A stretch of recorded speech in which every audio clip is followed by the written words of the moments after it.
care how down I am. I've known you for a while, and now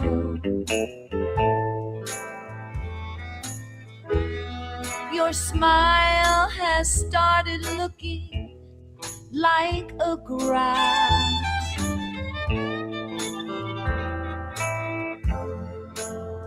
Friends are people you can trust.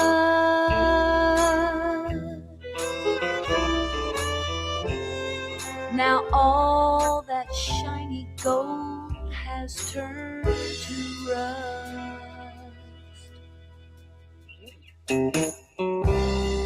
But I drank the Kool-Aid that you had prepared. I watched what you did, not what you said. I saw who you really are.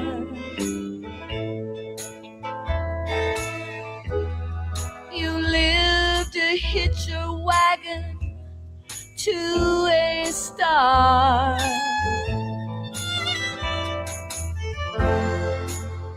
But friends are people you can trust.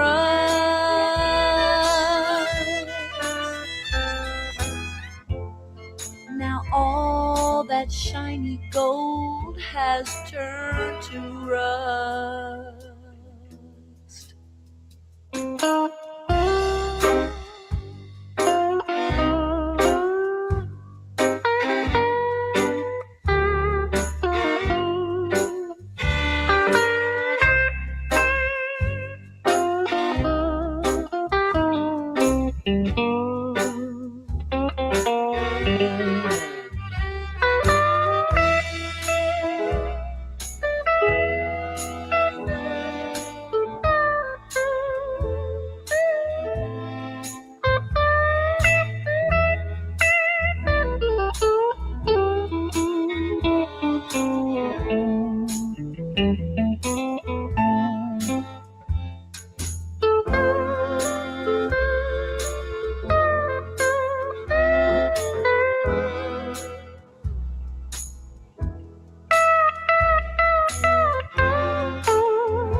Please don't write me. Do not phone and forget the address of my home. I'm taking things into reverse.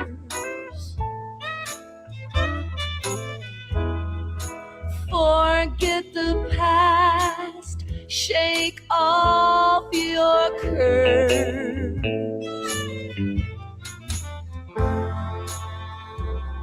Now please give me some peace.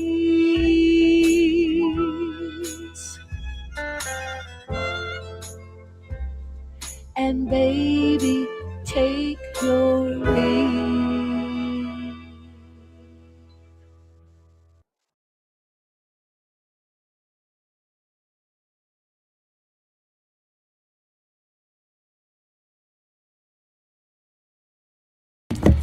Hey y'all, I'm fumbling, but I'm working on it. Hey y'all, can y'all hear me? Let's see, let me be looking at the comments to know. Can you hear me?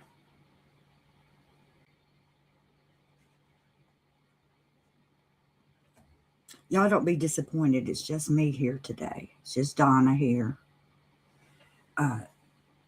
No, had nothing happened with Justin. Nothing happened with any of the people in the picture. I'm just lazy, and that was a picture that we already had in our backs area, and I just wanted to have a group of media and YouTubers and that thing together with Kay. I don't even know all the people in the picture. So don't feel any kind of way about anybody in that picture because I used it. I just used it. So, in case you don't know who I am Sis. You should have been a detective, and I'm named that because my brother called me that. And he said that to me on one more than one occasion, and not as a compliment. But one day when he said it to me, I thought, that's a good YouTube name. Sis, you should have been a detective, especially in the true crime area. And so that's how I got from being Donna to Sis. But Donna or Sis is fine. And there's several reasons why I wanted to tell a story. Well, actually, I'm an old lady, if you can't tell that by looking, and I'm sure you can. I'm 67, and I really had 3 parts to my life that were just 3 different parts.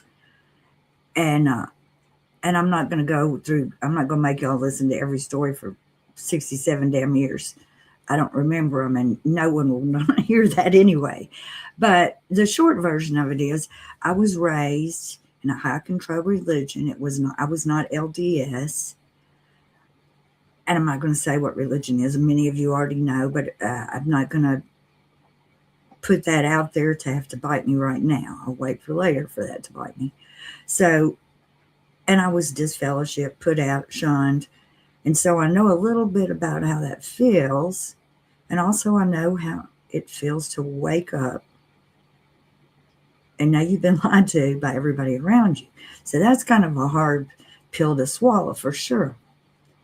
And I don't have any answers. If there's anybody here that's saying, oh, Sis, Donna's going to tell us the tea, give us the answers, that's not going to happen. I'm just going to tell you my story and hope that it somehow helps you. Okay. Message 1 for people who say, just get over this. You need to stop talking about it. Kresha, nobody needs to hear this. All that. You want to talk about it. If some stuff has happened to you, you will want to talk about it because you want to process it. I'm not saying that I would necessarily do it the same way some of the other people have, but you do want to talk about it. And nobody wants to hear about it. That's crazy, isn't it? But that was my experience back in my time, that nobody really wanted to hear about it. And so there, damn, 15 years later, 12 years later, I'm still wanting to talk about it. And most of my friends on the ground don't want to hear about it, that they were there for it. And I'm going to try not to tell any names. Okay.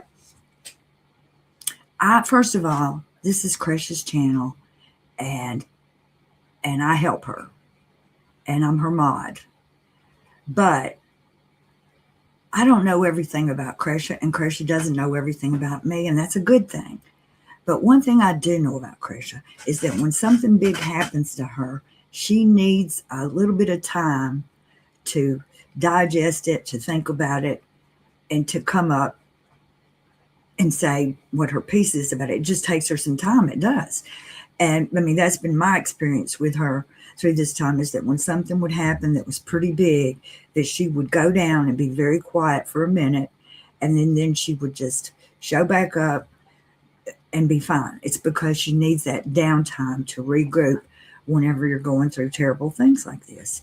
And I mean, I'm not speaking for Kresha. That's just been my experience with you. So I want to say to y'all, do not worry about Kresha right now. She has people that love her a lot around her who are talking to her. And she doesn't need the YouTube. There again, because I know how she is, she already may be rested. She may show up right now. So that's my experience with Kresha. Just, everybody, let's see. I don't want to be known for saying the same thing that Glenn Beck says, but he did say this one thing. He said, y'all keep your powder dry.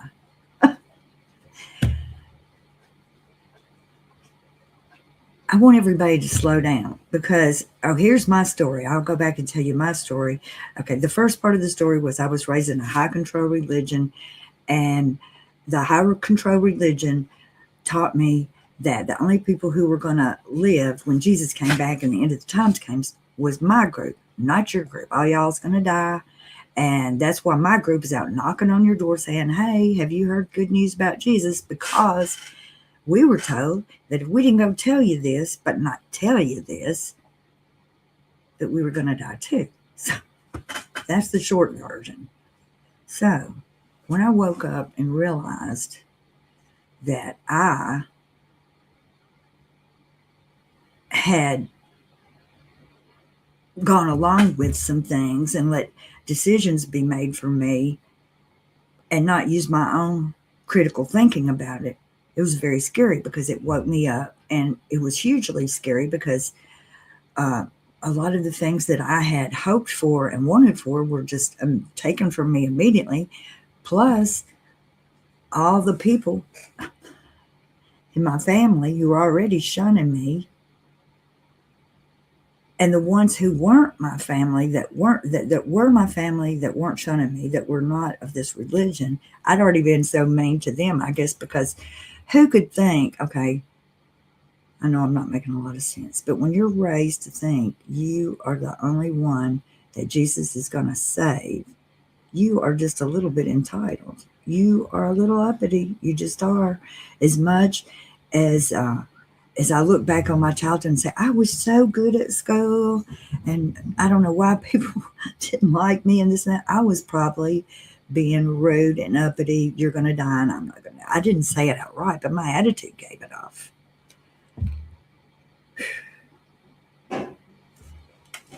So when I woke up and got divorced and my second part of my life began, I was very green to the world around me. I didn't know pop culture. I hadn't went to movies. I didn't know about rock and roll music as like other people. It was like going to a new country with a new language, and it literally is, because if you're in a high control religion, you have your own language for the building that you go to meet in and what you call prayer, and it's like, so if another person who's not of that religion, they may be talking about the same idea, but if they're not using the code words, they know you're not really one of us. So that happens in all the groups. The LDS people, when they hear kresha and I try to, Southern girl explain being Latter-day Saints, they think she does not know what she's talking about. It's because they use different words than we do for the same thing. And I see in some of the comments says, unless you've been raised or joined into a high demand religion, it's so hard to explain. We are brainwashed. Yes, that's what it is. And I know it's just like, it's you have to be deprogrammed, and it's so hard because you overcorrect and do crazy ass shit that way too. And that's why I'm saying I don't really understand the LDS. I mean, I do understand a lot of things about the LDS, but I don't understand how there can be so much camaraderie between the ones who are put out by the church and the ones that are still in. Because who would never make a video with me would be somebody who was baptized and not disfellowshipped from this religion, because that would be curtains for them to be making a video with me. So they've got more lenience about some things than we do on that. I don't really understand that, and I'd like to talk to one of them about it. And of course, we're all brought up to think that we're so righteous and everything. I hope y'all can hear me, because I feel like I'm talking low because my mom's in the other room and I don't want to upset her by any of this. But if you're raised to think you're the only ones, you just are you're just a little uppity. And I mean, I can remember what could go wrong. I was told I would never grow old. I probably wouldn't even get out of high school before Jesus would come back, and I'd never get any wrinkles. So y'all see that I did not use sunscreen. I believe that crap. Anyway, and everybody thinks they believed it. And they do believe it, but you're going, oh, I believed it more than anybody. You have an idealized childhood. Like, well, I knew I wasn't getting birthday cakes and Christmas cards and all that, but it was okay because I was going to get a panda in the New World. Um, if you know, you know. At any rate, when I woke up from that and came into the real world, I still thought, because nobody was good like us, everybody was running around being bad, like everybody was sleeping with everybody. I thought it was just, the soap opera life was how regular folks did, just as like, and I'm sure that was not. I'm sure some people do these things and some people didn't. But we were taught, oh, everybody is just having illicit everywhere, So you just thought you thought the people who were not were worse than they were. They're just regular people that didn't look at Jesus the same way you did, but you didn't know that. You're like, oh, they're so bad. They're going to. Waking up from that, and I was like, I was idealized too the other way. Once I got past the fact that everybody wasn't bad, was to trust too much the other way. And so here's the story part, I guess. So whenever I got divorced, the first person I dated, who my kids fixed me up with, was a person who owned a music store. And so I would go down to the music store, and all of the musicians who lived in that city would come to the music store and buy strings and picks and all kinds of stuff that you buy, new gear. And it was a consignment store, so people would bring their old gear and sell it and this and that. And I worked for him some too, and I was newly divorced, and so I was in college, and so he would give me a little bit of money to come over there and work on the weekends and stuff. And so I met a lot of the local musicians and some people from out of town too when they would come in town, people who were, because he had consignment items, he had antique musical instruments that were bukus of money that people would come in to look at.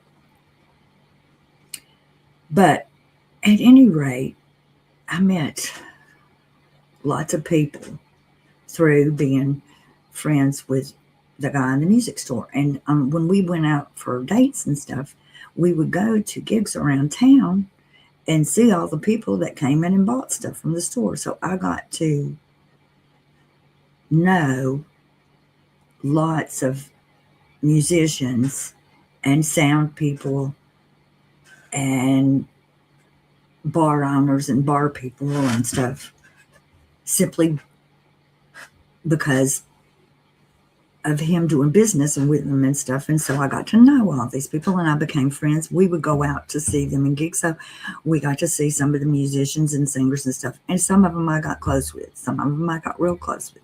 When I wasn't dating the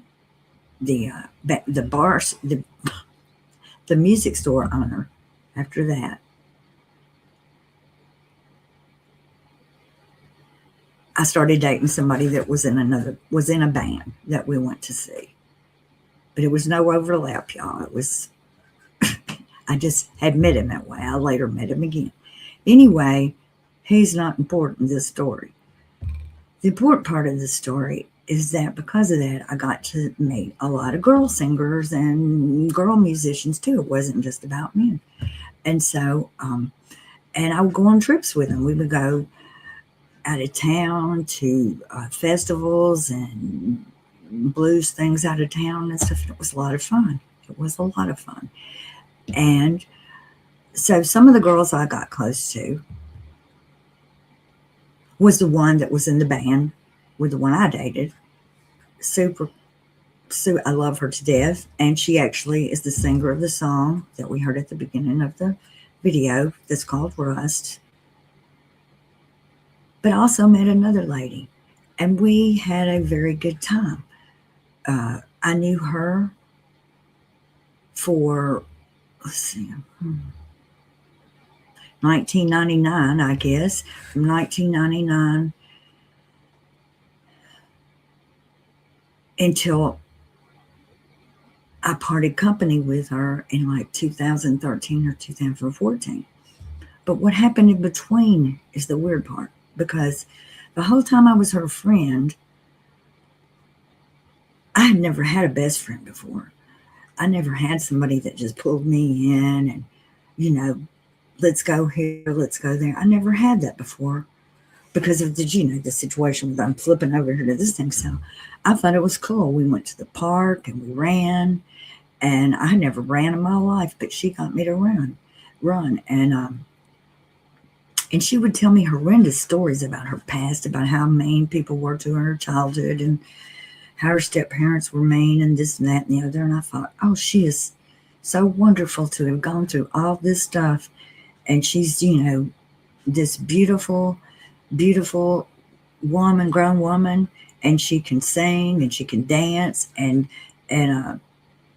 she was a good singer too. She was, I'm sure she's still a good singer.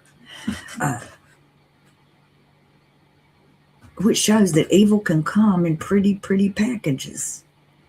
This lady could sing and dance, and she was part of one of those. She lived on a cruise ship for like 3 years, and she was in one of those shows, and everybody loved her. Everybody loves her. She was nice to everybody, but not everybody. And so, over this period of time, I had noticed things like that. She had other friends, and when other friends would come around, they would bring gifts and cry. I thought, well, that's kind of crazy. Even if it was just like something they had bought at the thrift store, a fancy purse or something. Since she was the singer lady, she had fancy clothes and evening gowns and, stuff that we probably wouldn't wear weekly, but it was part of her get up to, to go and do her gigs. And so all of her friends would, bring her little trinkets and things and that and the other. And she would sit and hold course with it. And I know, y'all, what has she done wrong? What has she done wrong? Well, over the period of time when I knew her, she had a fire. And I thought her life was just going around beautifully, but not because of the fire. Of course, her and her boyfriend were living on a lake community, and they had a lake at the bottom of their deck steps, and beautiful, beautiful wilderness area, and they just seemed to be meant for each other. And he would take her to her gigs, and we would just all have a great time. And they had this fire, and immediately as the fire happened, she started to say he was going to cheat her and be mean to her or something. And I was like, why would he do that? And I don't know what you're talking about. And so, and also the night of since she was a musician, and she may get on here and be mad as pissy about me, but I'm not going to tell you nothing that I don't remember to be the truth. I'm not gonna lie about anything. I may be wrong, and if I'm wrong, somebody can tell me, and I'll be fine with it. But they had like fundraisers to get money for her, and so on the night of this, it was one of the big clubs was going to have a fundraiser, and everybody was going to be there, and there was a GoFundMe, and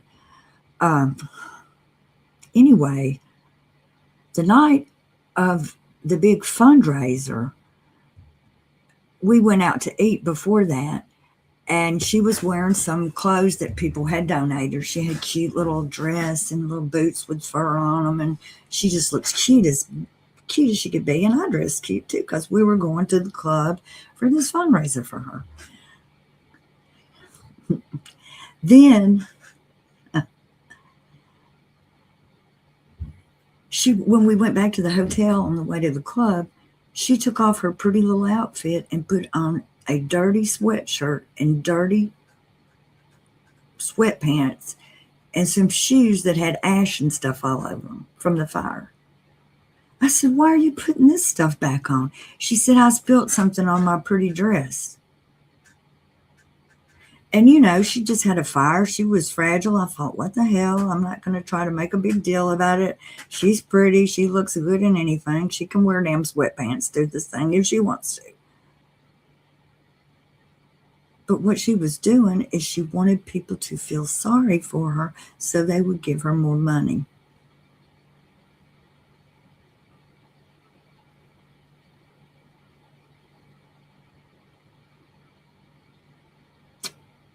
And it goes on like this. We have to divide. We don't have to divide.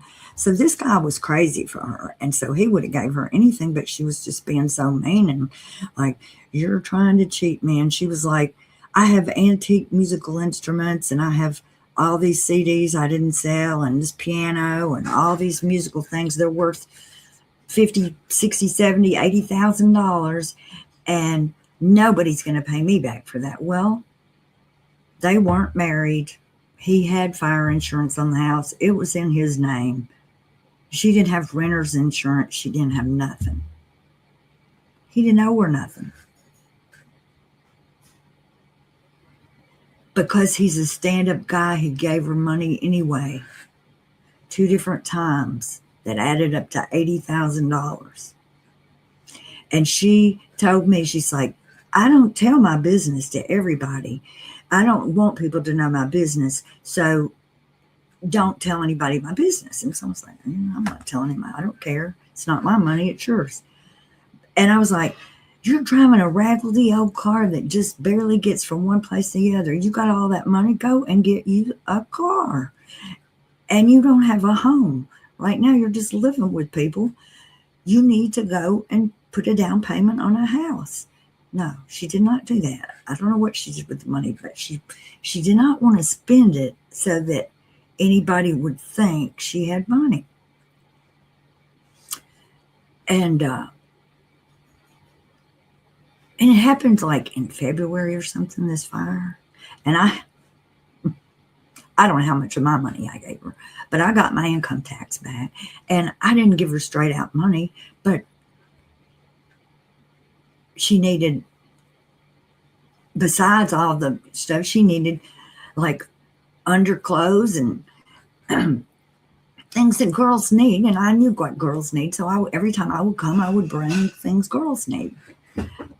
And also, there's always something there. Here, I'm going to admit something. Quote was bad. We didn't drink. Me and this girl were not big drinkers, that were best friends, but we did smoke stuff, herbs, to put it that way. And I had a job and money, and she didn't. And so I would get some herbs, and I would get 2 bags. I would keep a bag at home, and I would take a bag for the weekend, and we would enjoy whatever we wanted to, and I would leave it with her. And this happened all the time. It didn't happen every weekend, but it happened a lot. Because I thought she was upset. Her damn house had burned down. She was acting crazy. She was my best friend. I was trying to pull her through. But then I began to hear her tell stories to other people that did not match the stuff that I already knew. And when I would approach her about it, it was weird. And I would say, okay, maybe you got an error in your Excel file on how you're keeping your books here. No, she wouldn't have any of that. And so she started to pick at me. And I didn't even tell this, but all through this, every mutual friend that we had, she told me shit about. This is where the overlap is, I guess. She was like, that girl over there looks at me mean every time we come in the room. Have you noticed she never invites me to her parties? That one over there, she's so jealous of me. And I mean, I was known. It was like, she had something bad. Even, my other lady, the one that, my queen, the other lady that I like, she had bad stuff to say about her too. She had bad stuff to say about everybody. And when you realize that, she was talking about you too. She was talking about me to them, to that one, to the other one. And yeah. And so I couldn't get away from her. I was like, she's my friend, and we got all these mutual friends, and we go to the clubs, and we go see this band and that band. And, there's probably, there's a group that goes over here to this group. And to fight with her was to fight with all of them. So when I figured it out, I went to some of the ones I felt like I was closest to, and I said, hey, she is lying about this. Well, I didn't have any proof other than to say what she told me, and he told me, and it was her hearsay. I sounded like a crazy person. Nobody would listen to me. I tried to tell this one. And see, this is another thing. At the same time, she was breaking up with this delightful little man that would do anything for her and screwing him over. She had a new music partner that she went and sang with that I could see that there was going to be a problem with because he was a married man. And I could see the chemistry that was going on. And it was upsetting to me. And I didn't think anything had happened, but I didn't want it to because I liked these people and I didn't want their marriage broke up. So when she moved out away from the fire guy, she moved into the house trailer of her music partner and his wife. I went over there a couple of times and I just couldn't take it because I could see the train coming, but I could do nothing to stop it. And nobody was listening to me anyway. And so my other queen lady that I was a music lady, I was like, I feel like I'm trying to, it's like breaking up with a man, being in a relationship that's this tight with another woman. It's not about sex at all, but it was so tight and so, I was like, knew everything about her and her kids, and she knew everything about me and my kids. And it was just like so ingrained in our, people all over. And so, I started listening to self-help books about how to talk to people better, how to solve problems, crucial conversations, tools for talking when stakes are high. I read that book, and it's how to talk in a board meeting, how to get people quiet, and it's lovely. It is lovely, but everybody that's in the conversation has to be sincere. You cannot be arguing and debating with people who don't want to solve the problem, that just want to win. And so I tried all that stuff, I tried doing that. I sunk up, buying books and reading books and I even gave a dang presentation on this crap about how to talk to people when the stakes are high. And I could not crack this lady. I could not make her act right. I could not make her leave me alone. And so I finally, this is not, like I said, there are no answers here. There are no winners here. So I wrote her a letter, a text actually, and it said, I do not want to be in a relationship with you anymore. Do not text me. Do not write me. Do not call me. Do not get other of our friends to intervene for you. Do not email me. And I sent that, and she sent me a long, long text back about how terrible I was, and I blocked her and didn't answer. I think it was in 2014. Could have been 2015.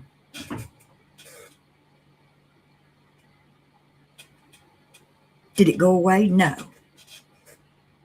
Do I get to go to Neil's and Lafayette's and all those clubs again? No, because I'm afraid if I go in there, I'll run into the witch. I went to court against her. She tried to sue the guy that gave her $80,000 to get $20,000 more. And they went to court, and I testified against her. I'm scared of her. I may delete this one or put it up members only when we're done. Everything that she told me, I questioned. She used to tell me crazy things, like she'd say, she was a gardener. She'd say, somebody stole all of my green tomatoes just before they turned red. I went out there and all of my tomatoes were gone.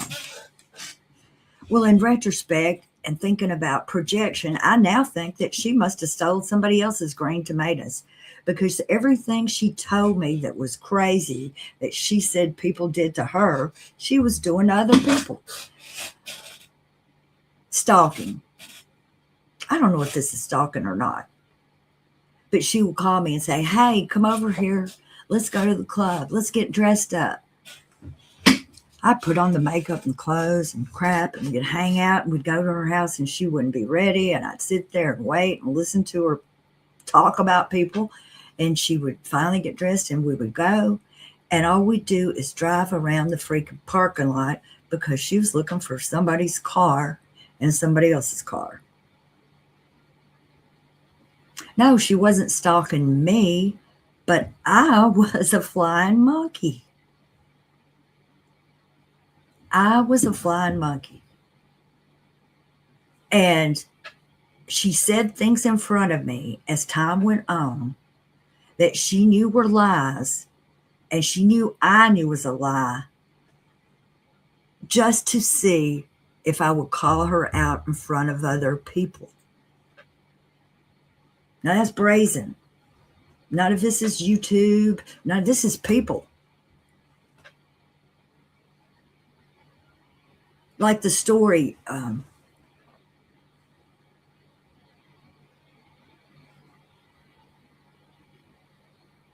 we can't just all cut off the internet and go away.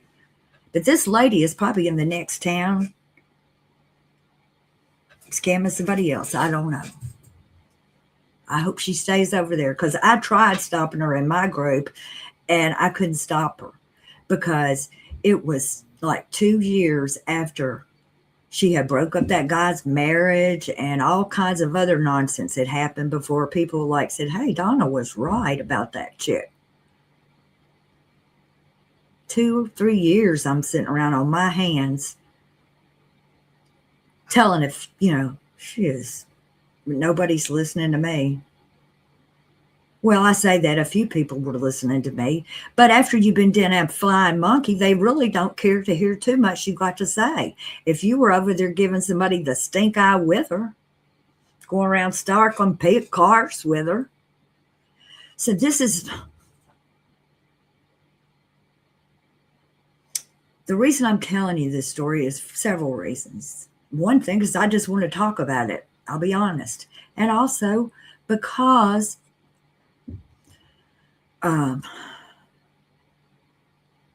Kresha's been sitting around on her hands for 2 years. And she actually wants to talk about it. And it might sound a little disrespectful to some people.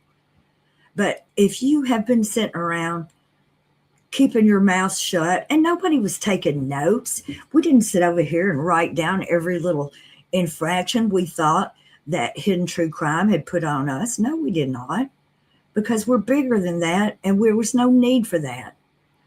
But we didn't realize how big it was, and it wasn't a little thing, it's a big thing. And I just want to say this, I'm going to try to say this. Tricia, Megan, Trace, Janelle, anybody, if I've missed you, I'm sorry. I want you to just slow down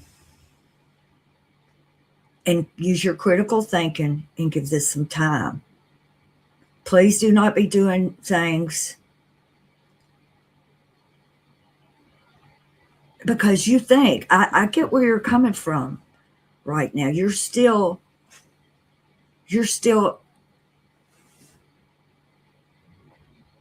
believing her, and I understand. It took me damn 10 years. I don't expect people to be, this lady is skilled. The one that had me, she was scheming when she was 6. I'm telling you. You may think you're smart enough not to fall for something, but you might. And it may take you a long time to come around. And thank goodness some of the people that I gave the stink eye to did forgive me. But I'm sure some of them still think, good grief, she fell for that for a long time. And then there's another group. And this may include gyms now, gyms in the past. But if you've never experienced, a lot of people have experienced a mean person like this that just, for whatever reason, wants to stir crap around them.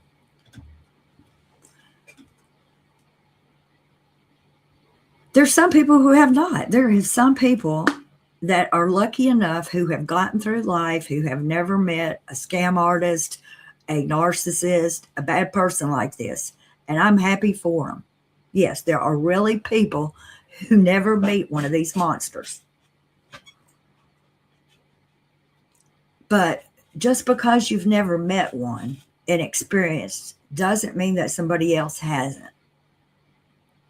People do not treat everybody the same.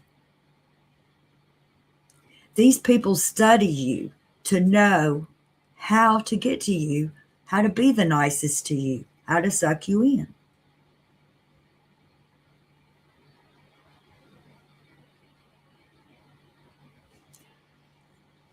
I wanted to talk about this. And two, this is another thing. When you're waking people up from being in a high control religion or a cult, or when you wake up, you want to wake up other people. I want to wake you up. Shake them, shake them. That doesn't do any good. You cannot shake sense into somebody. Can't shake sense into them. You can't yell at them. Now let me back up. Because there's two planes of thought on this. Some people actually think that that is the way to do. Because you see protesters in front of Scientology or LDS or cults, you see protesters with signs and bullhorn things, yelling at people. And that is a way that some people protest and fight out against these religions. But most of the people who are going in are not, they're thinking, that is Satan persecuting me. And they don't even think about that. So, it might work on some people, but for the majority of people going in the building that you're yelling at, they are not getting it. No, you're just making them want to do it more. And Dr. Hassan, Lord of mercy, if you've been through a cult and then you got in another mini cult, that's what my friend was. She was a musician. She had people that followed her. We go to all of her gigs. We dance. We give her gifts, blah, blah, birthday parties. It's a mini cult. And sometimes it's dangerous and sometimes it's not, maybe. I don't know. It was bad all the time for somebody. It just wasn't bad for me. And I was like, when I heard about this stuff,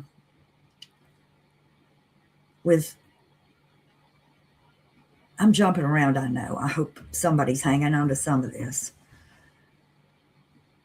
When I first heard about this, I was like,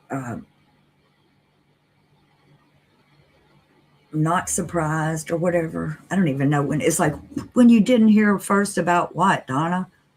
Now you've got me confused.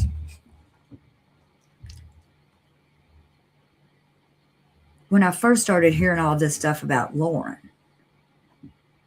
it was so mixed up feelings anyway. Because, like I said, we had all discussed and kept our mouths shut.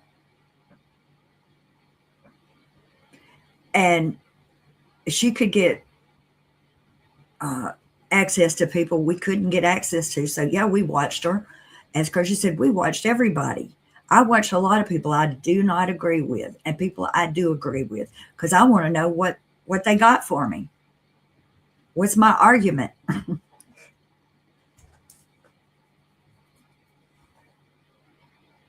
So when Lauren did her live, I had just had surgery on one of my eyes, and I was on a bunch of drugs and steroids. And so I tried to listen, but I laid down and I went to sleep. And I was confused. And so she was still talking. So I went back to the beginning and I tried to start again, but I couldn't keep up with all the people. I was in my mind. I thought, well, maybe it's because I'm on these drugs and I'm on these gummies. I'm not getting what's going on here. It's too many people. And we got a stalker. There's so many people. And I knew like Lori Hellis. Oh, yeah. I knew Annie Cushing. I knew this, but I didn't know Christina. I didn't know Liz. Any of those people. I didn't know any of those people. But what I found out is that a lot of those people had been knowing about this for a while and hadn't told Kresha. And I was pissed about it. I went, Kresha, those women are just as bad because they knew and didn't tell you. But then I remembered, oh, I was this flying monkey. And I didn't know for damn 2 years. And I was flying around giving the stink eye to somebody my own self. The life of a recovering flying monkey. Apologizing for what I did while I was under the influence. Thank goodness I didn't do anything real ruthless or bad. The most I did was call somebody up and said, would you please take that picture down off of the internet? It's embarrassing her. Oh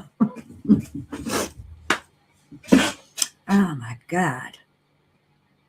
It was hard. You know how they say that tragedy times time equals comedy? Well, I kind of think it can. I'm not sure if it's long or far way enough for it. I did ask my son this about restraining orders and stuff. I was telling him because he knows what happened with me and my friend. And, you know, I went to court and this, that, and the other thing. And I said, son, if I see her in the Walmart up there or, you know, going into the club or something, should I just go on all up in there and just, you know, act like nothing's happened, just hope that, you know? He goes, no, you should take yourself home. I said, well, nobody has a restraining order. He said, well, there's no need in somebody having to get a restraining order because if you go up in there, somebody's going to need a restraining order. And I was like, thank you for answering that question because even 2 years away, I would not go up in the Walmart if all my milk was sour. It doesn't matter if I thought this chick was up in there. And so I know Lauren and Grayson wanted to go to all the things they wanted to go to,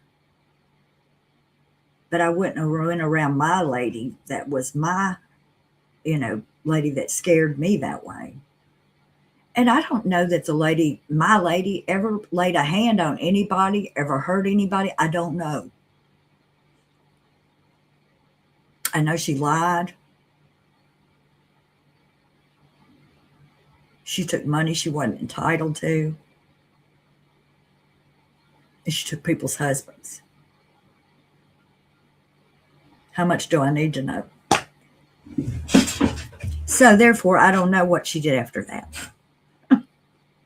And I don't even want to know. However, it's not the same thing. Okay, with Lauren. Probably last summer, I don't know. Like I said, she gets on my last nerves anyway, and that was no secret. And I try to be, I think it was because I'm impatient. At this point, I've learned enough about it that I feel like if you know more, you should say more. But nobody's listening to me anyway, so why would I want to say it? But I'm going, she's got a big microphone. A lot of people are listening to her. She knows the answer to this question. She needs to go on and tell us and not, you know, keep people hanging or, you know, whatever. But then she did this 9-hour live, and I was, like I said, I was already sick and everything. And I tried to understand it. And then I saw, you know, Kresha was there, and Kresha was like, "We support you." And I thought, okay, so Kresha must know something. So Kresha supports her, and I trust her, you know. And so, like with this thing that's happened with her uncle, it may take her a day or two to come back and tell us how it's affecting her, because she does take a minute to like ruminate or, you know, think about all the moving pieces. And but then I saw like Joe came on Queen, and everybody was yelling at Joe, and uh and a lot of, you know, I am a person who tries to, if there's a reasonable reason why something's happened, I don't want to attribute it to meanness. You know what I'm saying?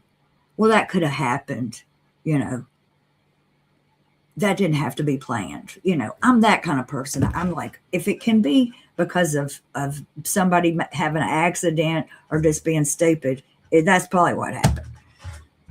So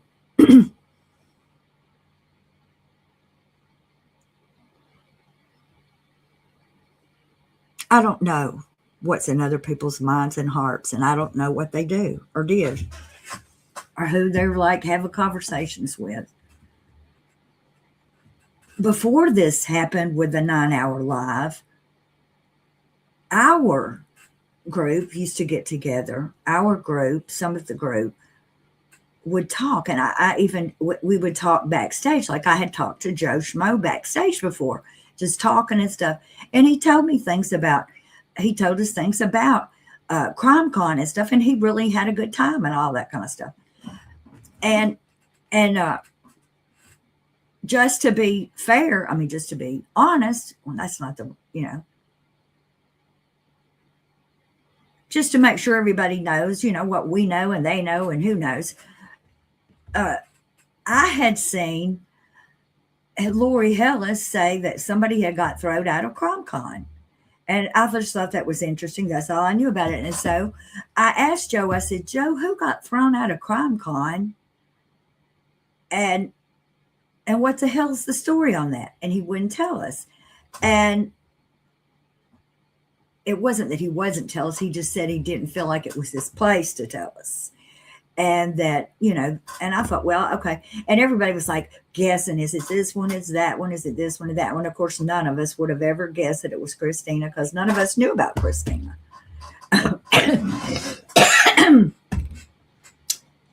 And it's my belief that Joe was just there and shit happened, and he didn't, nobody told him, you know, we're going to frame this girl, none of that stuff. I just think he is a helpful, maybe too helpful kind of guy, and he did that. And all that talk about you don't know how to take a picture right to show how big something is, not to tell all his business, but his career was measuring things. That's all I'm going to say about it. But I mean, he has to have an eye for how you can have one thing and another thing and make a actual mathematical measurement on it. So that sounded like a crazy thing for somebody to say, but not if you knew that he already did that. And so some of the things we're thinking, that was weird, and maybe it was weird. I don't know. I hate it. I hate it. I hate it that Kresha and them, there's hurt between them, that they've done things that has hurt Kresha. And some of the things they've done that they've hurt Kresha, I'm sure they don't even realize till this point. I hope they do realize someday. But when I saw Uncle Jerry getting involved, I knew it's still ongoing, that they're still contacting Jerry, or somebody is. And bless his heart, he'll have to learn too.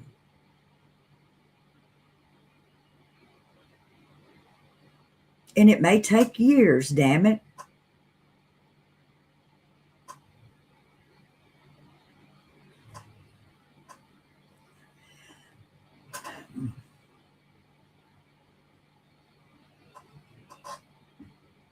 I try not, look, if I could be anything in the world, I'd be a school teacher or a comedian because I do like to laugh and I like to see how people learn and I like to learn.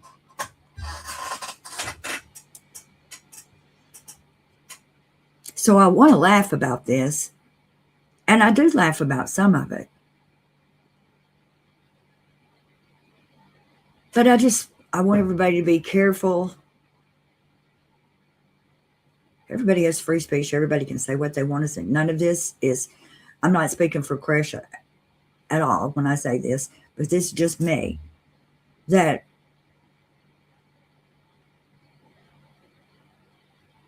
for sure there is some bad doings and bad goings on, some misrepresentations and some lies. I don't even know how many. I can't keep up at this point.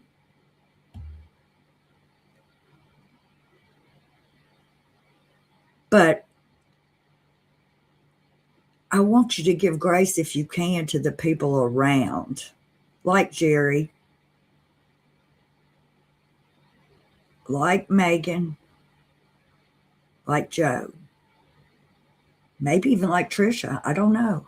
I don't know these people's hearts and minds, but I know that they are being misled right now, and they're not going to figure it out by looking at all the videos we've been making.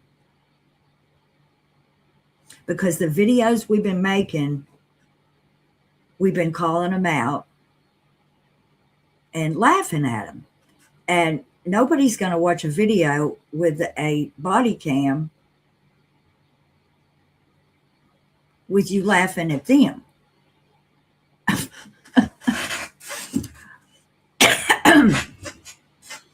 And if somebody could post those videos, all those, if we could post those body cams and stuff without commentary, it would probably be a good idea because it's much easier to see what was going on without us talking about her clothes or her eyebrows, because her clothes and her eyebrows are not the important things. They are funny, but at some point we've got to be careful that we don't take away from the important things. What are the important things? Not lying. I think I heard KJ say this yesterday. Where was it exactly? She said, don't hurt me, don't lie to me, and don't use me. If we just do those things right there, you know, like I said, show grace when you can. I know that some of it is, and look, if you want to go back and take this video apart, you can laugh at everything on here. I got, junk behind me and this going on, and I should have adjusted myself, all that, because we're all messed up individuals. And if anybody wants to research any of my story, have at it, but most of it's pretty boring. That's why it took me so long to figure it out. And I'm just telling you that as much as I want Trace and Megan and Trisha and Joe and whoever else that you know that is still under the influence, as much as I want them to know today, they're going to be resistant to hearing it all, because how many hours did you have to watch of Jay or allegedly innocent or Hella, or how long did you watch before you finally figured what was going on besides silliness? It took a while for us.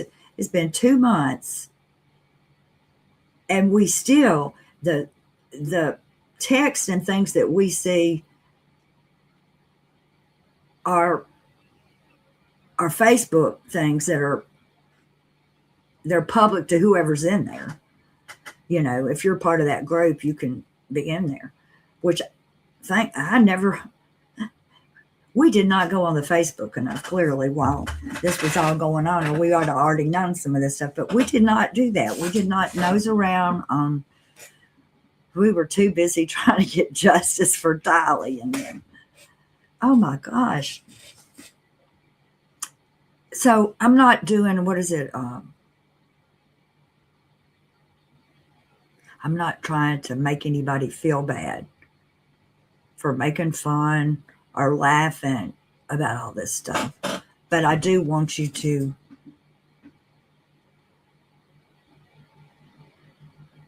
be careful,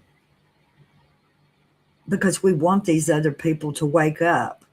We do. We want them to wake up. I mean, we want them to realize, and they will eventually, because something will happen. But why should they have to go through all that? Why can't we just get them to wake up? You can't yell them into it. Dr. Stephen Hassan says that if there's people who believe stuff that, that's different from you, one way to talk to them is to ask them questions about it, let them explain it to you. So I think so often when we're going to interview somebody, we're like, okay, we're going to get Joe Schmo up here. Why did you do such and this and that? I mean, I don't know why I did it, It'd be better to just let them tell us the story, just like I'm telling you a story. Now, there's a lot of gems that have personal stories that would want to tell their story and maybe not show their face or whatever. And I'd like to hear their stories. And I just feel like, yes, this is a distraction. Her whole job was to distract us from what we were really supposed to be. I'm moving my camera around. What we're supposed to be like. We're trying to get justice over here, and you're like, no, don't go over. Don't look over here behind this curtain or this veil. Stay over here. Okay. So now we've been trying to get past it, and now she's like, oh shit, I've tripped on the veil and jerked it down, and she's still distracting us.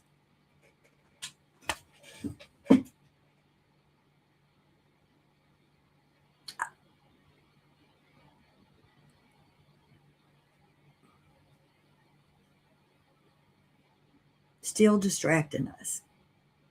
Now, I want to, and I'm going to do this. I had the courage to come on here and do this. I may, if somebody don't come steal my tomatoes, I will, I want to come back on here and start back over on some of the things that we were covering before we got rudely interrupted by that 9 hours. and start digging back in that hole again. And the first thing I want to do is I'm going to reread the PACE memo. And one of the reasons I'm going to do that is because I heard a survivor recently say that hearing the PACE memo out loud again encouraged them to tell their story. And that's what I want to do. I want to encourage you to tell your story. I've been so rude and hadn't even read the comments. Okay. Hey, Mojo Rising. Hi, Kresha. Different friends and mods. Yes, $1.99. Thank you very much. And Mom interrupted, said, I've always seen through Lauren and completely see how she triangulated your family with subtle, passive, aggressive, yet highly manipulative tactics that for no other reason than you were strong voice with a moral compass standing in the way of her exploiting your family. And I think that's true. Mom's interrupted. And it's hard for, I'm hoping, let's see, I need to, hold on just a minute, y'all. Let's see, getting on the inner workers of this thing.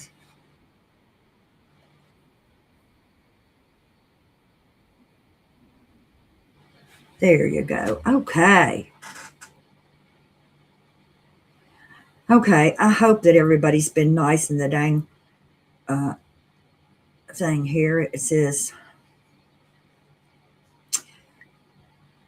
Nina Canadian says, kind and classy is the way. Go, Lamisa. Donna, your heart is huge and we love and appreciate it. Well, thank you, Lamisa. Anna Monday says, thank you. And I equate the YouTubers are grifters just as bad as HTC. They are the equivalent to ambulance chasers and they are profiting. Do you think the victims see a dime? No. That's true. Anna Monday, the CSI sniper said, misconstrued unintentionally, accidentally, though. I agree. Carolina Hurtado says, I agree, Donna, but they are all adults and all responsible to figure this out just like we are. Yes, they do, Carolina. They do are adults and do have responsibility to, but I'm just telling you, as a person who's lived through this, you can't, a person is not going to wake up from you yelling at them. They have to see it for themselves, and they're not going to see it for themselves if they have to watch the, what do you call it, the videos of the police with people interrupting and making jokes. You know, I'm just telling you that will make them resistant.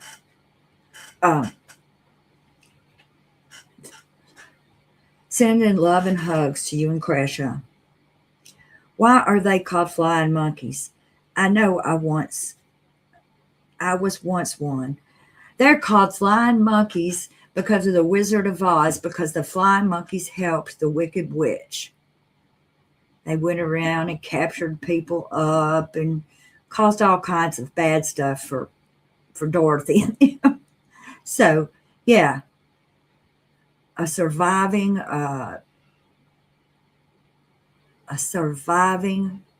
flying monkey. That's what I am.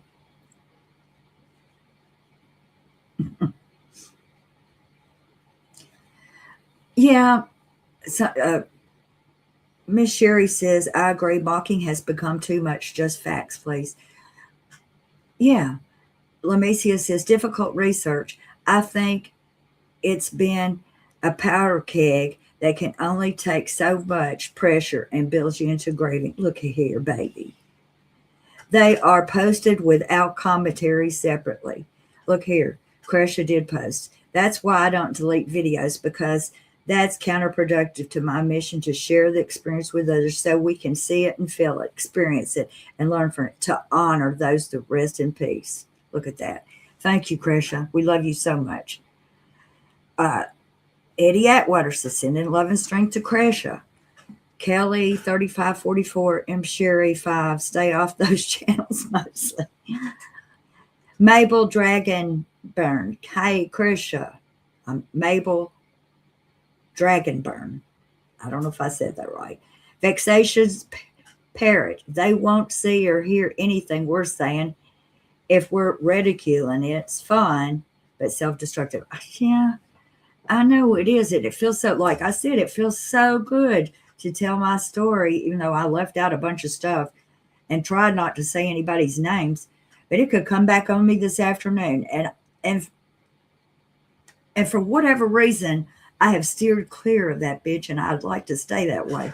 But I mean, I have wanted to tell the story. I've told parts of it to Trisha, and I'm not Trisha, but to both Joe and Trace before, because this affected me so deeply. And when I see it again, I can't not say something. And it was the same thing with Lori. Lori, I'm not saying that these other people have ever done things as bad as Lori, but the lying and making up stuff and stirring up shit for other people, that is the same. And it's not like they take lessons on it or go and look up, how should I do this, or what can I do to do this? No, it comes to them by nature, by the damn personality disorder that they have, to just lie. I mean, they'll lie when the truth would work out better for them. Okay, let's see here. D. LaBelle says, let us know if you get hate. A lot of us relate to you. So good, good. That's what I said. There is a lot of really scammy, bad people who take advantage of people and scam people. And be glad if you had never met one, because a lot of us have. Kresha says, Donna, your experience is real lived experience and something that we can't get from anywhere else. And that is where I draw the line on the GPT, humans humaning. Yeah, humans humaning. And my story is so holy. If I watch it back, I'll probably faint. But it's just unbelievable. And, it's like you want to feel stupid. How stupid was I to believe somebody for damn 10 years? They're good. They're good. People like this take over countries. They're good. They'll do something in your face. Let's see. La Mesa Filipino Food Club says, Donna, your friendship being that we lived through cult life and came out the other side means everything. Yes, yes, but not without damage. Not without damage, because, I see like the same thing that ex-LDS are criticized for, I can see myself doing, because it's the nature of recovery. The nature of recovery is, I've been through this. I need to help somebody else get through it. And that's why you have all the help channels from LDS and all the help channels, because they want to help somebody else.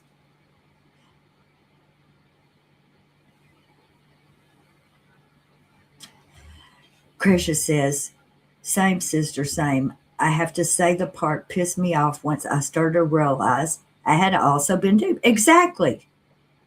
You make excuses for it as long as you can make excuses for it. I did.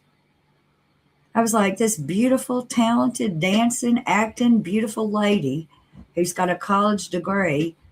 Nobody likes her, and nobody wants to spend time with her. And I couldn't see it till I saw it. And I'm sure it was very, and I want to commend Christina. I want to scold her and commend her. I would have never went there, is what I'm going to say, Christina. But then on the other time,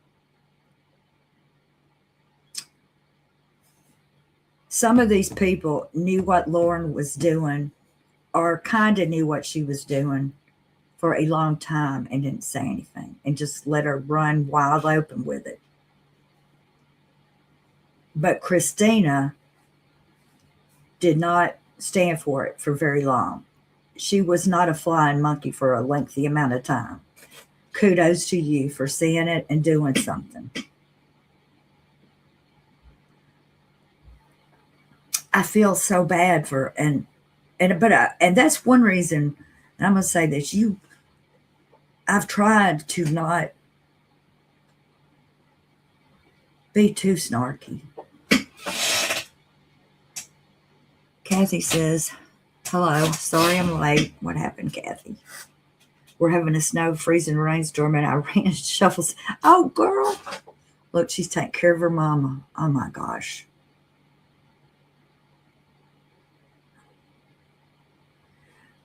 Okay, let's see. Has Jerry been dealt with yet? I'm sure he hasn't. I don't know if he has. It's really none of our business. But at some point it will happen. Damn if you do, damn if you don't. Yes, it is an internal struggle. It is damned if you do and damned if you don't. Because the first day that this happened, I made the statement that the reason why people were fighting is because they were ignorant. And I was ignorant. I had no idea what was going on around me. I mean, I knew what my little beef with these people were, but I didn't know anything about all this other stuff. I truly did not. But I did. I mean, it's like I wasn't having it. The little I knew made me not want to engage anymore. Nick Core says it's also crucial you were not distracted from rooting out the evil and that continues to create fertile ground for these cults to destroy more precious lives. Yes. Lamicia says anyone who did or still sits on the fence with Lauren Matthias, and we still welcome and appreciate you. And this isn't the schoolyard war. We are here to learn. Thank you, Lamicia. That is so well put. That is so well, because we're all learning. We're all learning. Eddie Atweather says, I want Donna to know how much I love her and appreciate this. It's a brave to go on screen and share your story. Thank you very much. I hope that I hadn't been too brave and stupid. True kresha. Oh, Lord. I can't keep up.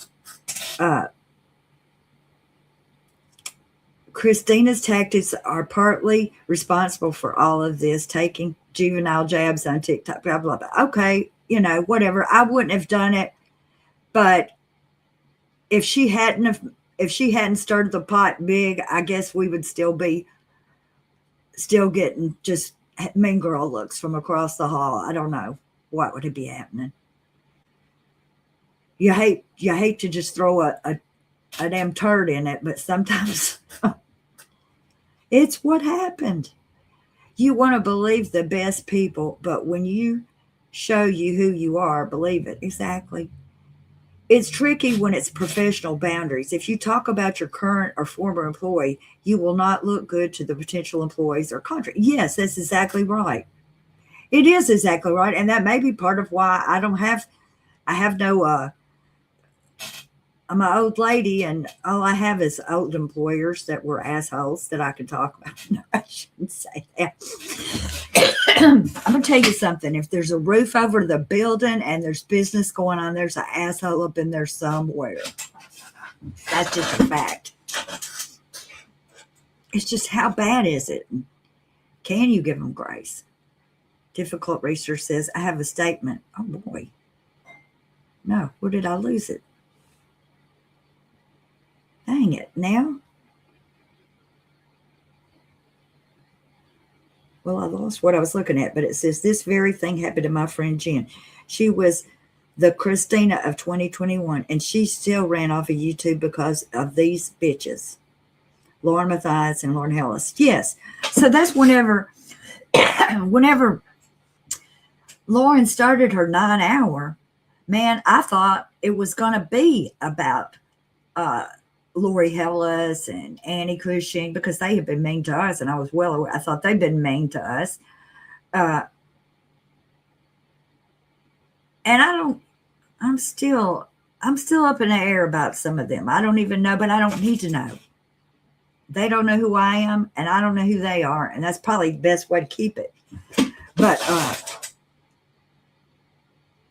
okay, CS Sniper said, I'd like to formally announce my life coaching service at the low price of $3,000 a month. 0 qualifications. Y'all can sign up with CS Piper and get you some coaching done. As a licensed professional counselor, I would feel comfortable to being a life coach. Personally, it scares me that literally anyone can do it. Yes. It scares me what my own voice effect can do, let alone if I had credentials. From Carla Love. Yes, El Mom and Jan will still miss you. I want her. I want El Mom's wisdom back on here. Jean B, it's not true, but neither are the other ones. So I try to just plant seeds. People have to learn it on their own time. Best way is to show through actions. Right. See there. This, it's, and there's a reason why that most of the dirt that's been dug up has not been, it's been harvested around us and we see it, but we're not actually doing it or putting it out there that much. It's just happening. And it's not our fault. If you say something on these YouTube streets, people may look it up. And so don't be surprised if they do. And my life's been pretty boring, so I don't know what y'all would find on me, except for that I trusted people I shouldn't have. I'm pretty regular. But I'm going to say something that it did teach me and helped me. Because it was only after I realized that my friend was lying to me and that she was using cult mentality tactics on me, and I started researching that I realized that I myself still had cult mentality, even though I was put out, even though I was disfellowshipped, even though they wouldn't speak to me anymore. I still had some of those things in my head as true beliefs. And learning to use critical thinking to figure out how my friend was lying and how to figure it out and everything also gave me those skills to figure out that I had been raised in a cult. And even though I was put out, see, they put me out in like 2004. Literally, I left on my own in 1994. They've announced I was out in 2004, but I didn't know it wasn't true until 2014. So, whether you're an ex-Mormon or a now Mormon or a jacked Mormon or any of that, it can vary about what your brain still believes and what cult mind control you're still under. You don't just wake up one day. I wish you did. It messes up crap big time. Vexatious Parent said, learning how to trust yourself after you emerged in this kind of gaslighting is hardest part. Yes, because you've given away your ability to make a decision. Oh, I don't have to decide if this is good or bad. I can just call up brother so-and-so and he'll let me know, what the right thing to do about this. I won't even have to make one of those pros and cons lists or nothing. So anyway, does anybody want to come up and talk to me? Kresha, you want to come up? No?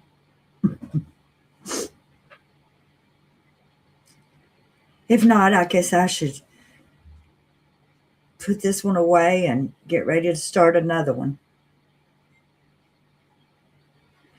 Lamecia says deconstruction, critical thinking, staying calm, and doing research is everything. Oh boy, Kresha's going to come up. Thank goodness.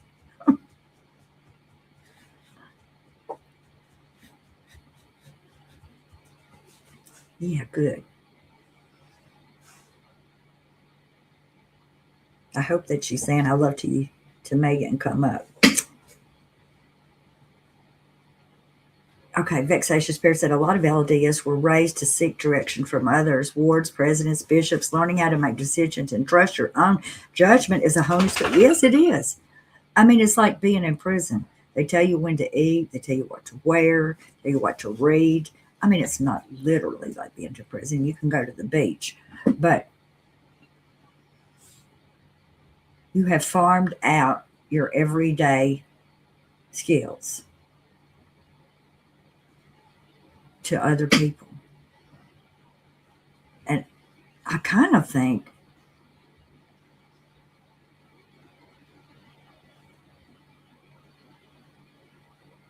if I say this, it'll sound like I'm making fun of somebody. But you can farm out your decision making about what you wear or whatever.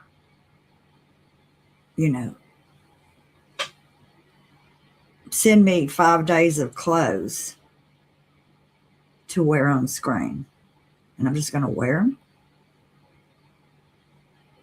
That seems weird. Stop. Let's see. Kresha, are you coming up? I think she is.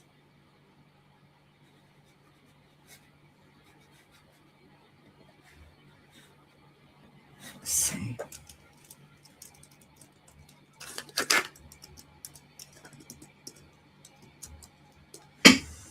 Maybe I've.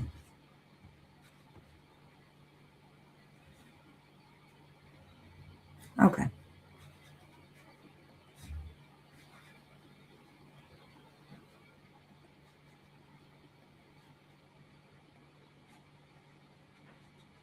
Y'all, I don't mean to have so much dead air.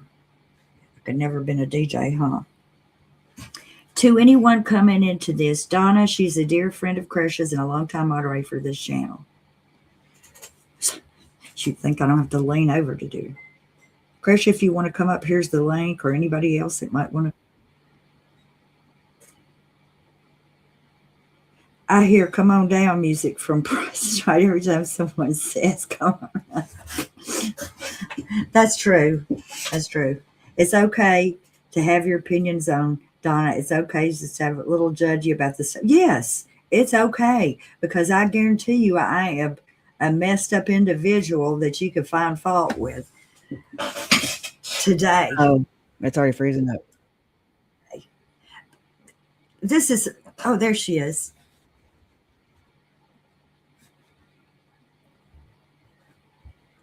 Maybe.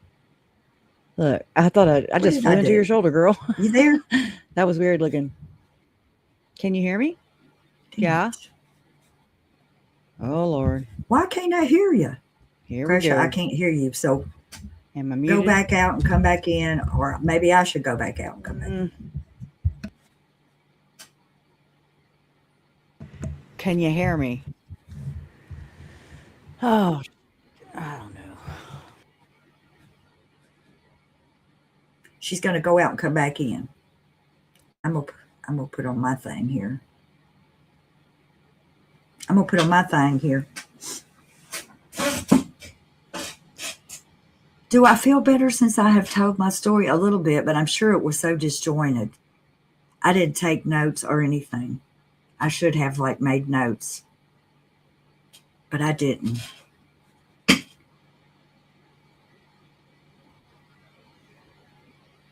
There she goes. Hey. Can you hear me? Can y'all hear Kresha? Maybe it's me. Maybe it's not Kresha. If y'all can hear me, then yes, it'll be Donna. It'll be our connection. Looking, and oh my God, the chat's so tiny on my phone. I'm gonna go out and come back. How about that? Okay, they can hear me, but she can't hear me. And I'm not. I tried getting on my computer, y'all, but I'm in my room, and I feel like walking all the way into the other room, turning it on. It's like you got to fire it up, you know. So yeah, my little pewters, boy, they are just so overloaded and just burdened with all this information too. So me and my computers have a lot in common. Probably because I own them. But uh-oh. That was weird. Hey. Well, I took my headset off. It was my headset. That's why I couldn't hear you. I don't know. That's why I don't wear those things. I've never worn a headset. Never had any sound issues besides, you know. I think I had it one time. Me and Joe actually had sound issues the last time I think we collabed or whatever. Well, anyways. I'm lazy and I like to put them on so I can walk around the house and hear what's going on. That's how it all started. Yes, that's how we got you. That's how I got there. Thank you for sharing your story. I just feel like that it's the same story over and over. Not exactly the same story. Nobody got killed in my case, and nobody that I know of. And yeah, I'm not testing that any kind of way. But I'm just saying there are monsters out there amongst us. There really are. And some of them don't break the law. Some of them walk right up to the edge of the law and throw you a kiss. Yep. I think some of us can even turn into monsters. Yes. It's like we all have that in us, you know? And if we don't deal with it properly or, you know, I don't know. I don't know what to call that, but besides like delicately and tending to your mental health and self-care, and I didn't know those words till I met Megan. I was like, self-care, what is that? What's self-care? I I know a lot of people do know about them, but I never did. Did you see KJ's live yesterday? Yes, I saw it today though. Or actually, I saw it a few hours after it was live. Yeah. Yeah, my algorithm's jacked up. I didn't know what the heck was going on. I didn't see it live either. Uh, and I was confused for part of it. And then, and then of course I stay confused sometimes. But the very end of it was really something. And I'm going to try to not. I thought to myself when I saw that, I thought I cannot bring that into my life because that will go against kind of what I'm trying to do here is to talk about this serious and have a non-serious conversation someplace else. But I don't know what to say about it. I really don't, except for, not everybody is meant to be a roast comedian either. Like, for instance, I'm just saying that some of the people who've been talking about this can talk about it in such a way that it doesn't seem offensive. Yep.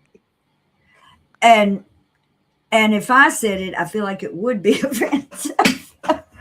It's like me. I understand that because I mean, with everything that happened Monday night, I mean, I was just, yeah. Anyways, I don't want to get too far into it, but it was humiliating and it was just unexpected. And I was just like, what? I mean, I went back and watched, I made myself watch like the next day, yesterday. And I mean, it's just like, what is this? It's so deep and so intertwined in my family.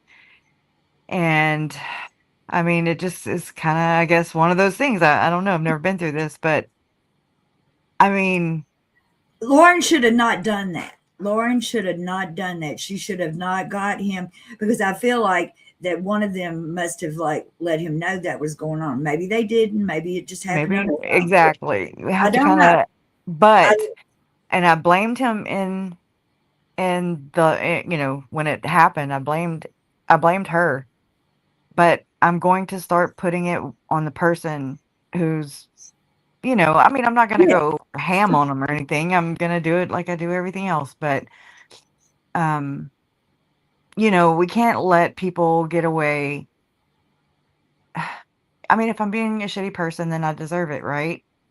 Like, it made me what he you, did say, what he you did right, it wasn't right. It was not nice. It was no, very manipulative. It was mean. It was he accused me of doing exactly what he was doing.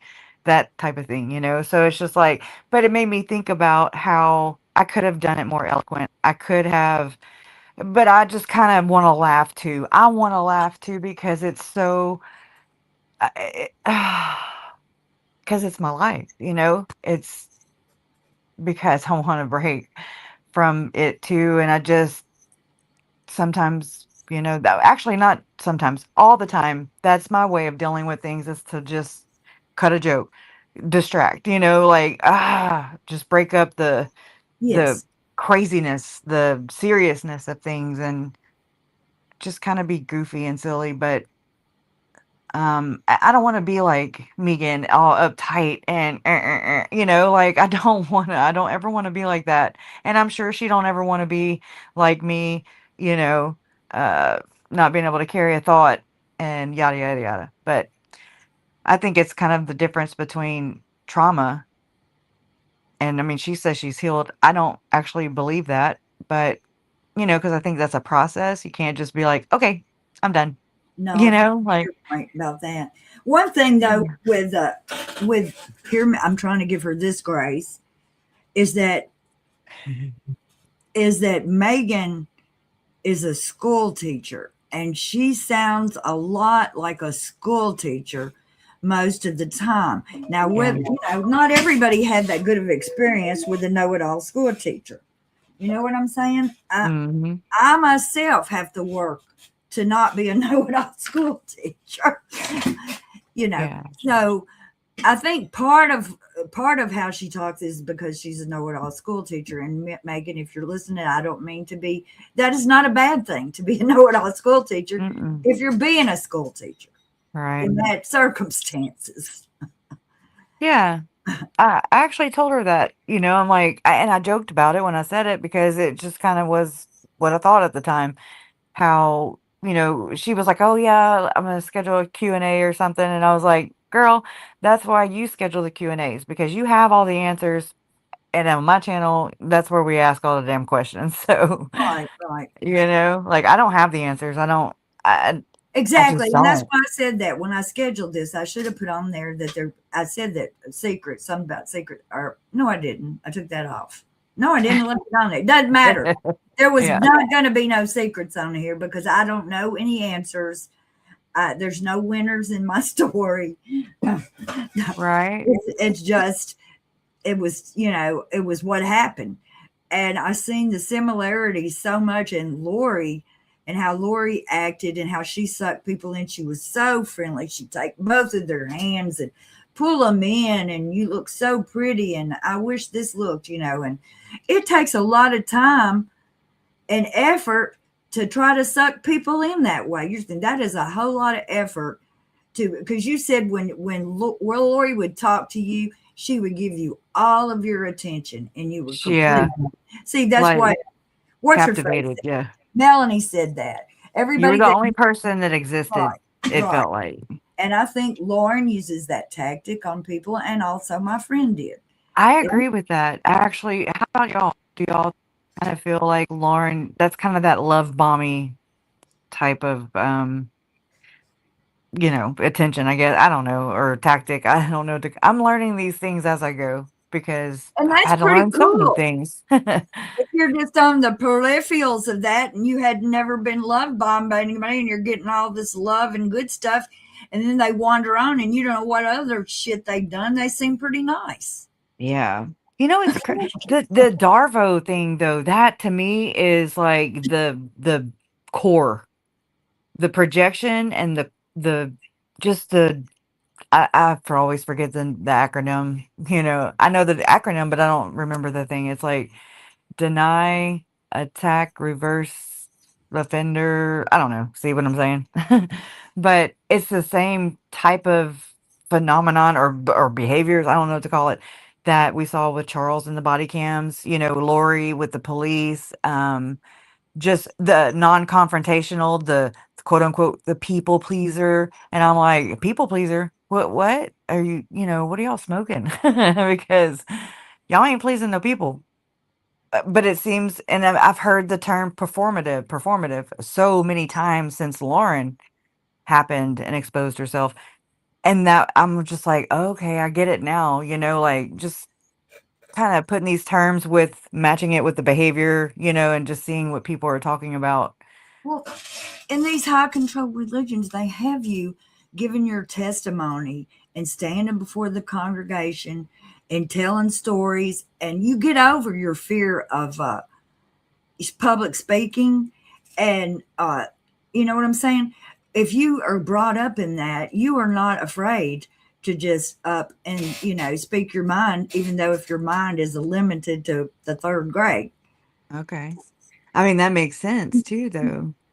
And Um, and and then, but you also have to factor, I'm sorry, you have to factor in the whole, how the women, they tend to, and look, I'm just stereotyping right now. No, I'm not doing it intentionally. It's just like, we talk casually about these things, right? right, So I hope nobody takes offense to it. And if so, correct me, please. Um, but like how a lot of the women like Zalema, Serena, Christina, when they did their audio interviews, I, and I'm gonna say it right here, just to kind of harp on this point real quick. The way the Henderson cop interviewed Stephanie over the phone, interviewed Christina, you know, those were worse to me. That like he treated them worse and pressed them harder than any and all of the cops put together, in my opinion. In our case, with kids, all these people being killed, and I'm just like, what? They just, I don't know. it seems like for lesser seriousness, I guess you could say. I don't know. This poor cop, I wonder if anybody's tracked him down. Hey, I thought he was an actor for a second, but He could have been. I mean, damn it, everybody well, out there is an actor and something else. I think I debunked it though uh okay, so like there's some body cam footage with Grayson and Lauren at CrimeCon. They're talking to the policeman or the two cops there, and this is when Lauren you know oh hey Detective Holman, look, it's Detective Holman, and she's name dropping right there, boom, clout chaser, wow. I never saw that coming. Well, and then there's this other one. Anyway, so well, let me get back to that one. So the one in Colorado, the two cops, there's Grayson, Lauren, and Grayson asks the cops their names. They say them, and then she gets them to repeat them. And I was like, okay. So I stopped that video and I went to the other one where he goes to their apartment, but except we're in Henderson now. We're in Henderson. He goes to the Grayson's apartment and then he introduces himself. Even the call with Gigi, he introduces himself, and it sounded really alike. But I really think that the cop in CrimeCon in Colorado, I think he said Bullvine and the other one said Bulva, or I don't know. I still don't know his name, but I know it's written in a report. I just kind of see where it sounded just alike. I was like, what the hell is going on here? How are we having the same cop in two different states, like on the same people, like that kind of bothered me for a second. But do your own research, They say the cover up is worse than the Oh God. actual what people did. And I mean, if that ain't the truth, because I mean, I don't know what all she did, but she has stirred up a damn Hornet's nest. nest. And I don't know. I just don't know how. I'm surprised. I am surprised that somebody hasn't. But I guess it's like Law and Crime and all those kind of people, like mainstream media, if that's what that is. I don't know. That nobody is really talking about it too much. Hey, wait, But hold on. none of them. Wait. What's going on in chat? I'm just Oh, I'm late to the party. What happened? I don't know.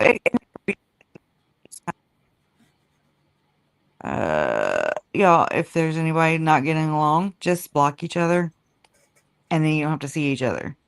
I mean, that would help the flow of the chat.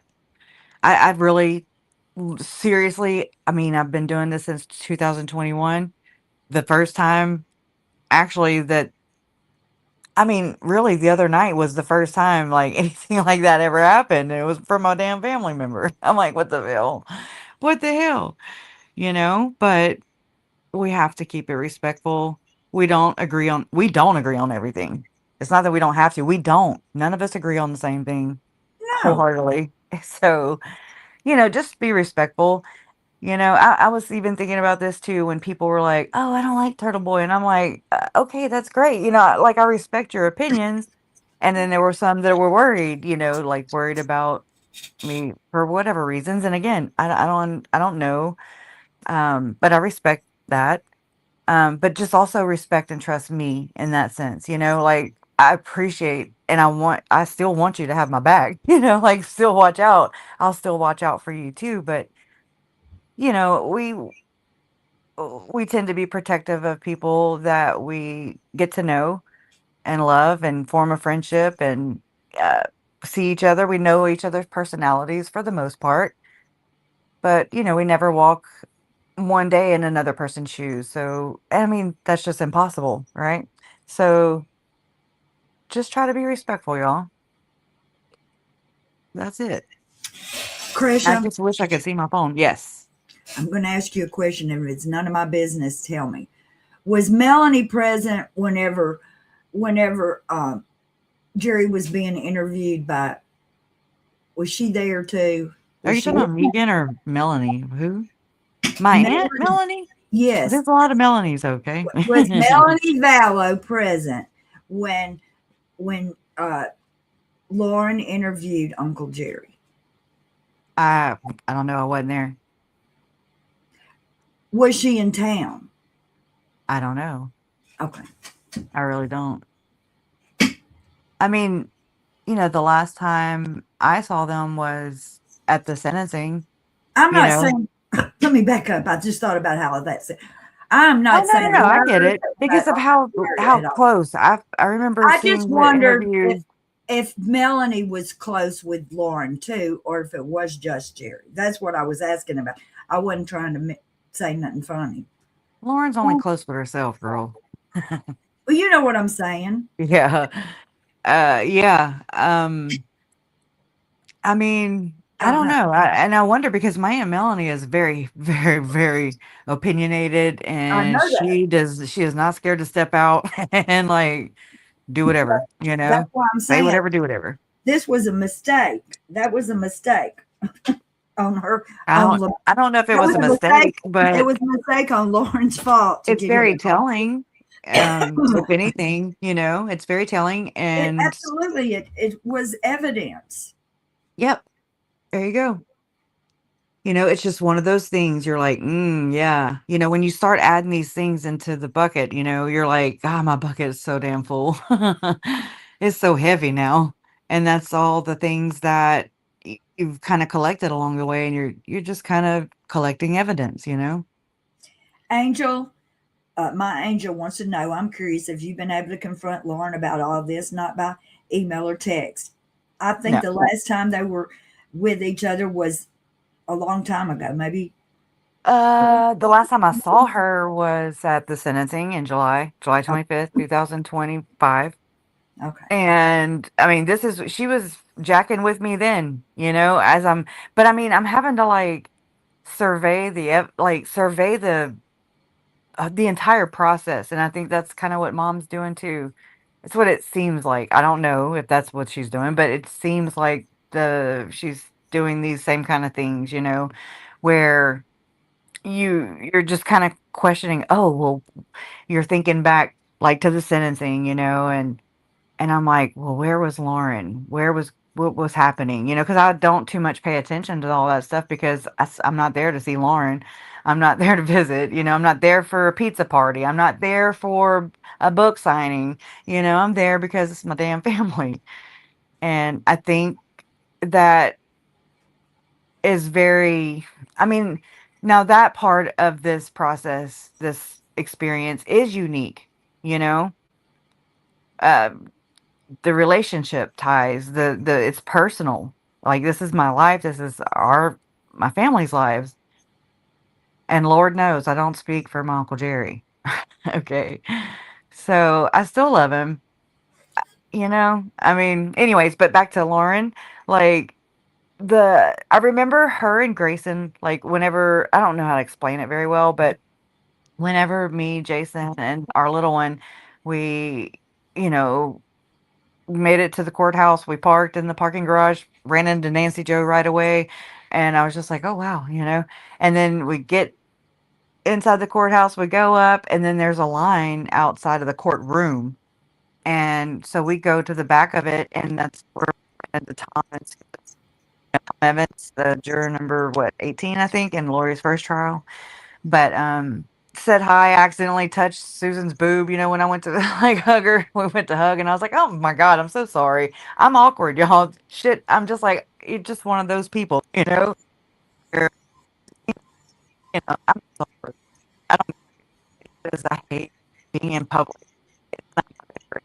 I have a lot of anxiety and I really didn't have a lot of anxiety that day though, but it's just still a lot, to take in all of and I mean I didn't purposely grab her boob, by the way. Okay, let's put that out there.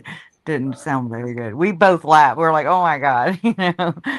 And then right at that time, mom came out of the courtroom and, she kind of guided us to the family room. And these, I now know, are the rooms that Lauren was talking about when she was boudin. We call it boudin. When she was crying with her pearls. on the whatever, the hotel bed. Who knows where the hell she's camping out at? But it ain't at home. I it sure doesn't look like it. But um, so when Lauren says, I deserve to be in those rooms, I'm thinking, oh my God. So the people, like, I remember, look, y'all, I'm sorry, but this is just kind of how it's all running together because at the same time of the actual uh, trials, I don't remember which one it was, but, if it was the one for Charles or the one for Brandon, they were back to back. So I remember Megan's, calling me one time and just saying that she was being shunned. And I mean, okay, well, I'm so, like, I'm sorry. But I never thought it was my mom and I mean, I don't know if it is still, because I'm not going to just interrogate my mom. She's, we have our own way of processing all this. So I'm not going to burden my mom with my questions just because I want to know. I just assume that I mean, that's what it looks like to me now. It looks like Megan and possibly I mean, I'm just assuming, again, Megan and Lauren were shunned or whatever. I really don't know. I remember there was like a little fallout or some kind of whatever with Megan and Colby maybe, or I don't know. That had to have been at the one for Charles, but I wasn't there, so I don't know. And it sounds like they shouldn't have been there, if you ask me, but I don't know. I'm still trying to make sense of it, but now that's what it appears. It appears that I was thinking maybe Megan was being, like, shunned by Lauren, if anybody. That's been my experience. I don't exist until I exist, until she needs me to exist, and that's been my experience with Lauren. I'm not even fucking here. I'm sorry. I Sorry, didn't I mean to didn't. cuss. Lauren is like so used to being the center of attention that if she's not the center of attention, she thinks she's being shunned. You know what I'm saying? If she's Right. not the center, if she's not everybody's, then she thinks, oh, I'm being shunned because somebody else is getting the limelight for a minute. Uh, Yep. and She makes herself though. She will make herself the center of attention. I remember seeing her in the very beginning, her post on Facebook, and she was like basically branding or selling her and her husband's. They were just gonna come in and help, just whatever. It's like some kind of crisis freaking people, I don't even know what to call that, but now I'm like, holy shit, that's a red flag, is what that is. You better run. isn't it crazy? I mean, that it was profound. Like, I don't have a lot of memory from that time because it was so crazy and traumatizing and all those things. But I remember that. I remember seeing the, just different posts out because I was in a lot, every group I could get in. It wasn't a thing. It's just like I spilled off into everywhere.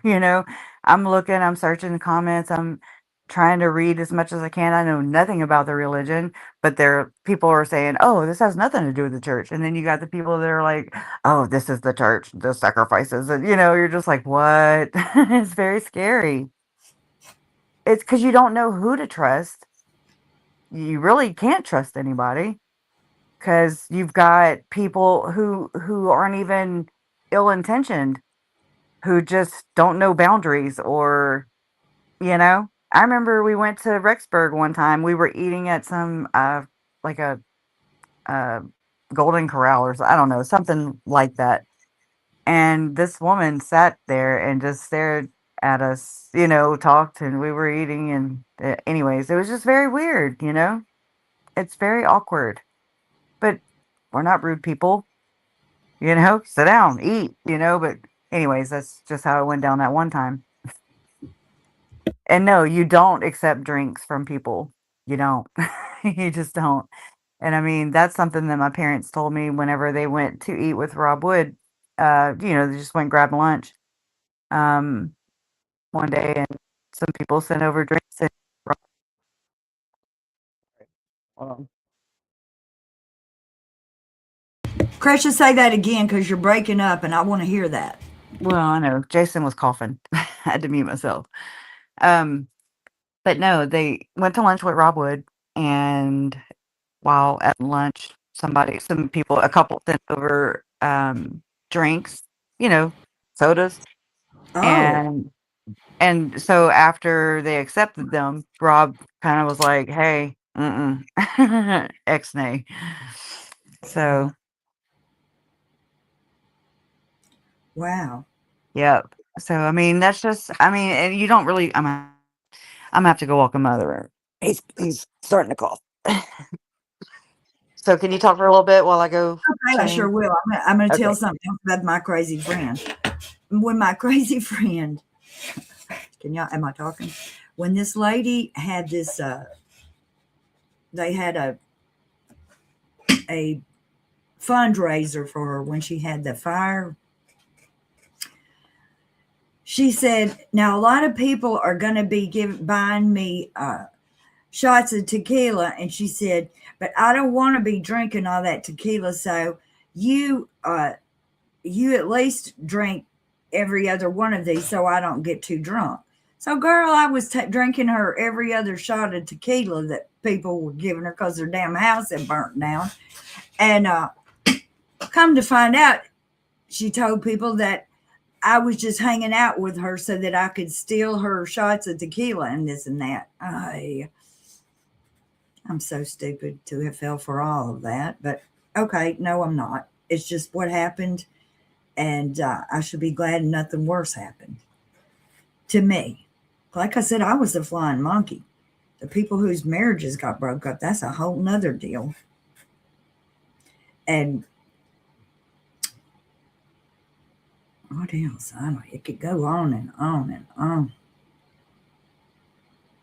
She really was a good singer, though, y'all. She sang, her voice was more alto. You know, a lot of girl singers are sopranos and can hit really high, but she had an alto baritone type voice that was really good for old jazz and smoky barroom filled type singing. So she really did have a nice voice. There's everything. No, there's no reason why she had to be a manipulative bitch. She had good stuff going for her without being a manipulative bitch. And that's the same thing I say with Lauren. She could have been just as successful and not done all the stuff that she did. And not to be funny or whatever. And that's another thing. Let's see, we got her back up. Well, I've lost her again. Throwing each other out. Well, no, I had to kick out of my phone so I could jump on here and not echo and drive you crazy. Anyways, yeah, that's crazy. I mean, it's probably more common than we think to have, Yes, relationships and if similar. you haven't been through this, you should count yourself lucky but it does happen, and don't think we're lying about this because there are people that are just, I don't even understand it because I don't have time outside my own head to figure these things out, to be figuring out what's the best way to aggravate somebody else. Oh my goodness.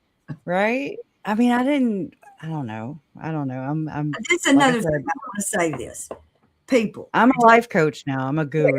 the So life give coach. me I'm lots going of to tell y'all money. something. Now, y'all listen to Yeah. me. Do not be telling your business to everybody.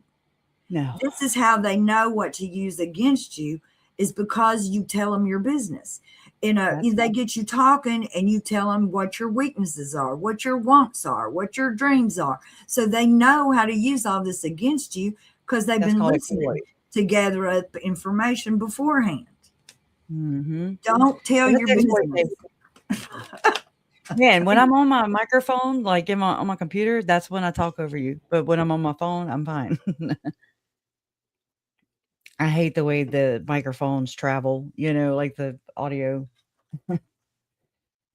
What I'm saying is I don't mean to talk over you. Go ahead. I had turned it down because I was making all kind of unnecessary racket with my chair and stuff. We're just gonna get you, yeah, we're gonna get you You need to spray some Pam if you don't have any WD-40 on that damn chair. Need a new chair. You sound like you got a Joe chair. Joe Schmo. Just- Yeah, like, if you don't have WD-40, you can get, like, Pam or something and spray it. It'll still grease it, okay? And you know what? It won't smell as bad either because WD-40 can stink up a whole room. Y'all, I'm weird then because I love the smell of WD-40. Oh my Um, god, I know. I It don't smells really care one way or another, but my mother had a chair in her room, and we sprayed that on the bottom of it where it wouldn't squeak and it would turn good. You know, it was a yeah. rocker recliner. And we had to take that dang thing outside because she could not stand the smell. She's a Oh. sweet little lady, but she's got a sensitive nose. Well, and that just to bring something just really kinda different, is whenever I see Larry, he'll spray WD-40 and just he'll rub it into his joints or whatever. I'm just saying. And I'm like, "What are you doing?" This is when I was Wow. younger. And it's just he was like, "Yeah, when we were raising the horses and yada yada." And I'm like, "I just love the smell of it, so whatever." I mean, I'll do anything, almost anything It reminds me just of for the the thing. great big fat Greek wedding where the daddy wanted to put Windex on everything or whatever it was. Well, I'm not the only nerd here.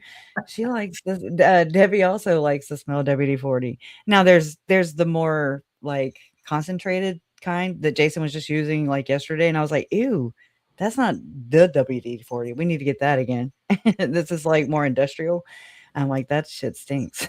So, I do have a type. It's like, what glue did you like to eat when you were a kid? I, No. I ate chapstick. Or, not ate it, but I consumed it. Let's just say I consumed it. Crazy. okay, Yeah, here we don't be a go. huffer. Our private business again. I ate potato chip sandwiches. Mm, okay. I mean, no, that actually sounds on brand, you Yeah, know? You're a glue sniffer. just Oh throw my some. god. I didn't have nothing to put on it, so I just put bread with potato chips and mayonnaise, and there you go. There you go. My Skinny dip. ex-mother-in-law is from Georgia, and she would eat banana and mayonnaise sandwiches, and I was like, "No. No, ma'am. No, doesn't even sound good." No, it don't Banana sound good, mm-mm. but I think there might be mayonnaise in some fruit salads, that might What have the bananas in there. But we are weird, y'all. I love it because y'all she's like, "I ate Play-Doh." I'm like, "I remember I licking the remember what it Play-Doh." smelled like, though. I remember what That's Play-Doh and glue smelled like, but I don't know that I ever ate any of it. But I do remember what it smelled like, and it did smell like something you should eat. Yeah, I mean, can you just say that that gives us, like, a natural curiosity maybe? I don't think it's because we were hungry. I think it's just we were curious. Well, Mm. too, they make children's markers that smell like different, like Oh, yeah. the Do colors you will think that's smell. intentional? Well, it I'm is whenever you're teaching kids and you're trying to keep them interested in drawing and making a letter or whatever. they're But probably eating it too, if you think about it. Oh, somebody man. Give gave them my a damn mother Sharpie. Give them a she got Sharpie. They'll only do it once, you know? and don't put the top back on. Yeah. Oh, I hate that. I have pens, markers, like, that's my thing. Like, the boys will come in the room, they're like, "Mom, okay, you have a pen?" I'm like, "Nope." And they're, like, everywhere, you It's know? No. literally it's literally a new broom sweeps good. This is the very truest thing about a pen if you don't cap it properly. My It mama works always fine said when that. it's new, but if you leave the cap off, Mhm. That's ass. Yep. Or that's a wrap. My mama used to say that too. I'd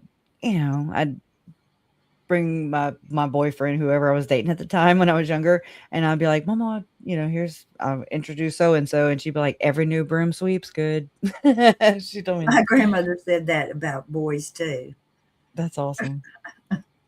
My papa Vallo, he told me I was getting ready for my homecoming date in ninth grade, and this is before my date showed up, and my papa was there, and so I was dressed formal, and he leaned into my ear and he was like, "The best thing about a woman is her mystery." And I was just like, "He thinks I'm a slut." Like I remember like, "Oh my god, what is he?" Like, cuz I don't like to show, I was never I never dressed revealing or provocative or, you know, um I never tried to. I'm not saying I didn't, you know, when I could. I did wear bikinis, I'm just saying. But it was never like, "Oh my god, you gotta look at me," In fact, it made me very uncomfortable. Um, 'cause well, Yeah, I'm I don't know uncomfortable. how to say that, but, I mean, we're well, at least my mom and me and my daughter, just kinda looking at the family line there. I mean, we're blessed in the bosoms. I don't know what else to say, okay? And I'm like, Exactly. "Blessed or cursed? What do you wanna what are you talking See, about?" that's the thing too. When you're real skinny and little and don't have many curves, you could put just about on anything and it wouldn't look quote sexy. It would just look nice. And but if you have any amount of body fat and you're a girl and have curves, I mean, it's just there. It's there, and you can't. The more you try to cover it up, the more it's there. Mhm. Yeah. And I remember getting real self-conscious about that, like, in s high school. Guys, they're immature, they're looking down, and I'm like, "Hey, up here, my eyes are green," like, "Snap up to here." There's oh, they're the best thing about a woman is her mystery, don't you know? Really, the best thing about anybody is their mystery, if you ask me, but that was just kinda interesting how I totally threw I was like, he's slut shaming me," like Lauren did, basically. So it's like, is that the outlook I had on myself? Was I thinking that about my anyways, right? This is I where I know go it. with I know. my Yeah. psychology. Yes. Yes. People can work on our brains. Where's Donna from? Donna is from Tennessee, Mississippi, Arkansas. I was born in Tennessee. I've lived most of my life in Mississippi, but I did live in Arkansas for a short period of time. You remind me like, my Aunt Ginger is from Mississippi, and, I mean, she always was just a fun aunt, and, she would do things with us as kids. Really appreciated that about her, but she's from there, y'all have the same accent, you know? So you remind me of my Aunt Ginger. But And I always said KJ reminded me of my Aunt Dot. And because KJ's younger than me, but I remember my Aunt Dot when she was KJ's age. And just it, and that she lived in that same area of Tennessee, so she talks a lot like KJ. oh, okay. Yeah, I mean, there's a I didn't realize how bad my accent was, and then I'm like, "Oh, no, I sound like a hick." And I don't know what's going on with her, but I'm just going to say this, that it seems like that somebody has done something with her, sort of kind of like what's going on with you guys, because it sounds like somebody sent KJ messages of things that people have said about her that she thought were her friends. Oh. Oh, I didn't catch that. Yeah, and so I wondered what in the world was going on, because we may have all said things about each other at times, not that you could clip out of. Um, I Yeah. don't, but when I saw that, I wondered what was going on, and she didn't keep her chat, and people were saying in the chat, guessing this and that and the other, but I didn't see it, and she never said that, as far as I know. But um, she said she'd been lied to and lied about and this, that, and the other. Oh, And I hate that for her, because I do it seems I do like, too. uh, It really gets it can get to your psyche if you let it, and, but, I also like, how you'll get trolled, and it's, like, not intentional attacks, like, I don't think so, at least. Like, I don't some of them are just bots, some of them I don't know, I don't have the, like, go to Megan's Go to Megan's channel for answers. Come here for questions. But like, but I don't also try to understand them either, like the troll thing. So I'll just ignore it pretty much. Well, that and I have you wonderful moderators. So maybe Also, y'all just do such a jam up job that I well, don't ever see them. YouTube holds a lot of things, and it'll even hold stuff from members if it's got words and stuff in it, that which is okay with me, because I don't want to, as long as we're not wishing violence and stuff from somebody, you know what I'm saying? Right. I mean, this is kind of what I've heard and seen a few screenshots of happening in the Patreon for and Discord for Hidden True Crime, talking shit about me still. I just love the taste of my name. I guess that's what I don't understand. I'm just like, okay. There's a difference in oh my gosh, I gotta find the quote because I found it and I was like, oh, I like that. People think people pay other people to do stuff. Most of the Mm-mm. stuff that these people do, you couldn't pay anybody. You don't got enough money to pay anybody to do these things that they Well, just damn do on their own. like what? Huh? What I are you mean, talking about? I'm talking about if Lauren thinks that that that Oh, we're it's like a we're in concerted cahoots with other people and like giving them conspiracy. some Yeah. kind of to tell our tales for us. Nobody has enough money to make anybody spend hours and hours researching the shit that they done their own selves, that people have dug up. I You got more know, time than money. that's right. I mean, it's the craziest thing I've ever seen. But if those people want to do it, I'm not going to stop them. Right. Well, I mean, that's awesome whenever your community wants to help and pitch in. I mean, like you guys, I wish I could pay you. I know there's some people that That is do. not what I meant either, Krisha. But Well, I'm but I just mean, saying that. I do. Look, I'm looking.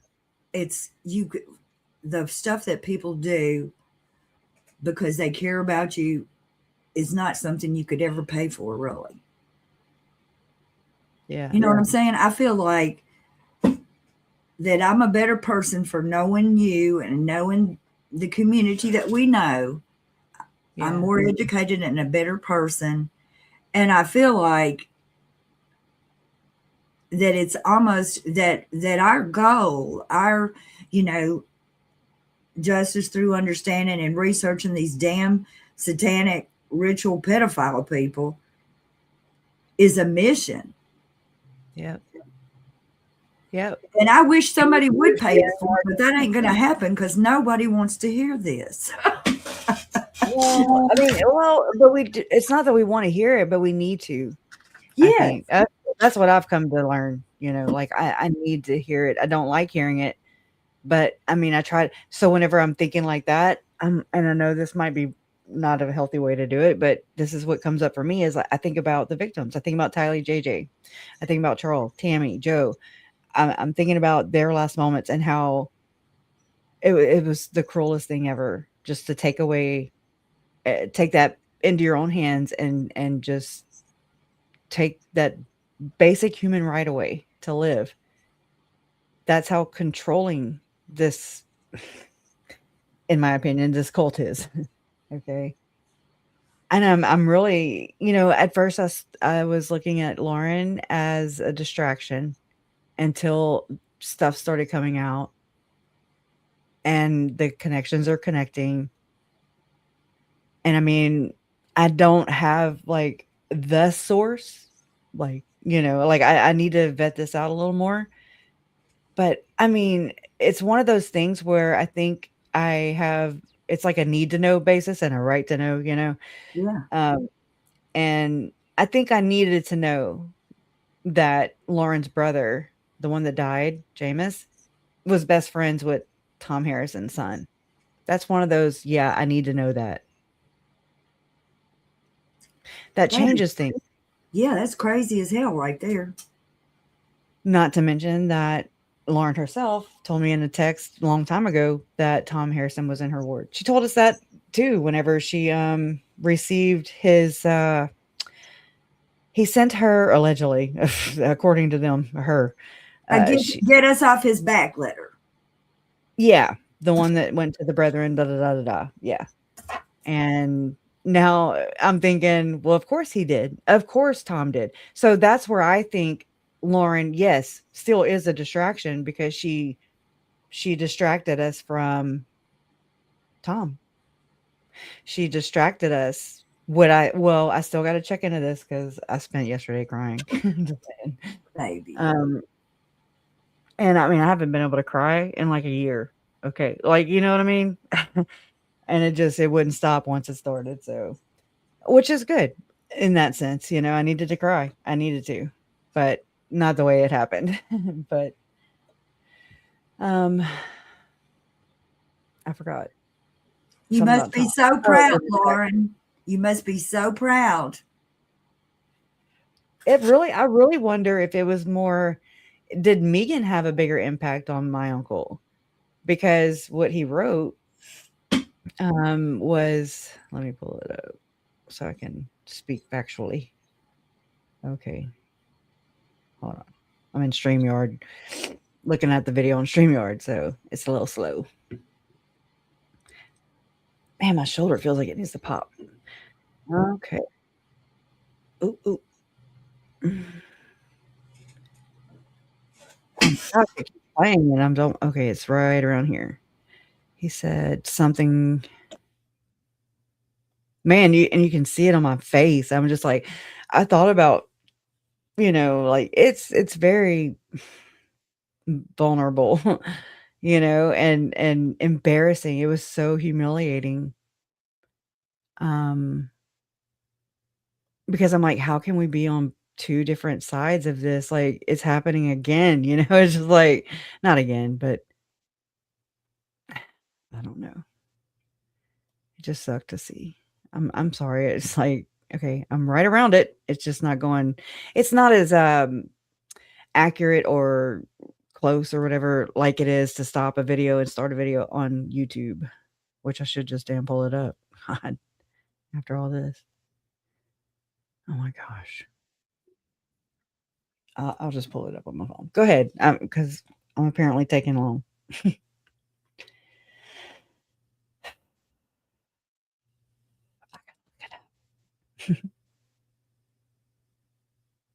You hear me? I had a house burned down back in. I need you to talk, Donna, because I can't talk and look. If you can. Yeah, I'm talking, but I had my Oh, I'm mic. like, well, where are y'all? Am I still here? Okay. Dang it, Thank you. I forgot now what I was going to tell you. But It happens with top talent, girl. so, jeez. Anyway,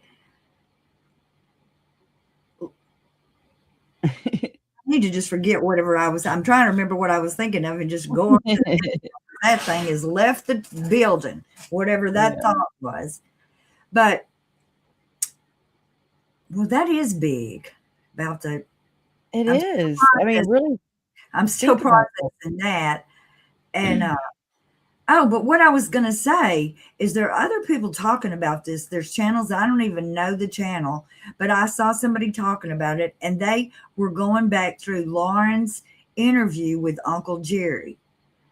And have you seen the Power that? Network, Para Women, yeah. It looked I real. was watching it while y'all were watching it, but I just couldn't comment because I did not like it. It looked too cozy to me. But I think I didn't like it when they did it the first time. And that's what I was like, Lauren, that was a mistake, all this, because. She's done it with Larry before too, though. She's done this. She feels, or it appears to me that Lauren thinks she needs to be in the frame. Well, she I'm does that in her lunch live. She's like, Kay has given a bunch of statements, and she has a real strong personality. But I have heard that Aunt Melanie don't put up with much. No, she don't. So you don't want to get Aunt Melanie, and I'm just saying, she may have. You're just curious, yeah. This might have been an error. Well, it's still gonna be in his own time, that's for sure. That's what I'm learning.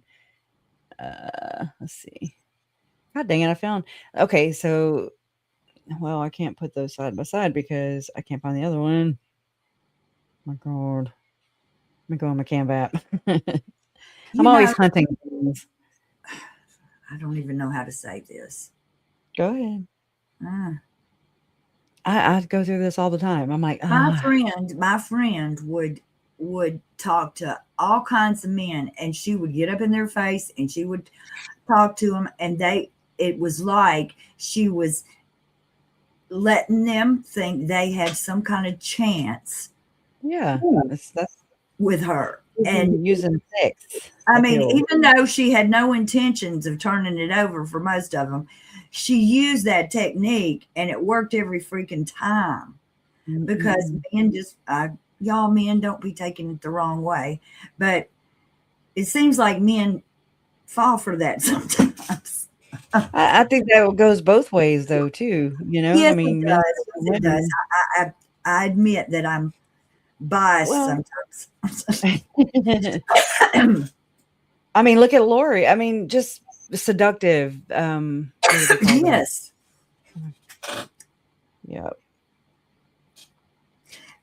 You know, that being put together, wanting to be the center of attention and all that. I mean, I understand that. My whole life, I have like, if I wanted to be, if I felt like, okay, I'm gonna go in this room and everybody's gonna notice me, I would forever like trip over something or catch my purse strap on a chair and drag it across the floor. Something that definitely would make me the center of attention, but That's not what I meant by awkward. Like when I enter a room, I'm gonna do that. That was a much better explanation, you know. I mean, awkward and like, oh my God. Yeah, I can't believe that happened. oh my gosh. The other night I went out to hear my favorite band play and and uh and my ex was there with his wife Oh Lord. and it was weird. I'll say that it was weird. But then when I got ready to leave, I couldn't figure out how to leave. And I was trying to like, walk out like I don't care. I'm good. I'm sophisticated here. And walked right past him 3 times. I couldn't find the damn door to get out of there. And so finally I found this man. I was like, I said, do you know where the front door to this place is? I said, would you please walk me to the front door? I don't Oh know who wow. that man was, but I left with him according to everybody in the club. And In the club. I'm clubbing. oh I my ain't God. clubbed it forever. And It's I awesome. said to myself after that, I thought, why do I keep doing this? Why do I keep, Uh, I'm subjecting not yourself afraid nobody's from going to whoop my ass because I ain't done nothing wrong. You know what I'm saying? right. But still, Right. it was humiliating. And Yeah. Is it because you have expectations of what your life should be at this point? So yes, maybe too. you're just And it's like, I feel like one reason is his brother was there. My ex's brother, younger brother, was there. And I saw him and I was so excited to see him because I hadn't seen him in damn all these years. And so I wanted to just run over there and hug him. And so I was he was helping, set up the stage. And so I was just like, not, you know, trying to, anyways, when he went and sit down, he went and sit down, fuck right next to his wife. So I couldn't, though, go and speak to him then because yeah. he was over there sitting with his wife. And I thought, this fucking woman has stole my Oh. family. That's what I felt like. She has stole my family. That is my brother-in-law, and she has stole my family. And Mhm. and I was upset about it, but I thought to myself on the way home too, though, if I ever find myself in that situation with his sister, I fucking will knock everybody out if they keep me from trying to hug her neck. Girl, I'm just like, oh F-bomb. You go, girl. I was I mean, like, I think that's normal, but like, but you also have to realize like you made that decision too. yes. And And when so, I looked at, uh, and he saw me, my ex did see me, but he looked oh, through me. He Oh, looks completely through me like I wasn't there, and I've never had that happen before. but he may have had to do that to cope, to Whatever. get over you, Well, it was to good for me for him to look at me that way. to look through you. Okay, okay. Yes, it was Yeah. because it let me know what he thought, and that's important for me to know that. Yep. I agree with that.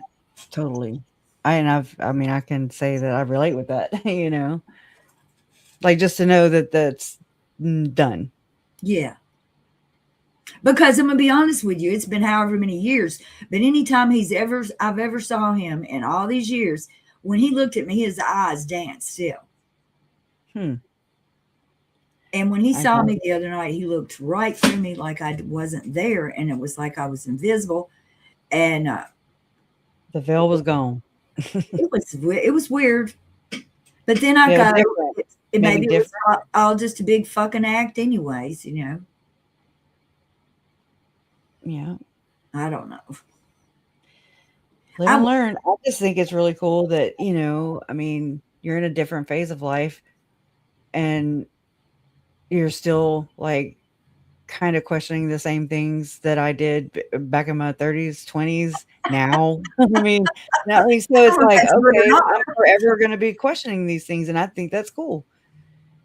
I mean, or not cool, but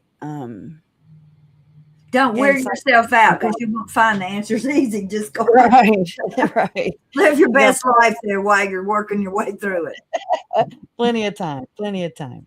Uh, Yeah. I mean, yeah, we were having this conversation with my bonus son yesterday. I mean, he's scholarships, blah blah blah. He's going to be a senior next year, and it's just like, oh my god, this is crazy. And he just wants to plan everything, map everything. I um, mean, like just plan it to a T. And I'm just like, dude, calm down. First off, you're wearing me out just talking about it. I And I wish I mean, had I'm like, you don't that know, like, you don't mumbles. know if you're going to even like whatever when you get there. Like, so just Right. chill out with the expectations. The first Gotta year, be you got realistic the same classes. If you're going to be a doctor, a school teacher, or whatever, you're going to have those same classes. So chill with it, and you know, and enjoy being a right, college student or right. being, finding yourself independent and just kind of breaking out, I guess. I don't know. I know it. I feel the same way with my granddaughter. I'm so afraid for her. You know, in the big wide world that is getting crazier every day. Yeah. But we kind of contribute to it. you know, we're part of society, and I guess that's where we have to kind of balance that. It's important to. I'm not saying I do it. I'm just saying it's important to try Yeah, it's and reflect important. For, off things. And yeah, because I am not balanced, but I think it's a really good idea. it sounds great, at least, huh? Like an engineer with their designs on paper. Then you go to put it, uh, to use. So you go to build the bridge or whatever, and then people are running into it. Anyways, I just found the comment, and so his a comment on Facebook was, uh, and it says Jerry Vallow from Facebook. Because I was streaming to Facebook too.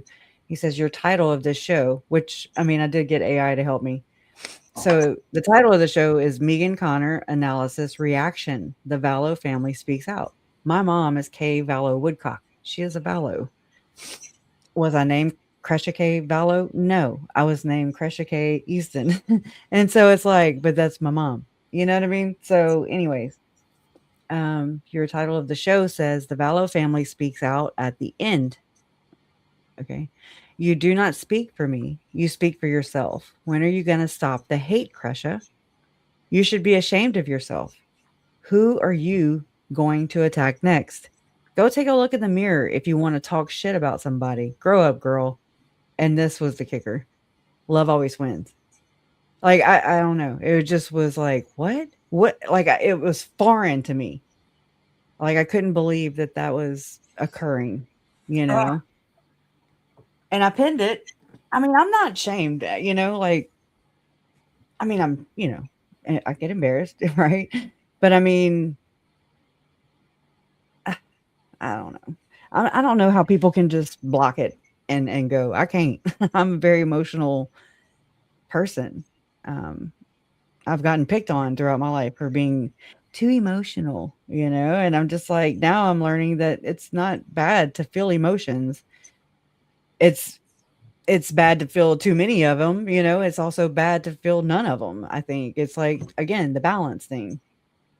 Um, anyways, um, but I mean, that was just, whoa, he's my godfather as well. Meaning, grew up, I grew up, in a Catholic believing family. It's like having your And grandma scold you. yeah. Oh God, right? Yeah. Except I'm like, dude, this is like, there were over 800 people in chat. It was just it was like a shock of like, what is happening right now? Like, it was a lot to just kind of process, but you can definitely see me process it in real time. And I mean, I just didn't know what to do or how to respond or react, except, oh wow. Well, I mean, here it is. I thought later, like, I should have said, "Oh, Lauren, you heard it here first," Oh, it That is was the so first thing I said was thank you, Lauren. And then you said it oh, about as soon as I typed it, you said it. oh man, it was crazy. It was crazy. But I mean, everybody was so supportive. I'm sure that was very confusing for people in chat too. It's like, we never look. We've been through this entire process since 2019. I've never seen anything like this from my family. Or eh, we pretty much to ourselves, basically.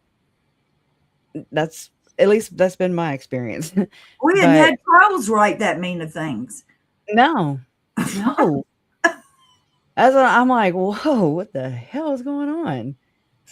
I mean, this also happened back on the video that Lauren had struck or whatever Yes, I remember that. during me and mom, and we thought he was joking because he's a sarcastic dude. And I mean, I get sarcasm, right? I speak it, but I couldn't go back and look at his comment on YouTube because I still haven't gotten that video back. I mean, they took the strike think away, that but I still I haven't forgot think about that it. Lauren and Grayson are talking to anybody that will talk to them. I think it's more Megan You think with Megan's doing this? well, I mean, if you think about it, look, I'm gonna share my screen. Hold on. That Because way you it's can see called what because the oh, title was Megan? well, the title and the thumbnail and, I mean, that's who he was going to fend for. I've had Lauren on all my crap for what, 2 months now? Okay, okay. And so it's Megan Connor analysis reaction, the Vallow family speaks out. And so he's like, you do not Yeah, speak for and me. to be honest with you, really didn't say that much about Megan. No, I was You bitching probably about Lauren. didn't say 5 minutes worth of stuff about Megan. No. And I mean, whatever, it's okay for her to just lie. And anyways, I don't know. I'm not here to process that for him. I can't. And it's sad. It's sad because it just shows another level of harm and just the manipulation, division. I felt the rift from my own mom. And I mean, going through this whole process with that rift, but still trying to put on a public face, not share. I mean, I would share little tidbits here and there, but I mean, I would do it without, I don't want to disparage anybody. I don't, but like my childhood is different than probably my mom saw it, my childhood. You know what I'm saying? Yes, So, yes.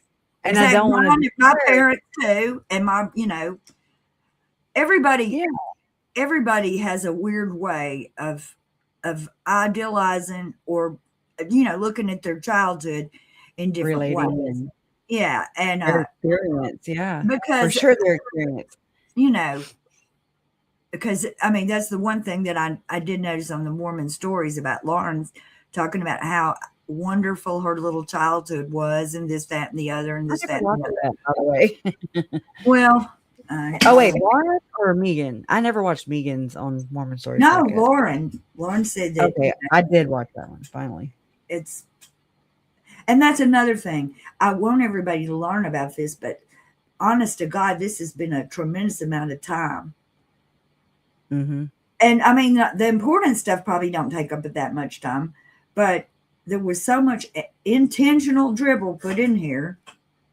What I'm talking about and the where? things that just to take up time. I'm talking about Lauren taking up time, making her things longer. I'm talking about people Oh, copying, yeah.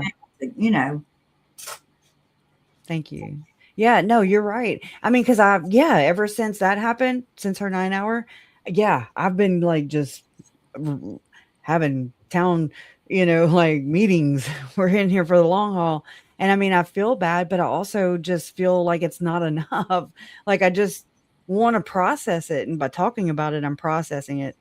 That's why it's helped me so much, I think, with talking about Lori and Chad. And I'm so glad that Colby's doing that, and going through that process. It's all in our own time. And if we choose to go that way. But I mean, it's helped me, is what I'm saying. I think it has. Um, uh, do I think he was speaking more so from if so, he probably should have maybe worded it better if he's speaking from the Bible. Yeah, I know what you're saying. Do unto well, we always say like do unto others as you'd have done to you, but I know what you're saying too. I just can't think of we should pray Yes, for the and we person. do pray for these people that, we pray Uncle Jerry, you know, learns and Yeah. don't get too upset when he does learn, because that scares me, because it don't seem like that any you should not want to try to razz up people whose family members have already been killed. No. And then I mean, it really shocked me too to feel that from my own uncle again. It's just like not again, but I mean through this, like I don't know. Like I said, whenever I found out that Uncle Charles was murdered, it jolted me. It rocked me to my core. Everything just became filed in an order of importance, and family was number one. Like it was just no doubt in my mind. No longer could I just act like a little black sheep, and go look the other way. I mean, I still stay much to myself, but I appreciate and I love my family, where I didn't have that before. I didn't have that great just protectiveness, wanting their stories to be told right, all our stories to be told, as accurate as possible, because I mean it affects generations too, just like Lori and Chad. And I know people don't quite get this, but it bothers me so bad that Lori and Chad raided my family, my bloodline. They raided my bloodline, y'all. And I mean, people are like, "Well, that's just made up." No, it's not. I mean, I can see where, you can kind of distance from it and chalk it off as just, made up bullshit, but it's not. It's not. This happens. There are these charts, there are these measuring tools of these elite bloodlines, or whatever. I don't want to get all into it, but I mean, that's what I've come to learn. So I'm like, okay, Uh, I don't know. I mean, I'm just going through my own process, and I'm like, does it matter if they believe in Satan or not? Is No, Satan real or not? That's not up for debate. Like it's not important. It's not relevant. But the fact that they do, they believe, they worship, yeah, they, are doing this, that, and they're killing in the name of. So it's like, okay, that's something we ought to pay attention to, you know. yes, Um, because I mean, these have been happening, y'all, forever, since the beginning of time. These mass sacrificial graves, and I mean, I mean, so why are we still here? I'm glad to hear that you're going to read the Glenn Pace memo again. Like that made me smile. I think I Not should. the I do subject think I matter. should, because some people haven't heard it, and the people who haven't heard it, they don't need to have to go back through your old videos to do that. Yeah, And that's and true. like I said, and then when I heard that survivor telling the story that had been like, Yeah. she had been sitting on part of her stories. She couldn't remember all of her story, but whenever she heard the Glenn Pace memo, it just set a fire on under her to tell her story. And I just feel like there's other people who could benefit. Oh, there are. I mean, people have reached out to me. Some of them are like, don't say my name. And I mean, I respect that. I do. I'm telling you, it's very eye-opening. It's very eye-opening. And it's Well, very validating because if anybody, to me at least, it's like having JJ or Tylee here to tell me without them being here to tell me. Like this was my experience, them telling me that, but it's actually the survivor's experience because that wasn't Tylee and JJ's fate. And it's not many children's fate, many people's fate. And I mean, it's generational. It happens. They do this intentionally to program, to, read the book Program to Kill. That's all I can say. I'm glad you woke up, Nancy. I mean, me too. I'm right there with you, girl. And it's just bizarre. And it's scary in the sense that how many more people are like this? Just grifting, grief grifters. And see, sometimes you'll experience something like this and you think, well, it's me. I allowed this. I don't need to tell anybody about this. Is embarrassing that I let this happen. But if you find out that it's happening all around you, and if you don't tell somebody, it's going to keep happening to other people, innocent people, then you need to tell somebody. Absolutely.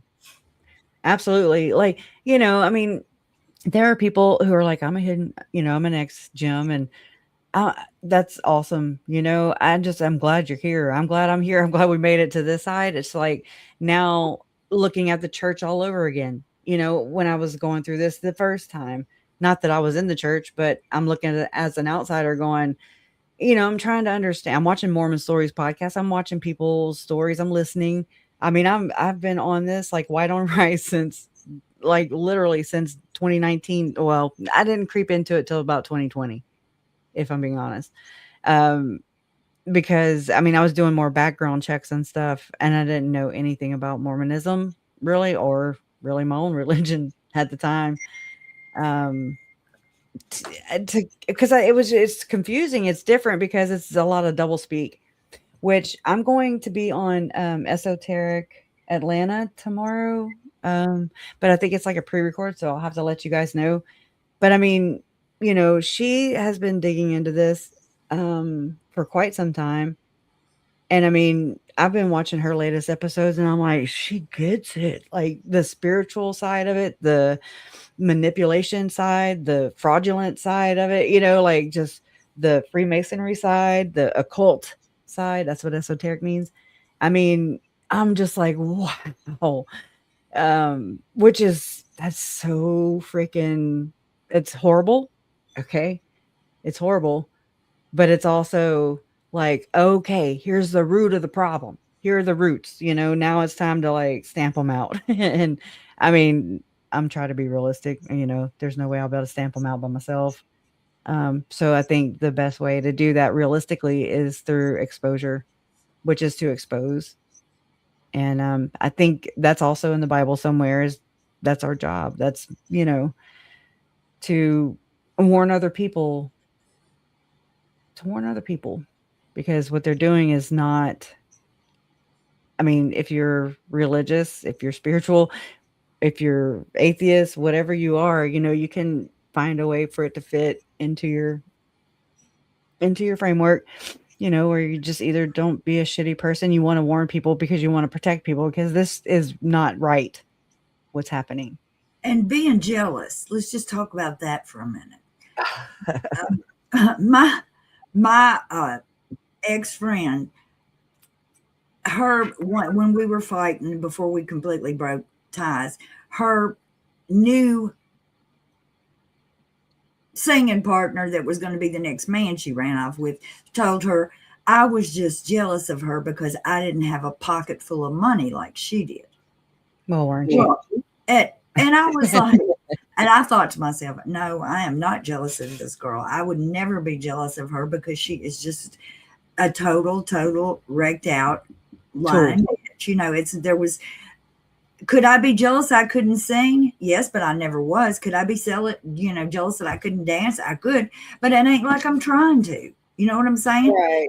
It's maybe envious is maybe a better word. I was proud that I had a friend that could dance and sing, and I thought it was Right. awesome, Yeah. cool. But whenever it got down to it, whenever we broke ways, it wasn't because I was jealous of anything. It was It's I was because you saw her for who she Yes, I was. saw the real person, and it made me sick. And it's very insulting. And I know that people say that something people say is you're just jealous, and also to say Yeah. that you turned your critical thinking over to other channels and heard a That's bunch what Megan accused me of the other day. I'm just No, like, "Whoa, what? Like, my mom can't think for please, herself, or no. I only left because I only burned out of there because everybody else was?" No. I was not trained and programmed and indoctrinated to have somebody to follow and say, "Follow the prophet, follow the pro." I mean, there's a reason this is happening. And I mean, I get it and I see where the short-sightedness can be, the blindness to that could be. She's Ain't it? maybe as an ex-Mormon, coming out of the church, you're thinking, "Oh my God, I just rid myself of that entire programming system." But no. Because it's just going into the next, like you said, a mini cult, And basically. this does not need to become a cult either, because just Mm-mm. because Lauren got mad at all these people and now they're on one side and she's on the other side does not mean I have to pull any of those people close to my bosom either. There Like, you go. I just want to say that Yeah, just you ain't gotta because come here. Just don't go back there. y'all are all mad at Lauren and Lori Ellis is part of the team that's mad of Lauren does not mean I have to become bosom buddies with her. So Right. there's lots of these people who, and that's if nothing else does not make you know, you cannot follow people. It is No. fine to be interested and to all that, but just because they're friends with somebody does not mean you have to be friends with everybody they're friends with. Yep. I feel there's a window open or something. I don't know if it's because there's feedback whenever I talk. Like, there's maybe like a window open that either on my side or your side. I don't know which one, but I'm looking. It's probably this. Oh, yeah, I found this too the other day, y'all. Let me share it so I can close it. Nope, not that one. This one. So the other day, I mean, let me not cut you off. I'm sorry. Just butt on in. But the other day, I was looking for something. Let me try to remember. Anyway, so I ended up on, I was getting ready for this stream, right? Which was the one we had Monday instead of Sunday. And so I was kinda already over, on her channel, Megan's channel, and, it was, like, January of 2024 maybe, is well, this is January 7, 2025, but this is what I found a link. This was under her video for around this time, 2024. 2025 here. So this is one of her modules, okay? And let me read it. Mhm. So it says Bully Proof Reclaiming Your Power from Manipulation and Controlling People, Module 1. Course description Bully Proof Reclaiming Your Power from Manipulation and Controlling People. Unlock your potential and take back control with Bully Proof, an empowering 8-week live online course designed to help you combat manipulation and control in your personal and professional life. Why should you join? Exclusive live experience. Secure your spot for the live launch on January 7, 2025. This is your chance to engage directly with the course material as it unfolds. She put interactive learning, attend each module live where you can. I'm thinking about Julie Rowe in the back of my mind here, engage in live Q&A, Address your personal challenges directly with expert guidance. That it was the The zinger for zinger for me. me. Kresha, Whoa, I just I heard got it. a question. Is this Megan's lesson? Yes. Mm-hmm. This is what Megan's going to be teaching on January 7th. No, this was last year, January 2025. I Oh, mean, okay. she's still doing this kind of stuff though. But this was her lesson for that, whatever. Okay, go on. Yeah. I just want to Well, I make sure. mean, Megan. yeah. And I Okay. did hear the back what was it called? The background noise or whatever whenever you must unmuted. So it you might have a window open maybe. I don't know. Thank you though. But yeah, this whole engage in live Q&A, address your personal challenges directly with expert guidance. That and I mean, come on, this is what the hell we're digging into and have been digging into for the last what, 6 years, almost 7. So it's like, why is it good for thee but not for me type shit. That's the I don't like this at all. I don't like it at all. It bothers me. It's part of the problem. Okay? Go get schooling, go get the right certification, go get qualified, go it doesn't matter if you healed yourself, like I'm sure that's a big portion of it, that would be helpful in this direction, in this field, but I don't know. I don't have the answers. I'm just offering some things that just come to the top of my mind. So, I don't know. Community support. Connect with a community of like-minded individuals. That was another term that I saw everywhere. That's something that Jason Mao used with Lori, and Lori used with Jason Mao. I mean, it's in the FOIA docs. It's in um, some audio recordings between the women, like Nicole Earl, who was at the temple with Lori when she met Jason Mao for the first time. And he walked in and they locked eyes with one another. And he looked at her and said, "You're one of us. You're a gatherer." Okay. So that's that shit I'm talking about. Like minded individuals, like minded people. I don't like it. I don't like the terminology being used here or the idea of it. Share stories, strategies, and successes in a supportive, because this is targeted, first off. We're just conversing, like we're just hanging out. But this is targeting somebody who's maybe looking for expert advice, guidance, a guru. You know what I mean? That's somebody that's not certified. And because Megan comes off as being a trustworthy, nice, intelligent, person, or sounds that way at least, that's the manipulation thing. That's the oh my god, I don't know. Share story strategies and successes in a supportive environment. Live participants have access. That sounds great. Are you there? Yes, I'm scared. No, it did good. I don't hear me.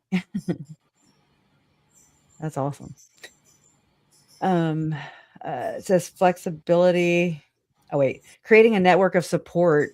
That's not probably good. Have support, but like not maybe the network. I don't know. Again, I'm not a professional.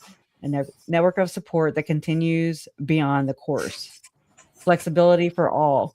Even if you can't join live, you'll have unlimited access to all module recordings post event.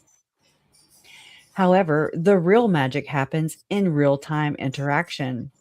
Core structure is 8 weeks of empowerment. Each week, a new module will be presented live, focusing on different aspects of understanding, identifying, and overcoming bullying and manipulative behaviors. Weekly themes, from understanding the psychology behind control to mastering effective communication. Each session is crafted to build your resilience and assertiveness. Join Bully Proof now to learn how to set boundaries effectively, discover techniques to neutralize manipulative tactics, build a toolkit of psychological strategies to protect yourself, foster a supportive network with others on the same journey. Seats are limited. Pre-purchase now to not only save with our exclusive discount, but also to be part of this transformative, interactive learning experience. Don't let this opportunity to reclaim your power slip away. Secure your spot today and start your journey towards a bully-proof life. Megan. No, it doesn't say Megan, but this is where I got it from. Wow. Yeah. So, I mean, that was I'm sure she sharpened that, and I remember us kinda talking before and how I wonder she was how many. working on some e-courses at that time, so I don't know what it looks like today. I that looks like a tremendous amount of work for what? And and who is buying this? I wonder Uh-huh. if I bet you Lauren is not paying her money for this. But if you watched Pair of Women yesterday where she showed the freaking what is I don't even understand, Donna, what was going on with that. The whole crime, like basically Jody Hildebrandt's house is being, like John and Lauren are building this mega mansion. I don't even know what to fucking call it. It looks like a Jody Hildebrandt type. I've never envisioned a house like this. Mine have walls and not glass. You know what they say about people who live in glass houses. Um, oh my gosh. Okay. Okay. Okay. That's weird. I wonder if anything stands out to you now. Oh my gosh. I'm just glad you're here, Miss Mojo. I was glad have y'all done that too, where you see people from, the old communities, that we all used to hang around in, and now you're like, oh, oh, they're still over there, Red Rover, Red Rover. Let all the people come over. You ain't got to come here, but you just please get the hell. My observations of that situation, like whenever after the 9-hour live and they did the 4-hour whatever the hell we respond video, to me, like, and I mean we were live whenever they mowed right over us again for the 80 billionth time. So I didn't even know that, but until afterwards, and I didn't really watch it alone by itself or whatever, but I did watch it. That's when I started watching all the creators that were starting to cover it, and I started processing all the things. I mean, I'd already decided to talk out about Lauren, and Hidden True Crime, my experience and everything. And so I text my mom on a Thursday. This was after Lauren's live, her 9-hour live. So she did that one on October 15th. I text my mom like on a Thursday. We were going live that Sunday, and that was the 26th. Okay. So whatever the Thursday was before the 26th, I text mom and I was like, look, look, Linda. No, her name's not Linda, but I mean, I just kind of text her, and I've done this so many times throughout this entire experience where I would go to type a comment and I'd end up like over character limit, and just for the comment section. So I'm talking novels. Okay. Just trying it, but it would help me process my feelings too, or my thoughts. It was before I had a channel. I just, I didn't go live until October of 2021. But so I mean, I didn't have that outlet yet, I was still trying to figure this out. Um, but what got okay, so yeah, I've been looking back into my notes and finding these kind of like journals, if you will, where I was kind of keeping up. Oh no, I wasn't even on that screen. Now I am. Oh, Ellie Mae. Oh, okay. Let me hush. Let me read first. Uh, well, all right. That's not directed to me. Are you? Civil discourse is always good. But Oh, yeah, I so thought that was for us. yeah, I was like, I don't know why I didn't take it down. But so watching Pair Women yesterday, or was it yesterday? Yeah. Um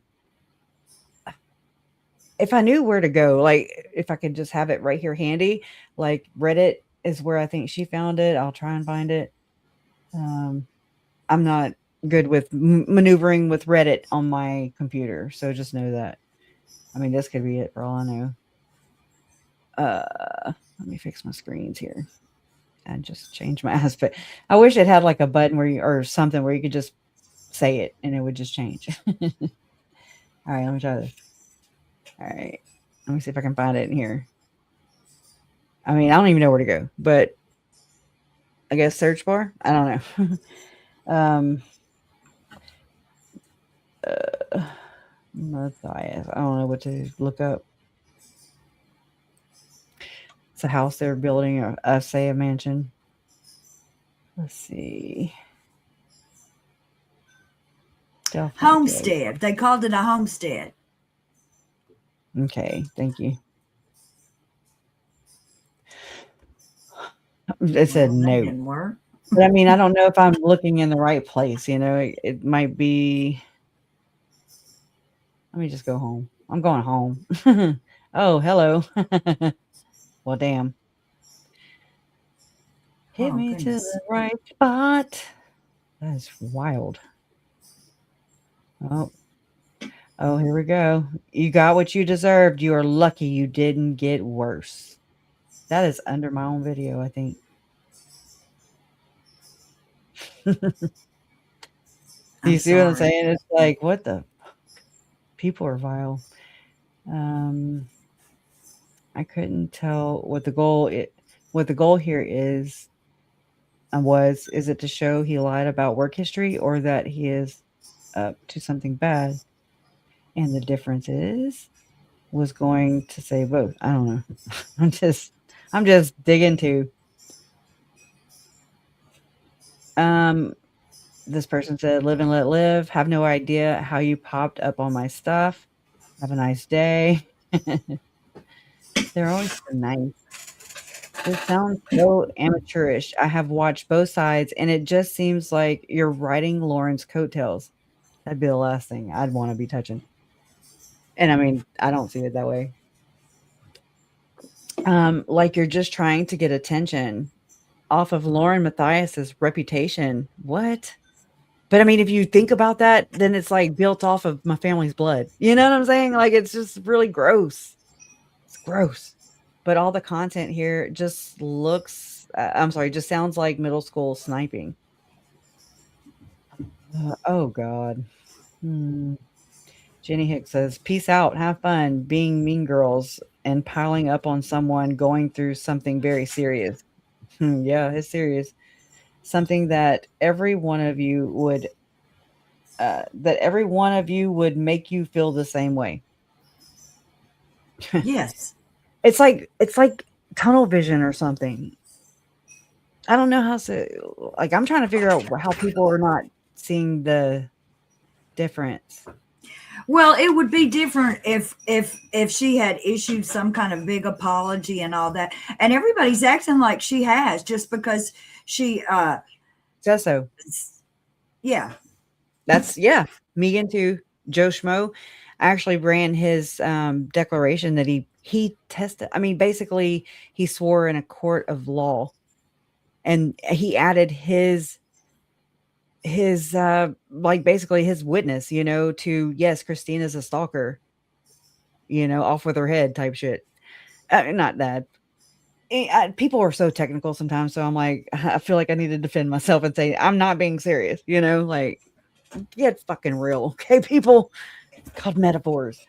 Anyways, but like I was just curious because I was trying to figure out like how much involvement did Megan have? How much involvement did Joe had? Because those are the people that I was closest to. They were right there in my circle. And in my whatever. Um, and so I took his transcript or his the filing for the court for Joe Schmo, and I ran it through my chat GPT, Megan. It's very helpful, and it points out all your shit. Just saying. That's probably why you don't like me using it. But whatever. I think you use it too. So, but it helps me to kind of like I asked it a question, my chat GPT. I was like, are any of Joe's statements in his declaration for Lauren here against Christina, or any of his statements firsthand? And it pointed boom, boom, boom, boom, boom. No, no, no, no, no. So it the conclusion was that he basically just took whomever, Lauren and Grayson's word for it. Just like Megan seems to be doing. It's like, so it was spoken, but they don't look past that. So they just take it as word. Like you can't question them because they didn't question Lauren because they don't think to. I'm just trying to understand the thought process here. And like me, like I'm not in, I wouldn't, oh man, I don't know how to put that. Like I had my own issues with Lauren back early, like in October of 2021, like the later part of 2021.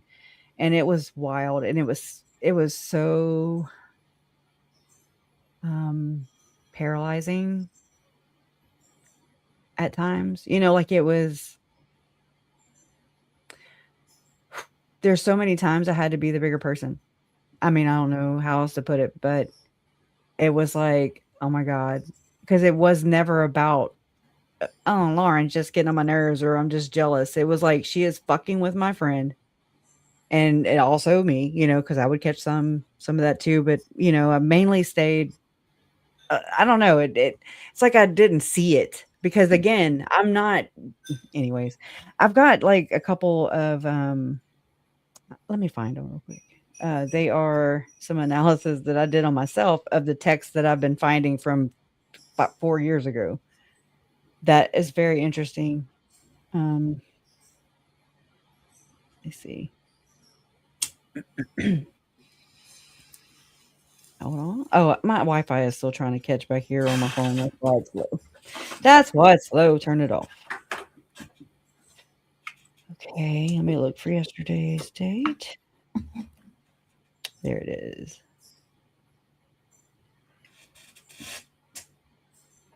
Well, yeah. True crime. Well, it might be true crime, family, drama, and exploitation. Okay. Got to go back in my search here, but let me go to the top of it because I think that's where it is. So what I did was I like copied and pasted a lot of text messages or screenshots of, conversations I had with like other people. I don't want to say their names, but only because I might read it to you and then I want you to be like, oh, that's so and so, because it's irrelevant. Okay. I might be in there too. No. This is before. No, but I'm just saying that when things are crazy, I'm trying to make sometimes, sense. Yeah. when sometimes you will write some stuff that you probably shouldn't have. And oh no, I did not. No, I'm not talking about you. I'm talking about me. I'm oh. I'm talking about anybody. I'm talking about when this, like, I'm just going to say, if Kresha went back through all of our messages and our group messages, she would find some crazy ass things that we said that you might find we would relinquish in the next page of text if you was reading it. But I'm just saying that for us, I would hate. I've probably said some things in some of my texts that I really wouldn't like to be read out loud. But would I rather stir up shit for people all over the town than to say, yeah, that was a shitty thing for me to say? I just don't understand that. I don't understand why she just don't say, I was too big for my britches and said some shitty ass things. Because it's like your mama said it straight. Your mama said it straight out. She needs to be humbled. She's too big for her britches. And look, my britches, I don't know which way they are, whether they're big or little or however they need to be. Yeah. I got some faults, but I'm not trying to hide it. I mean, they're all here for you. Mm-hmm. I call them yoga pants, y'all. Don't ever put them on because you'll never take them off. And then you're like, whoa, I was like 15 sizes smaller. What the hell happened? That's what happened. Yoga pants during COVID. Not a good combo.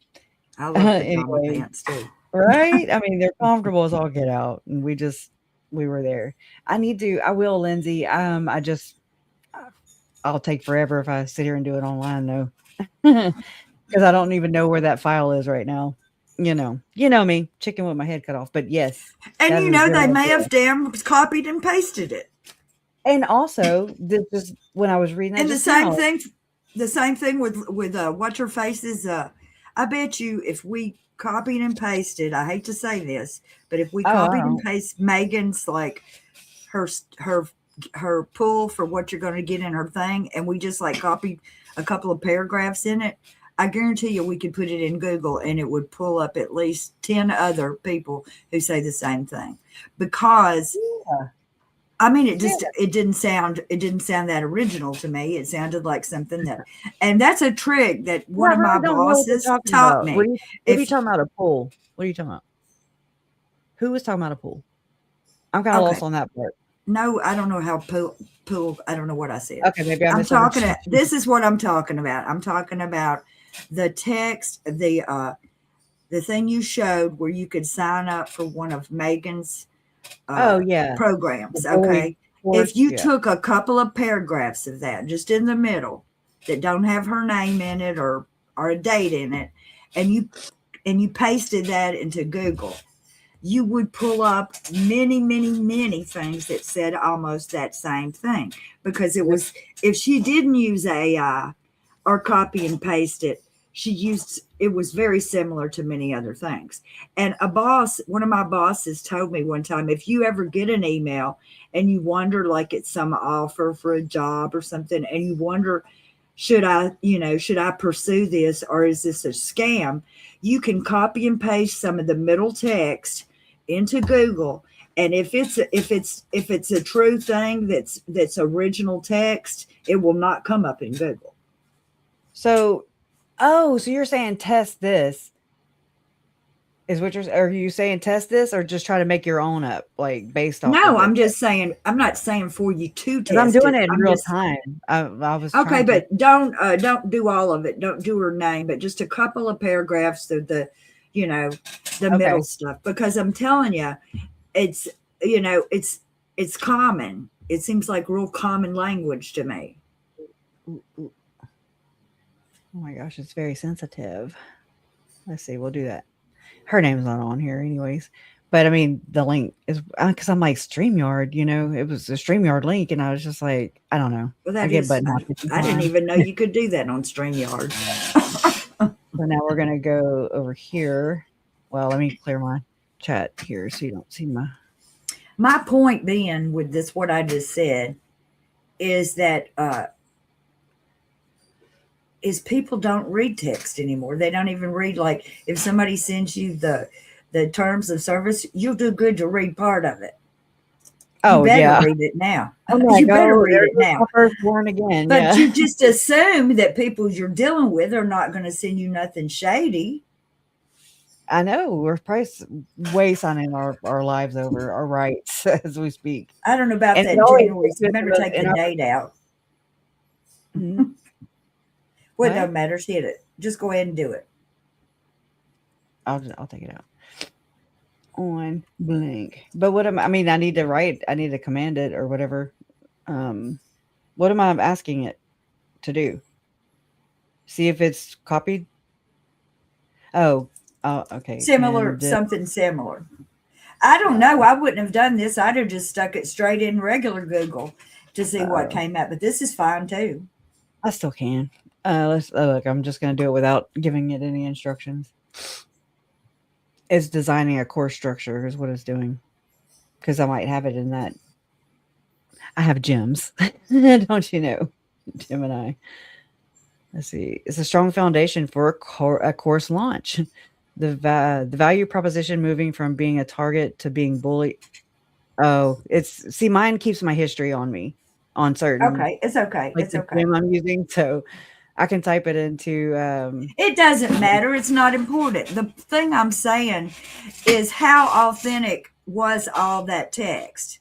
I'm sure that she just got ideas from what other people had and theirs. And Grayson may have damn typed these things out for them to sign. So what Because you I'm know wanting to why? know, Because they didn't think nobody else would be reading it.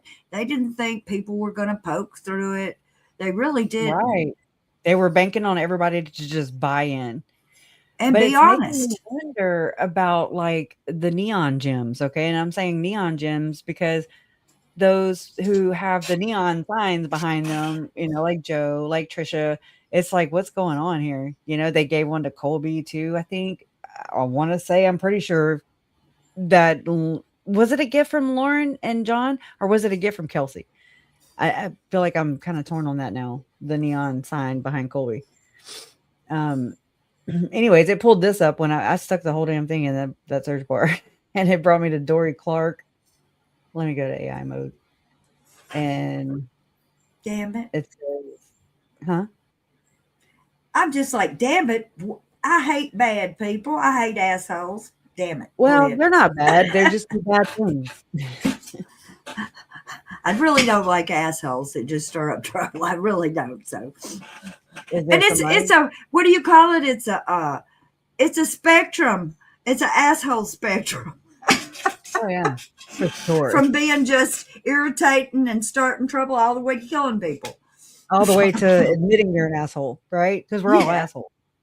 Right, exactly. That's what I said. It's a spectrum. Yeah, you gotta know when to hold them and know when to fold them. And I don't. I mean, I don't mean to. I was thinking about that people say, "Oh, that's leakage," that somebody's accidentally telling on themselves. Oh, And yeah.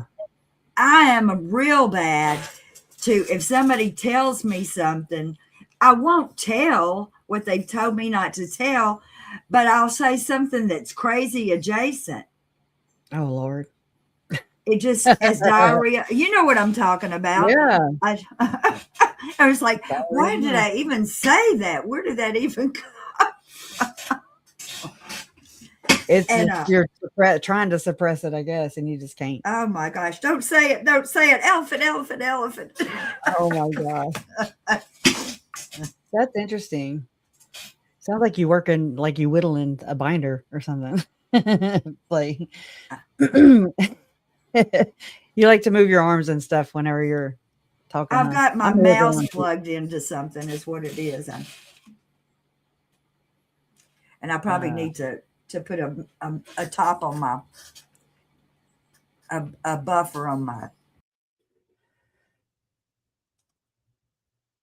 Okay, let me scan through that. I was trying, like, so because I was trying to. Are you there? Or what?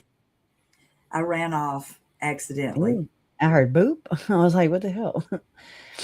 Oh my gosh. Okay. I'm over here thinking, and that's just trouble all in of itself. Oh, I know. I promise I'm gonna grease my chair. I promise. But this is another thing. You know, we love and we hate AI. I mean, we love it and we hate it. I mean, depends. Yeah. Well, the It helps reason, me I mean, it helps me process what the hell, right. because I can punch in all the things. I just can't make it like I guess a legible, or there's another word for it, sentence, or I can't make it make sense. You know how I to need say it. help making sense. So that certainly is not any fault that I find with it to help people make sense. But what I was going to say is it's pretty, I mean, I need to do a story on this too, but the Grok computer is in Memphis. That is where the computer is that does Grok. And there's also 2 other data facilities that are in Memphis, and they're giant polluting things, and they don't need to be put where people are. But at the same time, they have to. Oh my dear, they have to have water to keep them cool, because computers have to be kept cool. So they've got to have all this power to run them, and then all this power to cool them. And so I think balance would help. I think that they need to put regulations in, but they're not going to do that, because, like I said, there is lots of good uses for AI. And I'm going to say one of them would be facial recognition.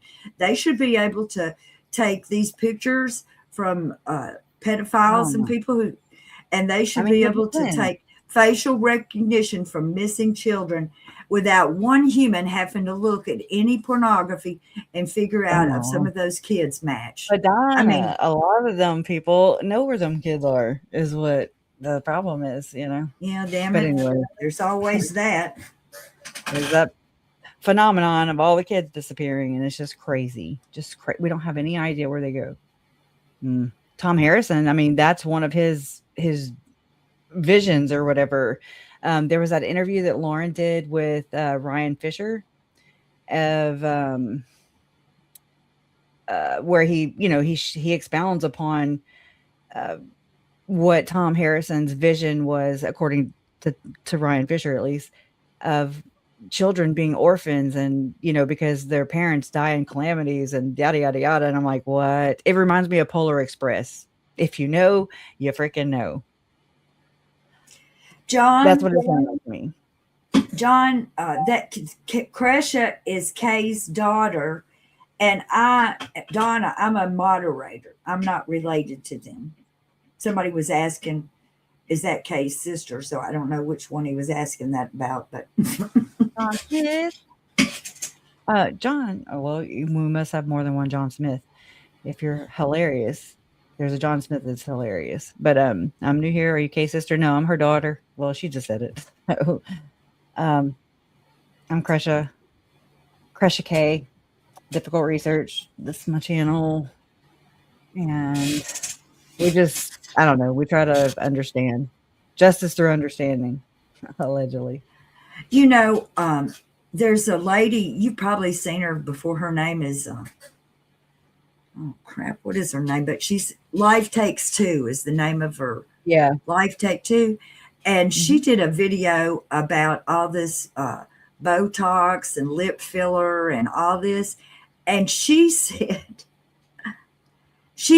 all these people want to look like, and don't take this is, I'm not trying to say this is a bad thing. You're just repeating it, yeah. Want to look like drag queens. So all of these women, I don't know if they want to, but that's kind of how it ends up. Well, I mean, they must. I'm just saying. Do you remember the women the photographs that were inside of Tim Ballard's lawsuits? Do you remember those pictures of those women?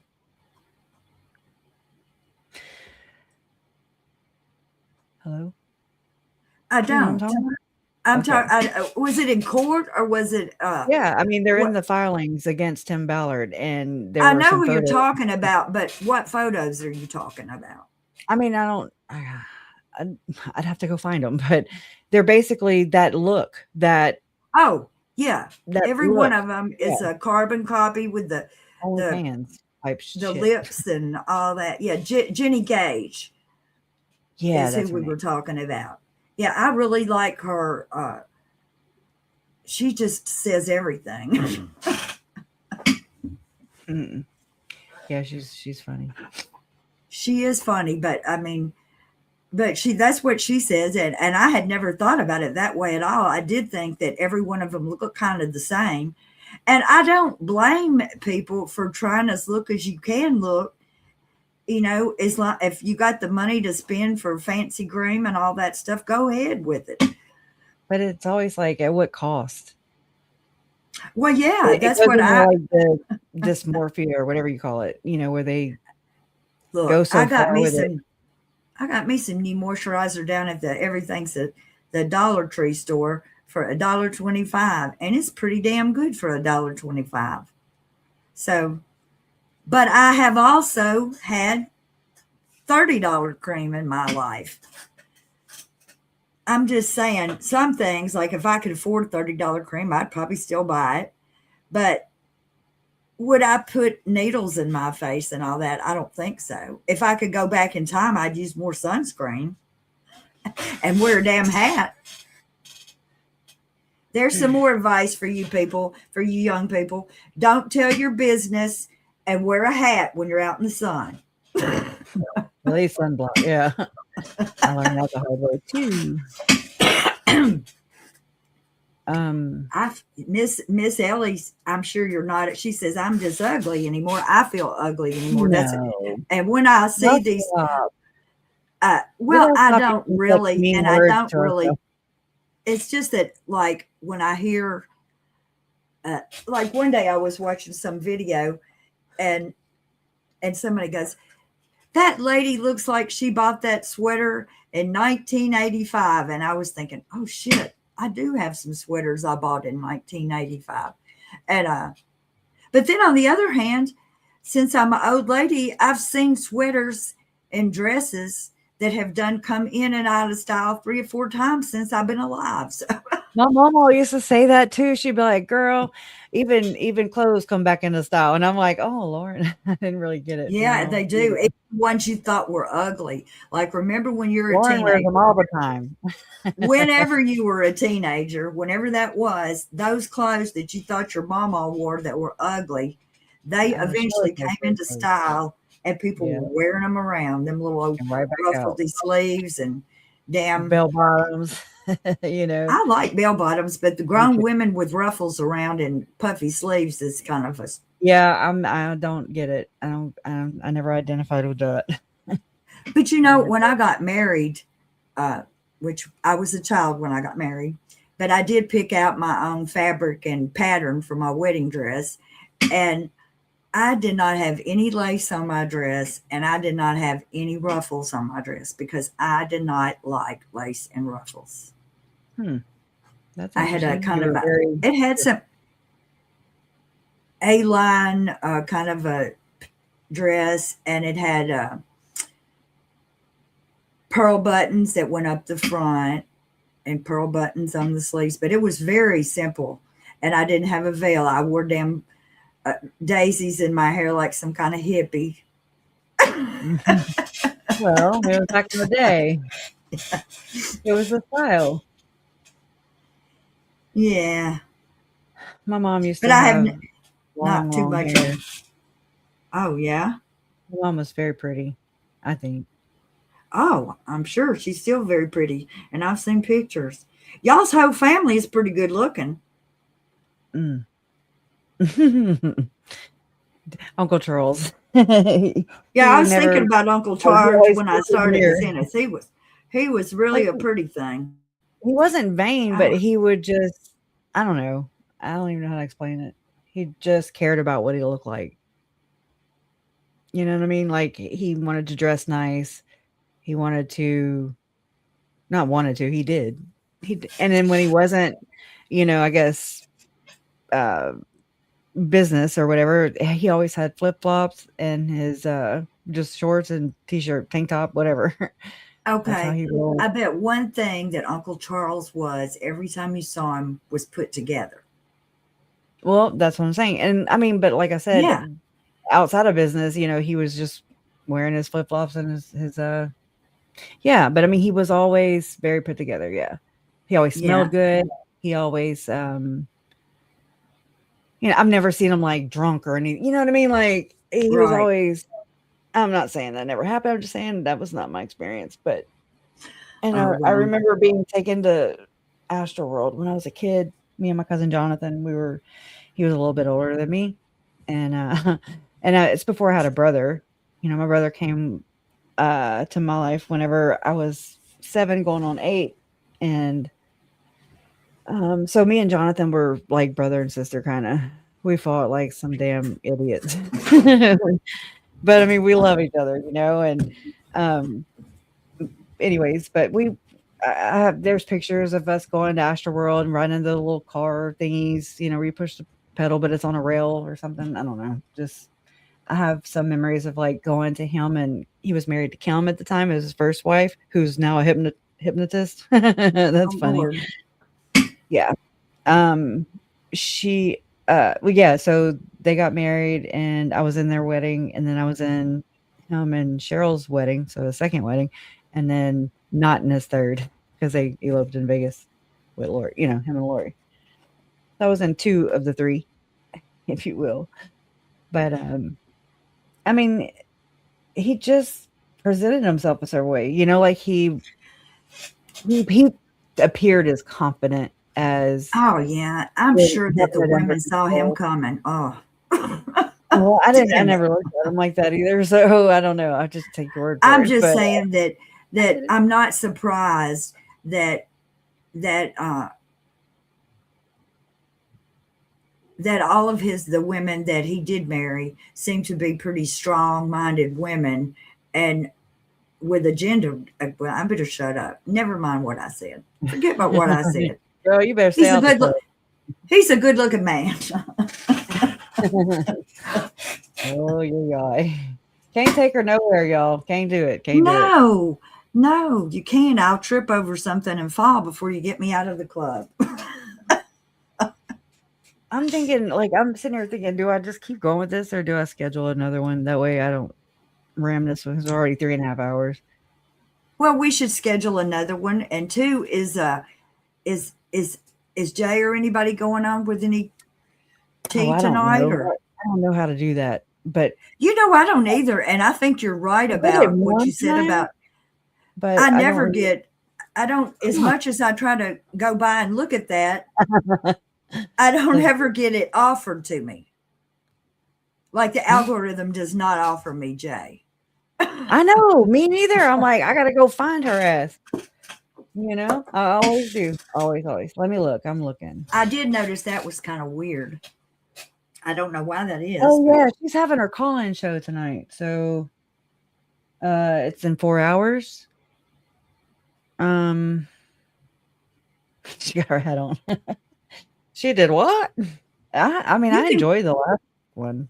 I did. yeah, you can talk for I mean if you want to go on with this for a while and then and take a break before that starts or whatever, it don't matter to me. I'm, I'm making sure that I'm like, am I subscribed all the way? Well, I mean, I don't want to hijack this, but I can also split it too. You know how you record, then you go in and post the shorts, and you post. You can break them up into different subjects, basically. The I did videos. not put any of the right things in the notes. So I know, whatever was girl. I'm just proud of you. I'm like, you go, girl. I was like, Krish is It going to warmed my have heart. to grade me on the curve and go behind me and check everything. And Because I was like, people were telling me, because I jumped at the very end of Hella's chat last night, but like Dolly was like, so you have a stream set up for tomorrow, and I was like, no, no. Jolene did the same thing, and I was I like, I said that it really was don't. And I was sorry. like, I better go check. I said I did say that. I was like, it's just me telling my story and I have no I don't have any scoops for anybody. There's not gonna be no scoops in it. I mean, I Mhm. wanted everybody to come, but I didn't want everybody to the whole internet to show up and say, that was nothing that we thought we were gonna get. Oh yeah, I know. That happens to me sometimes. Where they're like, "This, you didn't talk about anything that was on the thing." I'm like, I know. I'm a shit. I get it. There's our It's not detective's on purpose. It's daughter. not intentional, huh? We love our detective's daughter. She's in the chat. See her? Hey, girl. Hey, girl. Hey. Hope y'all are doing okay. Is it cold up there? I mean, I think we're gonna have like some rain tomorrow, and it's gonna go down to 40. It's 76 right now, straight up. I might I go know it. I was do a like, little should we yard turn work. the air conditioner on? Oh, ours has been running. So it's like whatever. We're doing that weird. Yeah, I don't know. It'll get like it'll probably snow in freaking February. Just I don't know. Weird shit. It's Weird like you get stuff going on. a whole year of seasons in a week, over and Yep. over and over again. I know it's tripolar weather is what I call it. Got the tripolar. Thank you, people. I'm sure I was like, I think I should go back and listen to it, but I may have to crawl under my bed when I do. Yeah, I do it. I make myself do it because I'm like, Yes. oh no, and what if I miss this or I don't know. I just try. I don't. That is when What? you do public speaking, they tell you that you should practice, you should videotape your speech and play it back because you'd be surprised at the things you do. Like Mhm. I touch myself, like my face and stuff. Oh I'll be like, Lord, you I know touch what I'm doing. I mean, I'll be myself. grooming, I'm I'll be still doing my one. hair and wiggling and scratching and stuff. And you go, that's not very good. I need to try to stop doing that. Yeah. I say, and, and I hate it too. Well, that's things that people do have to work at, but everybody who does that has the word whiskers that they have to work on. But still, like I said, it is shocking whenever you see It's like, damn, how do I act at a meeting? When everybody's supposed to be sitting there with their fingers crossed and I'm blowing my nose and finishing my lunch. And wiping your desk off and Yeah. under the phone. Yeah. I get it. I get it. I mean, I'm a busybody as far as that too. I've got to keep. I don't know.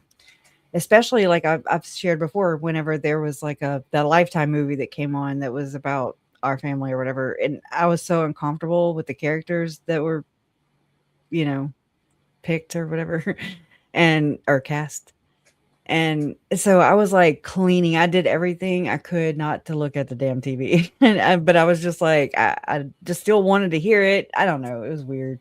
It's a weird thing. I don't think that I did actually see all of those movies for the very same reason. Plus, when you watch something, even other true crime shows, if you're really, really, really, really, really familiar with it, that anything that they say that's incorrect, or it'll just throw you all off, and you'll just like, oh, for heaven's sakes, and Like it might not even be anything. The And Martin, it might even be important. Mhm. The blue-eyed baby thing. I think that came from Lifetime. I don't know. I tried to pay attention as Oh, much as talking about Mark Means. Yeah, I think it came. I don't know. Yeah, I don't know the origin of it. So are we About thinking them that saying she had him them saying that it like was Martin brainwashed was her baby, her blue-eyed baby boy, or I don't know, some bullshit.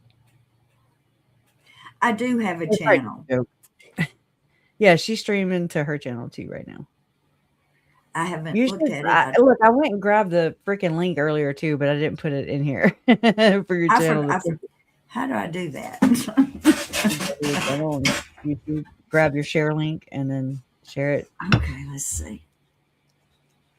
And like try to put it like if you grab the channel name like at the very top in your search bar, you can put it in the banners and that way it'll be there. I went to do that earlier and I got sidetracked as usual.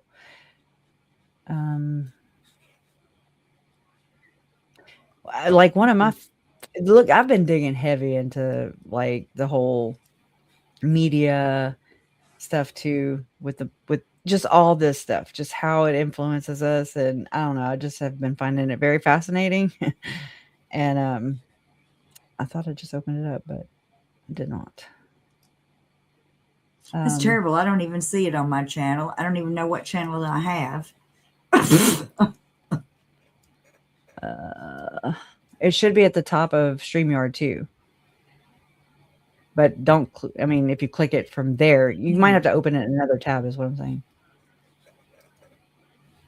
Okay. I've done that before. I've actually clicked on it and booted myself right out the damn live stream. I'm like, oh my God. I get a little button happy. Let's see. Where is it? Right here, I think. Well, if I ever had a chance to go viral, I couldn't find myself to do it. Me neither. All you people who think we're doing this for money and attention and importance and becoming celebrities, we're don't work at it. We're just trying to keep up with the Joneses, man. Tanya, I'm talking to you. No. Right. I'm serious. It's a tough market out here. It's okay. I don't even care. Oh my gosh. Anyway, yeah, and like I said, it's so weird because even with my own little story, I don't think about it every day, but I think about it quite often, and I'll wonder, what did this mean or what did that mean? And like I said, I do try to steer clear of her as best as I can. And if she saw this video, she would know I was talking about her, even though I didn't say her name. There's enough details in there. But you'd be Christina. You'd be making them mean TikToks, except not TikToks. You know what I'm saying? This happened to Jen. Yes, and I could too. This happened to Jen too. So I mean, this shit is going strong. That just But they reminded me. also that doesn't that come along with the self-importance though too? Or narcissistic type behaviors, where they think everything's about them? Yes, yes, yes, yes. And Okay. sh- oh Lord, What? like I was going to say, she was having this. Their friend was having problem. Was her and her boyfriend had broke up, and they were. She was like, "Oh, he's being so mean," just the whole uh, way Yeah. more probably Michael. motives than he actually had. And then she was like, "And he has some ugly pictures of me that we took." And he said he's going to Oh send my them to. god. He says he's going to Don't send do them that. to my mama. And I was Leave for like, the sea. I said, look, I would call my mama up today and I would say, somebody's going to send you a FedEx envelope and I want you to throw it in the trash when it gets there. And my Mhm. mama would do that. And I would tell her it was ugly pictures in there that somebody had no business sending, and my mama would throw them Girl, away.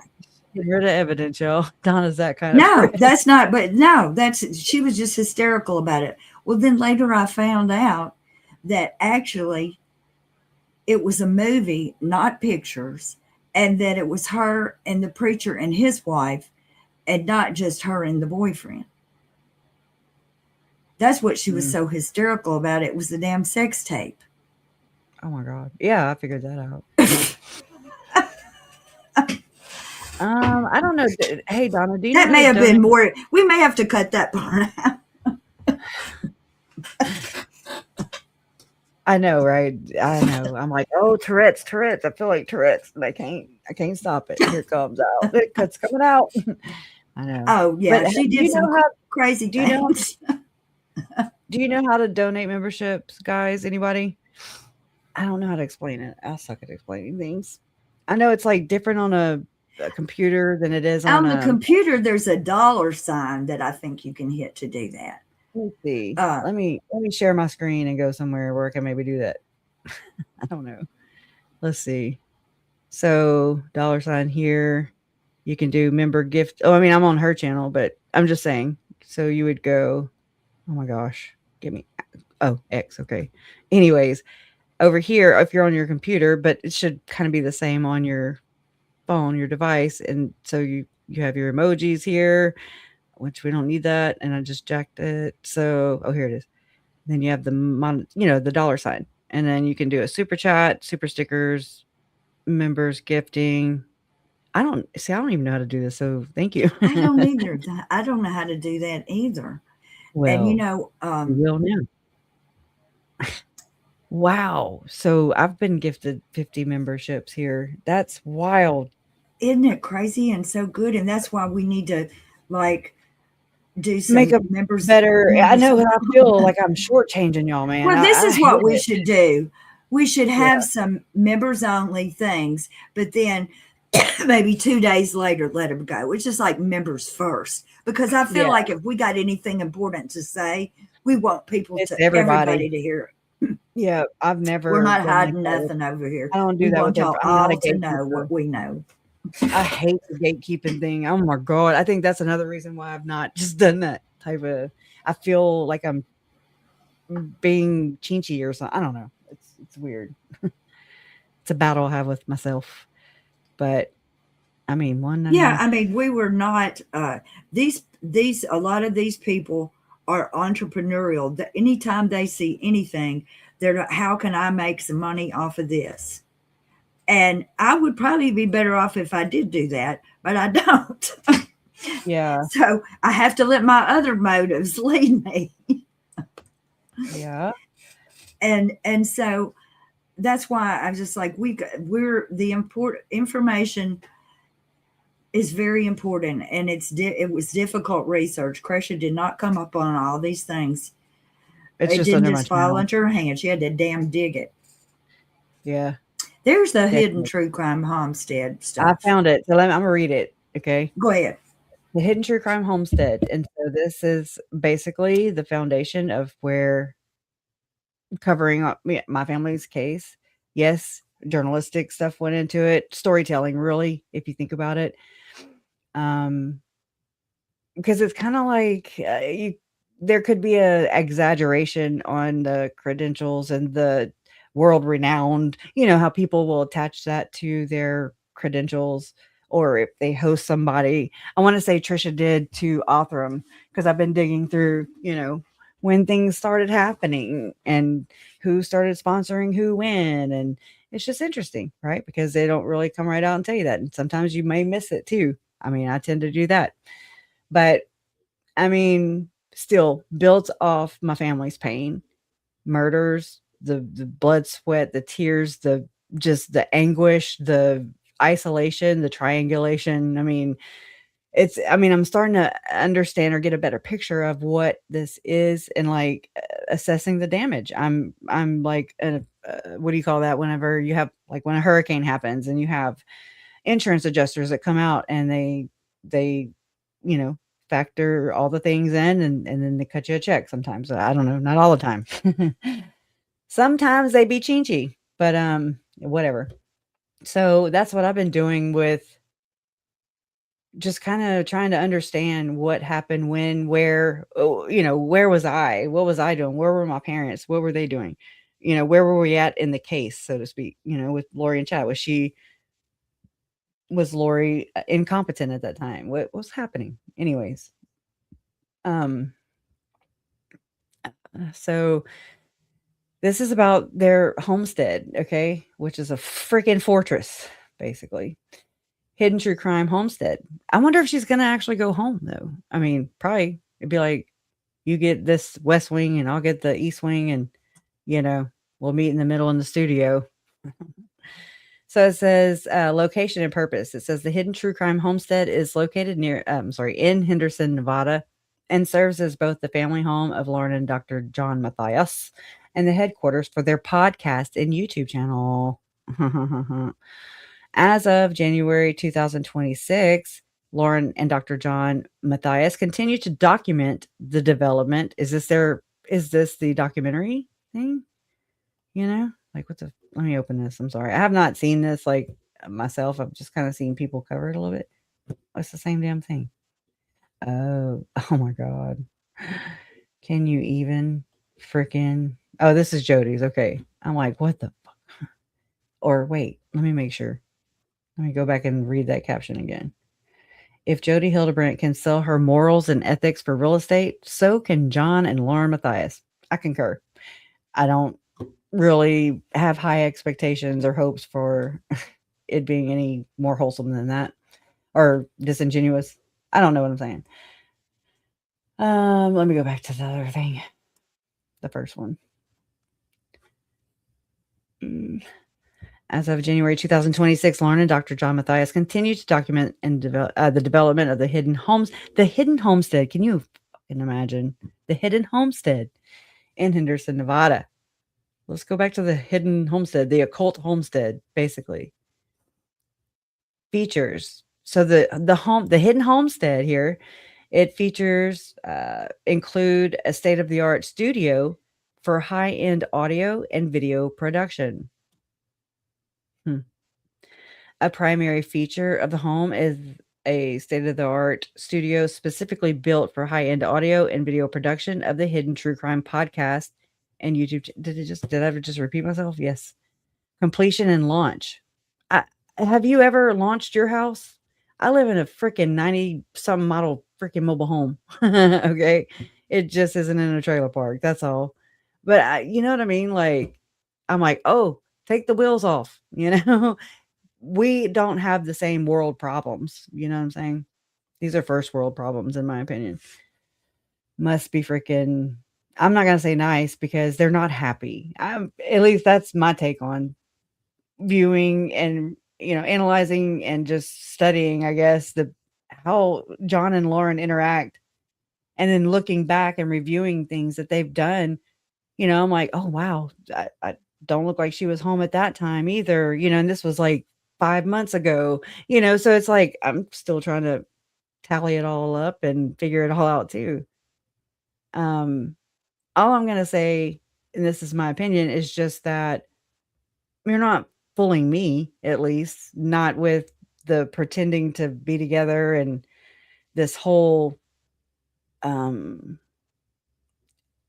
trying to rebrand, basically trying to that day when John was wearing, I don't even know what it's called, but it's like some kind of, I don't even, what do you call it? It's like a jacket or a hoodie, not a hoodie because it didn't have a hoodie, but the high collared, kind of like what Lauren wears, these, I don't know, sweater, I don't know what to call it, a hoodie, sweater.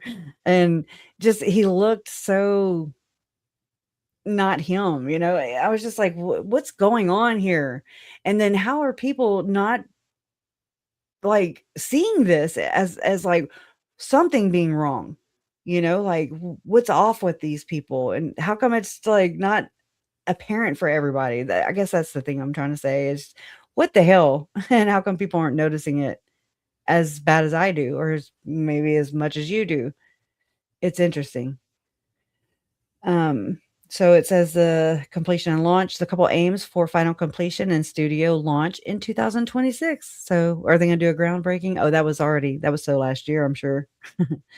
The couple has targeted, well, that's accurate, 2026 for final completion and studio launch. Some launching. Oh my God. Oh my Lord. Okay. The homestead name reflects, interesting, the rugged mountainous site in Henderson. The couple has targeted, quit using the damn word, 2026 for final completion and studio launch. The project is situated in a high demand, shocker, area of Henderson near other luxury mountainside developments like Askaya, I don't know how to say that, and McDonald Highlands, which are also seeing a surge in, quote, custom designed, unquote, high tech homes. Hmm. They're like, hey, Siri, start my shower. No, it's, mm, I just I have my own research into why people build in these communities where they're, like, interconnected somewhat. Go ahead. Yeah, Why does she? I mean, she doesn't. I'm just going to say, go some for it. people don't like to stay home. And I don't think that she likes to stay home. So why are you doing that? I mean, that just seems like a big, huge investment when she's not going to stay there. Right. I wanna Not if know. John's there. I mean, I don't mean anything about this. It doesn't look good for them to me that she does not like to stay home, even when she can be at home. Yeah. Yeah, here, I'll show this real quick because this is where she, you don't have to put the banner up. Um, this is where she And says, I don't want to have to say. oh my gosh. This window's been open since the last time I was live, so let me see.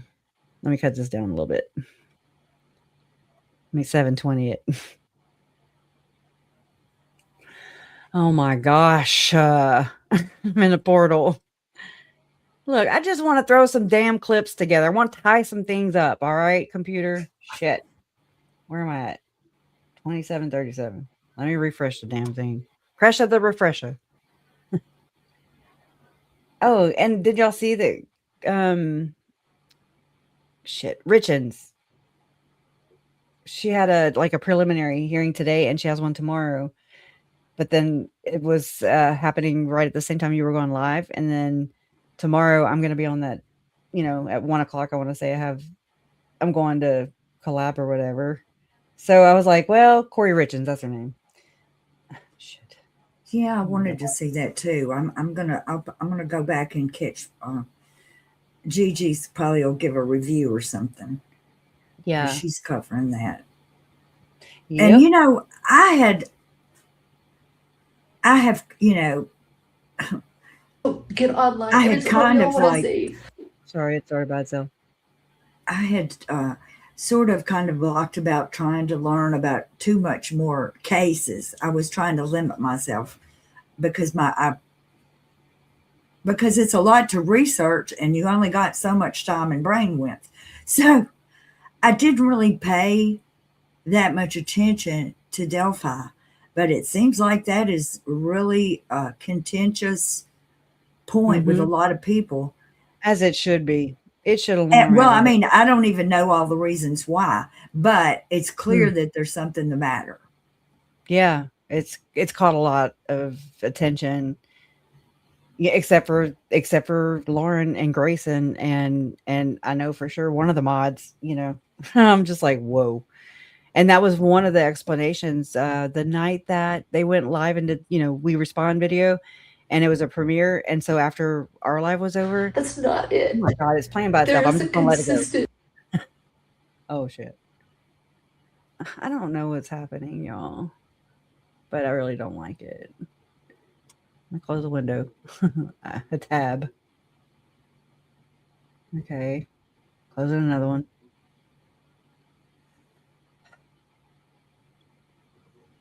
As much as I don't really want to hear her, but I need it to play, What? What? Doctor, Rhonda?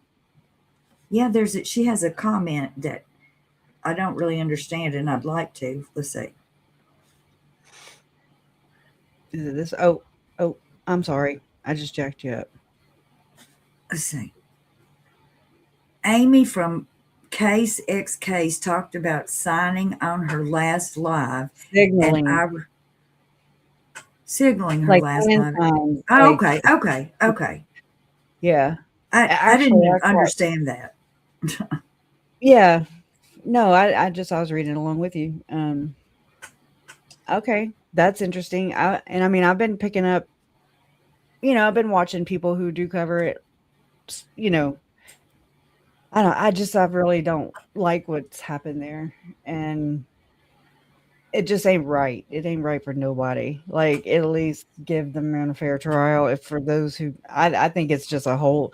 That's just my opinion. Don't come at me. I still have some educating to learn. I got to do. We got to do our own research, and so just by looking at it from over here, and just I followed, like when Lauren would go live on that, and in the afternoon, in the evenings or whatever, kind of like she did with her 9 hour live, is what it brought me, to remember, is how she kinda treated the 9 hour live, is how she would, like, kinda pull all the notes together at the end of the day, allegedly, and, you know, share that, and there would be, like, 80,000 people in chat. Not really, but, don't exactly rate that one, sorry. I don't know what does that mean, but it's okay. It doesn't mean anything either that I don't know.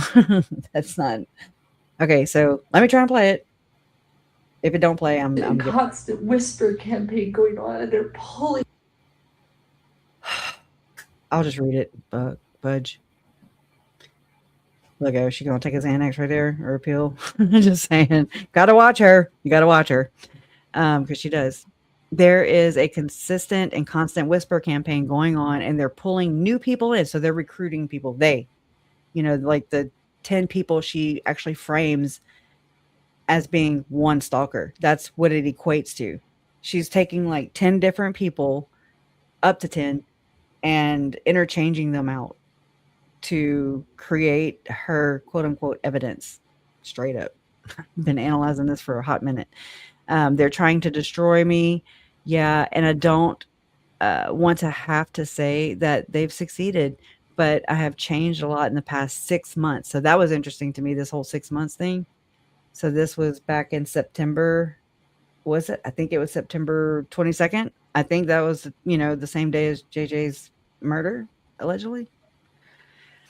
Anyways, I think that's when the court date was, and then she didn't have the 9 hour live until October 15th, right? So it's like the way that they presented this was very biased. It was very just creating a narrative straight up, and it's called poisoning of the well, and it's like a PR strategy where you can try to put doubt, and you see that in Megan's, her arguments where she's saying that, me and mom are stupid. Basically, she don't say that, but I mean, might as well.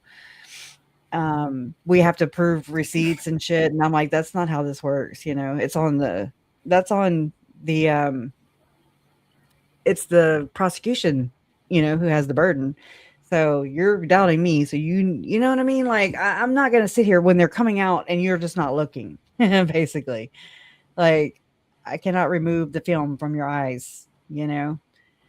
Um, but, you know, like Megan poking holes and saying, well, they could be AI or, um, you know, people can, like whenever she said that Janice had created, I think she said Janice, I don't know if she named her or not, but she was insinuating at least that you can make fake text messages and yada yada yada. And I mean, anybody with Canva can do this. Okay, I mean anybody. There's other programs you can Lauren set up. admitted in You she those did. body cams She that did it in here she too. talked ugly about people and that Mhm. there were texts out there that would hurt people and would hurt victims' families. She said it About her herself. comments, her text would So, hurt. Yeah. so it doesn't matter who, nobody needs a receipt. She said she did it. Grayson did too. In that this little video clip that I have, but it won't play. Yeah, it's And trial by according media, to them, basically. saying they're sorry to Trisha and crying and acting a fool in front of Kay when she's got bigger things to worry about He was at her brother's murder trial, y'all, where she had to was testify. was her way of saying, okay, I've apologized to everybody. Or I think she might have apologized to Megan for like the summer text, you know, the ones of summer that Lauren dropped in a big Facebook group or whatever, just boom, very private conversation But that see, she basically, none of the text are things that we have seen are the yes, private there you are. text that they said, no, I'm talking about those. Oh, maybe we are now. But I mean, at first, those were like Oh no. from Facebook and all those places. But we haven't seen Like them, and I'm not saying I want to see them. You know what I'm saying? We've seen some things, but we don't need to see every mean thing she said about family I've seen victims. enough. I don't. It's kinda like the Yes, Epstein exactly. What files. do It's you like, want? How "I'm up much y'all's more? ass now, because y'all can go F yourself." Basically, you know, like, I don't need to see the files because your behaviors and how they've gone about this and just really insulted our intelligence, period. I mean, sorta like what Megan is doing, in my opinion, about, you know, just not having the accurate sources or the correct sources or they're the right ones. What's their intentions and all the fucking excuses in the world. And you're just like, dude, um, okay. I remember my first controversy. You know, it's just, I don't know, it's stupid. It's stupid. Um, okay, I'm trying to go back to the thing I had open. I mean, I don't understand if you were actually an angel and had actually been angelic your whole life. I am. I'm a translated being, don't you know? You know Just what kidding. I'm saying? She could have been a better person, and you could say, well, maybe she, thought she could talk about other people, but she has nothing. It's like It's normal to her. I'm just saying. As one reason I don't say more things about more stuff is because I'd be hypocritical to be talking about too many things. Oh, And dang, Don, you need you to know what I'm saying. You know what I'm I don't know, saying. I don't know, I I don't do. have that like, I look the opposite, like mom said, you know, how she said that Lauren confronted her back at the trial or whatever, and that she said, "I put my head down," or I looked the other direction, told her to be humble, and I looked the other direction. She gave her a pass is what I'm reading into it, and mom did not come back and tell me about it. You know what I'm saying? She didn't So she take the pass though. She didn't do what she told her well, to no. do. Eventually, right, so here we are, and it came back up. That's the same thing Gigi said too, along those lines. Yeah. But I'm Poor thinking, Gigi. what did it Oh it's my like gosh. Jerry The is the one one thing she says gets publicized like a threat. who's One making a big deal out of it besides Lauren? I mean, are Well, people nobody. making But a I big deal mean, out of it? no, but we've heard it Okay. a million times. She said it Yeah. enough times that you would have thought that it was like, you Metaphor. know, Yeah. Yeah. It's not where the wild things are, John. You know, it's like, come on, y'all. Quit. But it's okay to frame it. So that's how they and you need know it to be. what? What? Lauren and Grayson probably gas up each other. You know what I'm saying? They're like they're both overacting and histrionic, and so they Allegedly, scare in your one opinion. another. Well, allegedly, in my opinion, is one is going, "Ooh, I'm scared. Oh, what are you scared of?" You know what I'm saying? It's like they're growing it over there. Well, it reminds me of how it's been explained that that Lori and Gib were, or how Gib said that that's how Lori and Chad were. It's like fire and gasoline, or whatever the freaking metaphor was, or analogy. I don't know. Okay. Damn it. I think she need to take her own class. That's crazy. I mean, I think that's kind of what I think that. I mean, this is my theory, or loosely, is that I believe that it's possible that Lauren comes from another generational bloodline family. Is it as high up on the totem pole? No. Is Chad? No. Is Lori? No. But I still think they're part of this generational bloodline abuse. Ritual abuse is what we call it. And that's where the pace memo type stuff comes in. That's where you have Bishop, the actual freaking bishop. He was not excommunicated. He was not, I mean, he was like not even a just a regular bishop, he wasn't like a layman or anything. He was in the quorum of the 12.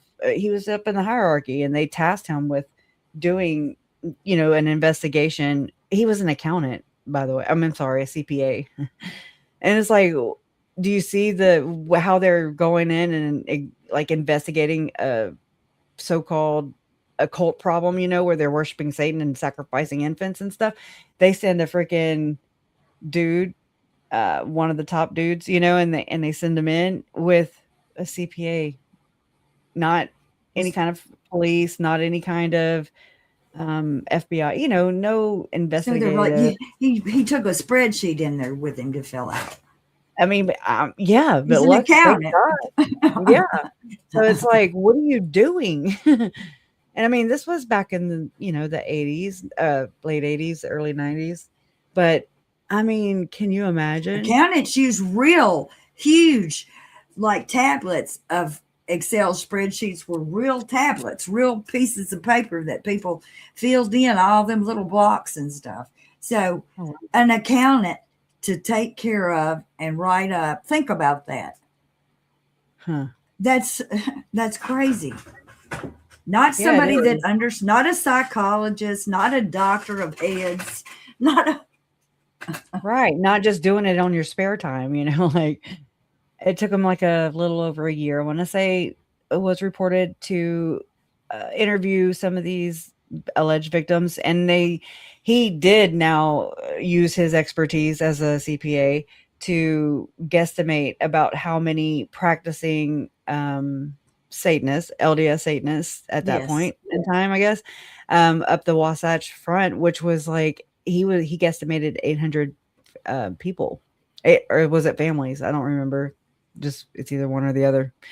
But I mean, that's very concentrated. That is quite a, I mean, that's a pretty big number. That's how many people I had in my chat the other night when all that happened, and that's sizable.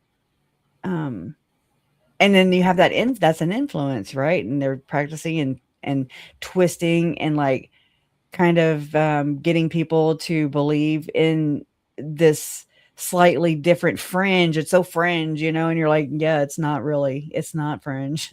It's very, very, it's become mainstream, in my opinion. It's just not talked about, and people are not very, I'm sure there are quite a few who have been able to reflect and say, oh no, yeah, no, I've done this, and I have that wrong. you know um like one of the survivors had reached out to me, um and validated my channel, my research, everything I'm doing here. I'm sure not everything, but they're still practicing Latter Day Saint. I'm like, oh my god, they must hate me. But I mean, that to me made such an impact, because here you have an SRA victim who somehow sees, what I'm doing here and talking about and bringing to the forefront is none other, they said. And I mean, I'm not tooting my own horn. I'm just repeating what they said. And that, um, just the fact that they were still practicing LDS, I was just like, wow. And so as much as I talk, as ignorant as I talk, and as just kind of blanketed, I've kind of lump everything in because I'm just trying to work with the theory, like I'm trying to not enforce that theory. It's not like, here, this is, I'm Dr. John, and this is, Lauren Matthias, and this is what happened. Megan too. She doesn't say things as her opinion or possibility. It just becomes. And that is unnerving. Like, you don't know. We were not there. None of us were there. And I just think it's very disingenuous to Tylee, JJ, Charles, Tammy, and Joe, to their stories, to their truth. I don't know, just to the exposure of what this really is, and the cover up is way worse, like you said. But anyways, so yeah, it's trial by media. The central thesis of this analysis is that the live stream represents a deliberate and strategic weaponization of the true crime genre's conventions and its audience's parasocial attachments. By performing the role of the ideal victim, Lauren leverages the platform's inherent power dynamics to conduct a public trial by media. That's where it'll explain. This act systematically undermines the foundational legal principle of due process, right? And violates the core ethical tenets that should govern responsible true crime content creation. The report will proceed by first identifying the specific manipulative tactics employed, then analyzing the corrosive effect of these tactics on legal principles. And it says exploring the strategic motivations behind the broadcast, examining the specific ethical breach of involving a minor, their son, and concluding with the broader implications of this phenomenon for digital media and justice. So it's kind of interesting because it's like you have Ruby Frankie and Jody Hildebrandt, but you have Ruby Frankie and Kevin Frankie before the downfall of Ruby and Jody, and you have them exploiting their children. I don't care how you chop that up and split that up or whatever, but it's like there's a voyeuristic undertone in all of this. There is a sadistic undertone. It's the underbelly of this thing, okay? And that's, I think, why we keep seeing it over and over and over again. Why does Nate look gleeful while at the Daybell property when it's being torn down, or when talking about, instead of just saying Tylee was murdered or whatever, they go into great detail into the explanations, and it becomes really ick. You're like, ugh, what's happening here? At least that's been my experience. But again, I think I've heard quite a few from my community who talked about that, where it just really turned them off, and I mean, I understand, trust me. But it's like, it was okay for Lauren to have this be discussed, have my family's, just the worst moments of the victims' lives, and be discussed at great length for years, but yet would not confront her own belief system with her church. That's where I'm like, this is like, again, comparing carburetors to freaking apples, like they're not even in the same arena, move around. Because we don't have, that's that first world problem I was just saying about their homestead. And that's not my first world problem. I don't have, and nor do I want, I'm kind of happy the way I am. I mean, you know what I'm saying? It's like, we don't have the same issues. It's kind of like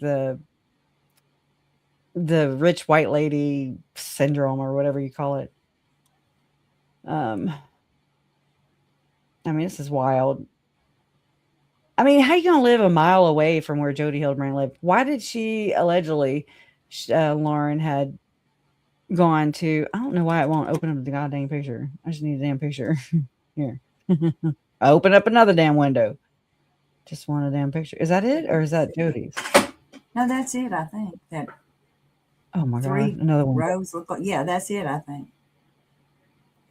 That's it. Just one I picture. guess there's something under the ground too, besides that up above the ground. I guess. Is it tunnels? Is it tunnels? Just asking for a civil engineer. I don't know.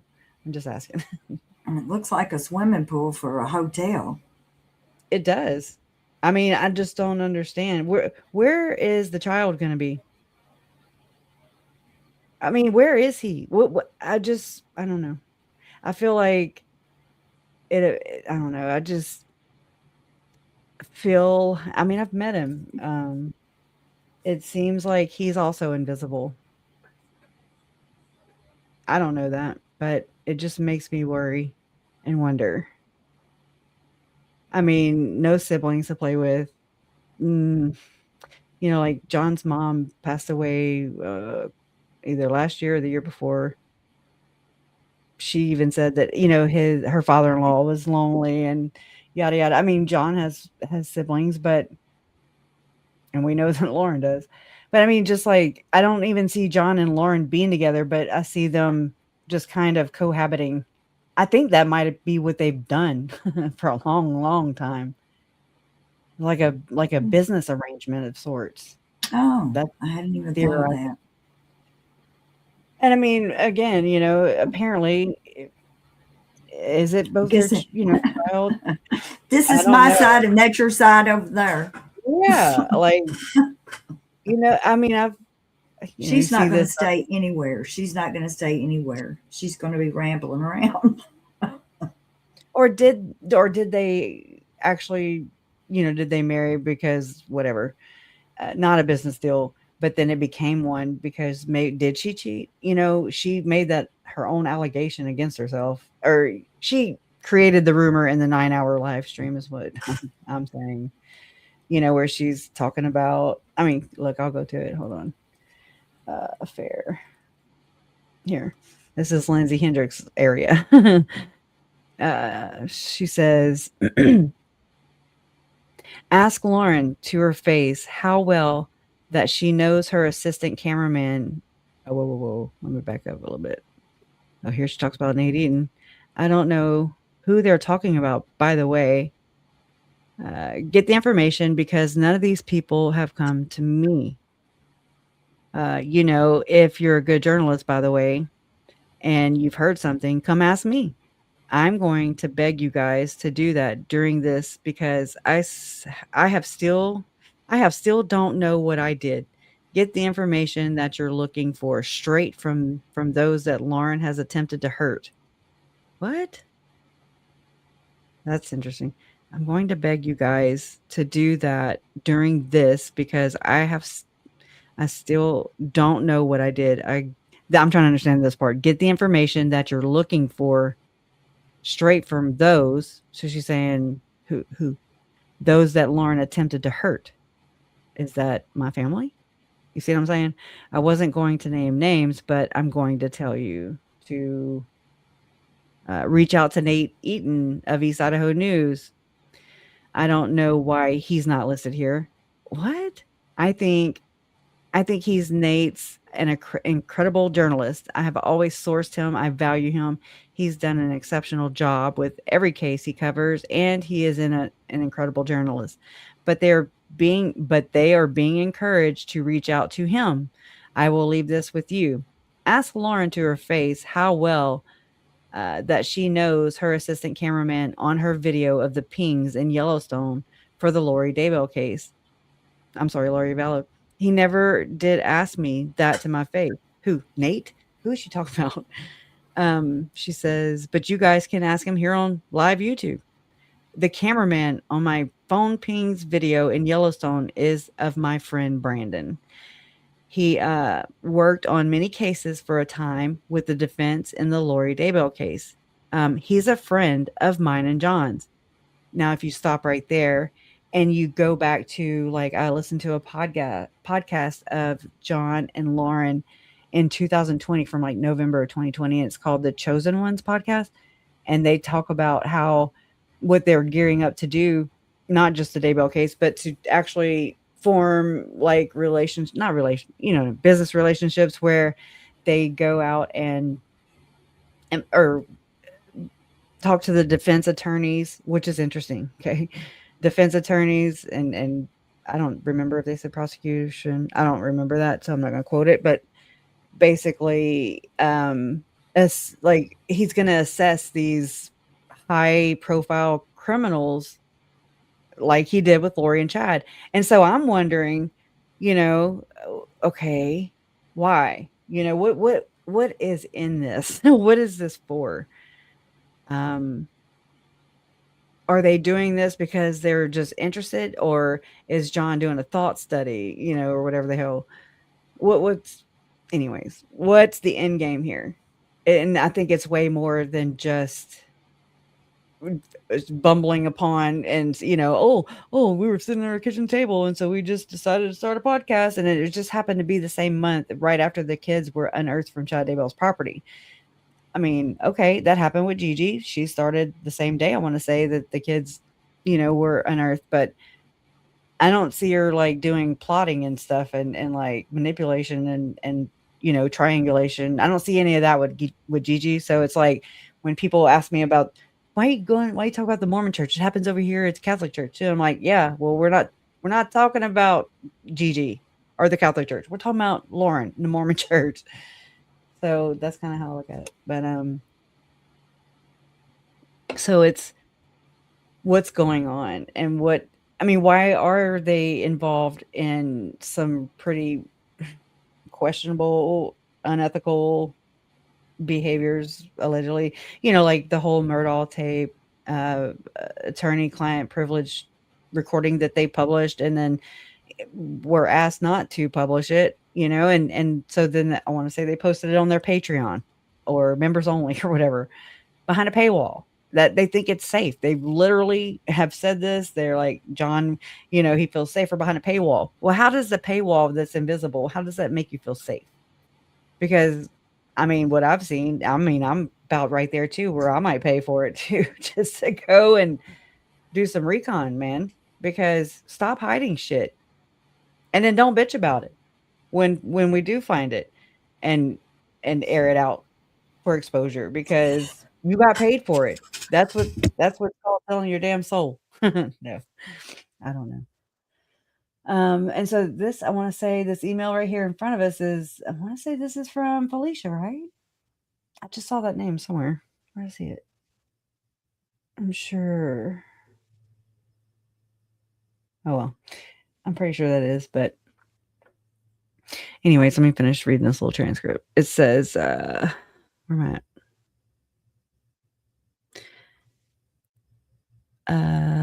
He never did ask me that to my face, but you guys can ask me here. Oh, you can ask me here on live YouTube. The cameraman on my phone ping video in Yellowstone is of my friend Brandon. He worked on many cases for a time with the defense in the Lori Daybell case. He's a friend of mine and John's. Great guy, incredible man, incredible job he did. Wow. He was a source. This is interesting because I do have things that corroborate that. I'm gonna pull it up on my phone and play it through this microphone here, so we don't waste 10 years with me trying to locate it.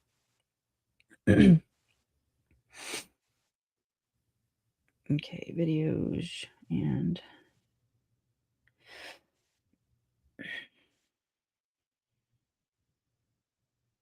just hold on. Hold on. Okay. I got a lot of, hold on. Lori Hellis. Okay. I'm gonna do Lauren. Laurian. Okay. This is weird. Okay, I'm in a collection. That's why I'm like, what? Laurian. I mean, I need to put Lori because it'll be less to dig through. Let's see. Okay, right around here. Oh, I'm go ahead. sorry, I was just going to say, is she reading that email from somebody else? Is that the email that Felicia wrote to John DeLynn and she's reading it? What is she reading? Yeah, okay, now I see it. At the very top, it says johndelin@gmail.com. Very top left, I guess. Okay, all right. But yeah, it's let me put this on a better setting. You can actually see it. Allegedly, it'll come back. Let me continue grabbing this little blurb because it's very. It ties this little part in.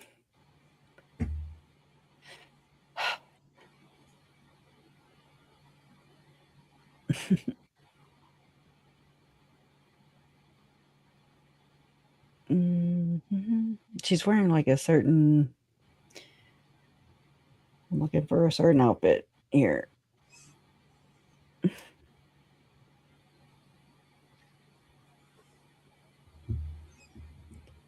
I'm going to mute Here it my is. mic. All right, I found it. I'm not gonna hook it up to the speaker or anything, but just listen. This is Lori Hellis and Lauren, one of the deleted or hidden episodes from their TGIF Fridays. Okay, I just found it interesting. Each week, we never totally, but I often bring up the Elizabeth Smart case and the fact that. Hold on, that's not it. But it's around. It's the same outfit. So hold on. Oh shit.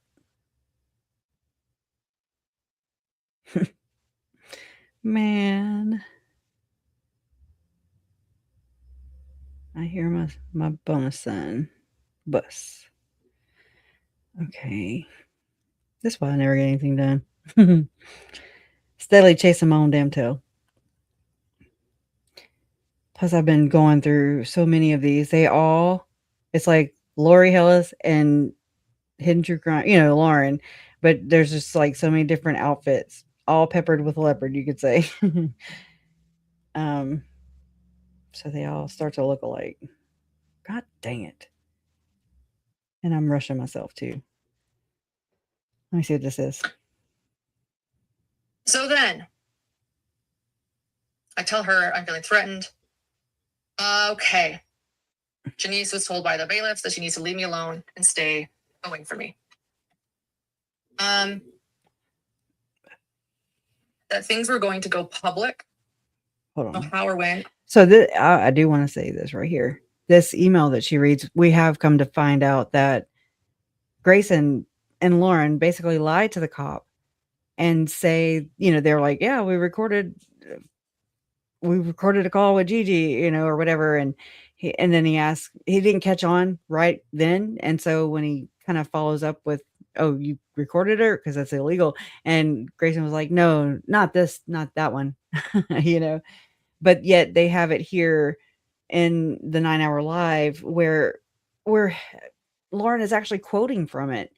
It's like 3 paragraphs. Okay, you don't remember that. I'm sorry. You're not such a good little note taker where you're transcribing on spot. If so, are you working with Tim Ballard and Tom Harrison and Ken Krogh where they're transcribing that shit? Those blessings and anyways, I have questions.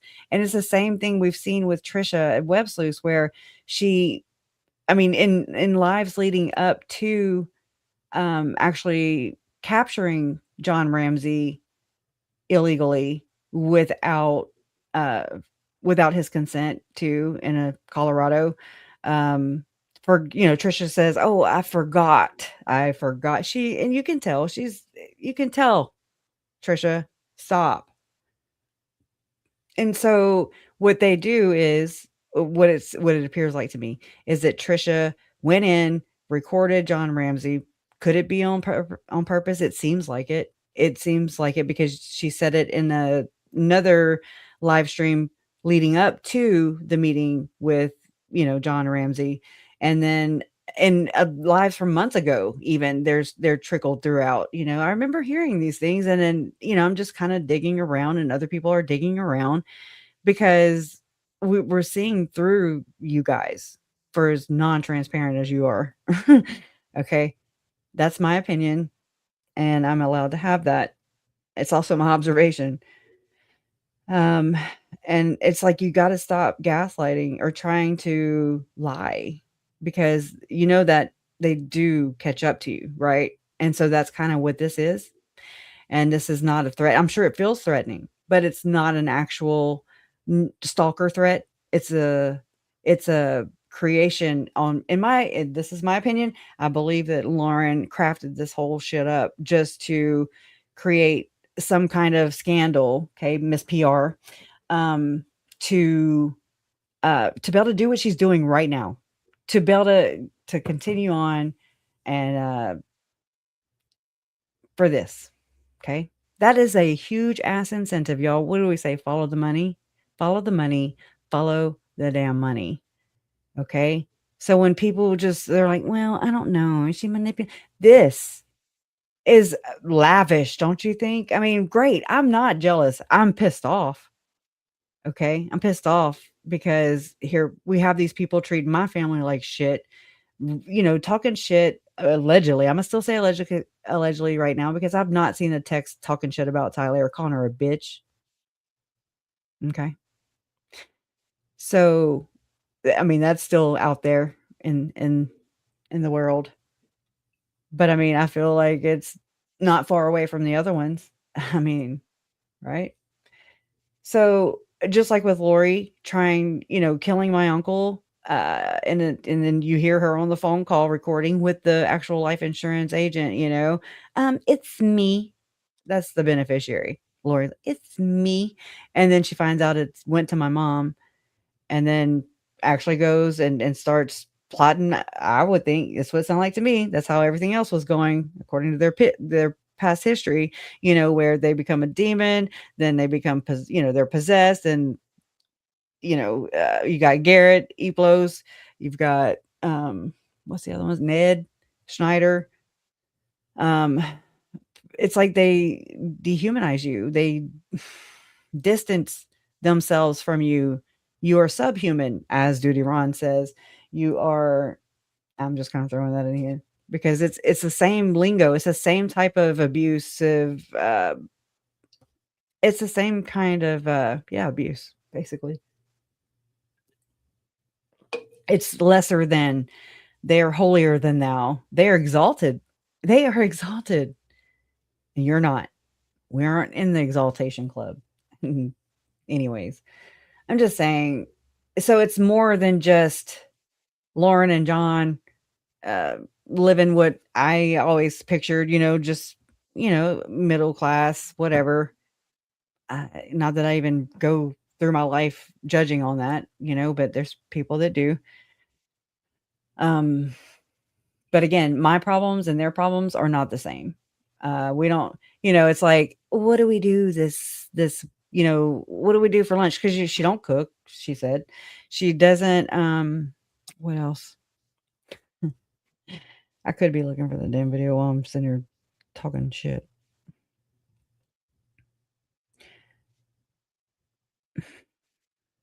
I know I just did it too. Let me calm down. Let me relax. I just feel like I'm burning up y'all's time.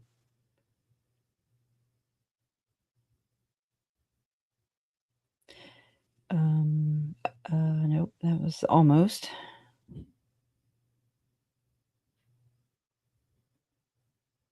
Just hang with me. If you're with me, say you're with me. I'm still here. Oh, I'm still here. oh, I was just being silly. I'm sorry. I'm back here. I'm focusing. Okay. All right. Hopefully that's it. Okay. I want to share something that I heard. The little tidbits we hear, and you're like, this is interesting. So we heard from someone that was temporarily, and that Chad thought he was sort of like Jesus Christ or Joseph Smith. I mean, we've heard this, we've talked about it, we speculated, but let's throw in another witness that's saying that is behind the bars, still thinking he's prophetic. It makes sense because, you know, he won't even take a plea deal right now. It seems like he's pretty confident in himself. But they said that he just feels like he's in. How'd she know that? Like that he's not taking a plea deal? How does she know that? That and he, to me, it's like a narrative builder is what it is. Because I've dug in all Chad Daybell stuff. It sounds like how a Latter-day Saint is raised and taught, you know, that they become a god and they become exalted. And I mean, that is going to sound very, you know, like a cult leader. You can frame anybody like that in the Latter-day Saint church, in my opinion, especially the men. Okay. So it's like it's nothing in particular here. And so what I've been looking for recently since the latest development with Tom Harrison's son being best friends with Jameis Lauren's brother that died in the accident, the one that was she, according to Lauren, was going to invest in their hidden true crime platform. But then he died. But then Andy dug up some interesting stuff yesterday that I I got to do some more digging into it. To me, like this isn't just my ultimate gut feeling. Okay, so I've not corroborated this or any further. But it's like a feeling and it's like, oh, okay. Does their RICO possibly tie into remember when this SEC stuff happened with the church and they were fined what, $5 million for not turning in 28 years of they didn't report their earnings for 28 years. They were just like, yeah, hard pass. I don't have to listen to you. And I remember reading the filings myself in the federal, you know, they were on the federal website that the church didn't want to disclose its earnings because it didn't want its members to tell it how to spend its money. They didn't want them to know how rich they were because then people would they'd probably be turned off a little by that, I would say. But then come to find out, you know, there's this whistleblower, a couple whistleblowers, I think, but I remember one for sure, who anyways, because of their whistleblowing, that comes to find out that the investigation by the SEC into the church, I want to say it's like 2021, actually revealed that there were 13 shell companies. Okay, just kind of strategically wherever, and they would have like a phone line or whatever, just so that if anybody did call from the SEC or investigating into, you know, the church's finances or them not turning it over, then it would alert, you know, somebody would answer the phone. But I mean, I remember all that. And to me, it feels much like that. I don't know if it is verbatim. It just feels like that. It just kind of has the same kind of theme behind it, in my opinion. But, you know, again, that's just my opinion. But back to, you know, blabbermouth here. For her to say this, I'm gonna play that again because again, she's sitting here saying in her 9-hour live that there is this rumor going around that asked Lauren to her face how well that she knows her assistant cameraman on her video of the phone pings in Yellowstone for the Lori Daybell, whatever, Vallow trial. He never did ask me to my face, but you guys can ask me here in on live YouTube. She wasn't answering those kind of questions. Anyways, the cameraman on my phone ping video in Yellowstone is of my friend Brandon.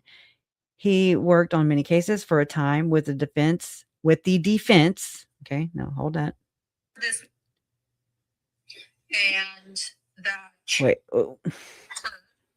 Little tidbits we hear, and you're like, "This is interesting." So we heard someone that was temporarily behind bars with Chad, and that Chad thought he was sort of like Jesus Christ or Joseph Smith. Nope. I mean, mean, we've heard this, we've talked about it, we speculated, but let's throw in another witness that's saying that Chad is behind bars, still thinking he's prophetic. It makes sense. It doesn't make sense. And where are these other witnesses? Because she just said it's another witness. But hold on. Because, he won't even take a plea deal right now. It seems like he's pretty confident in himself. But they said that he just feels like he's in jail, just like the prophet Joseph Smith, kind of. That was the example they used. And this is her church, by the way. Yeah, I love the tea. There's my little bit of tea. So, questioningly, I absolutely agree. I added something to it. I think that what we have heard so far. Oh, I wish I had this uploaded. I think I might, but I mean, Don, I don't know if you can chase these things down while I'm on here, but I mean, because she just smiled. Like, let me look at that again. Because that's crazy. Heard so far. She dropped the tea and then she was like, "Oh, I told it here first." I think that what we have heard so far, we've heard from, we heard Adam Cox say that Lori still maintains that she is still deep into her beliefs and Summers has the same beliefs too, according to the Chandler Cox. That Chad is a prophet and that the world is coming to an end, and nothing about her outlook on the world has changed at all. So do you see what I'm saying? It's like this narrative, and who's going to question Dr. John? Who's going to question Lauren because she's Mormon and not Mormon, and she's a journalist, and she drops John's freaking credentials like yesterday's freaking Botox, Just saying, like, it's just like so. Anyways, it's just a narrative pusher to me. That's what it feels like. I don't know if that's true. But I mean, again, so it's like, what do we know? I'm not sure why that's an issue, except that I did hear that a content creator called a victim sort of imply that I was having an affair with him.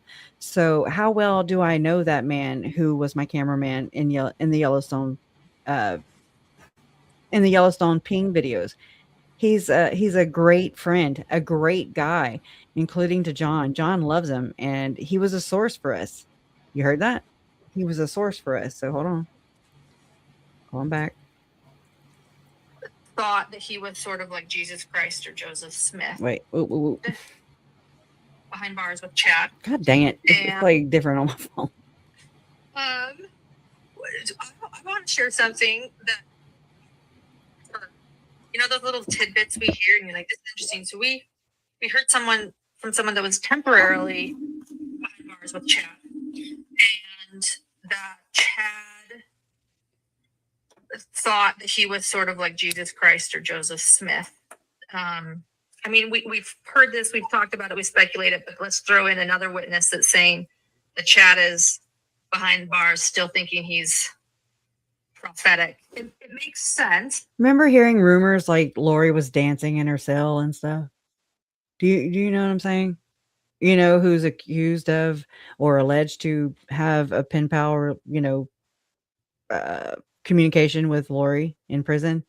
It'd be this one right here on the screen, allegedly, according to my source.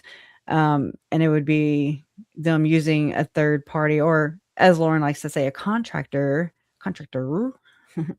because just like the church model of having a shell company in between, for the middleman, it gives them a little bit of not hands-on, just like Lauren. Lauren kind of, in my opinion, is just doing what she was taught.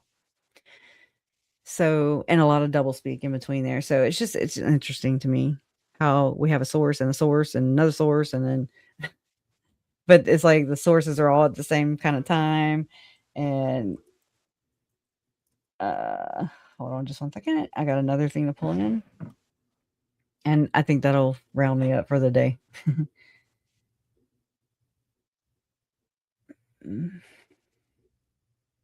Oh, I spelled it wrong.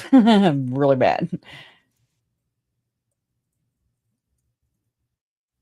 Hold on. God, long names. Okay.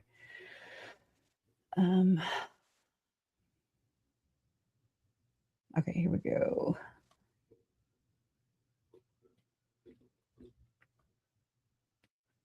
I might have the wrong one. No, that's it. Okay. Where the hell is it at? I don't ever come to podcasts, okay? Let me go back. Let's go Apple instead. Okay. And right here. No, yeah, November 27, 2020. This is early. But we'll listen to like kind of the end of it. And if I can find the damn thing. Where do you play this thing at? Okay, right here. Right here. Play that funky music. Decision. Draw their own conclusions. Sure.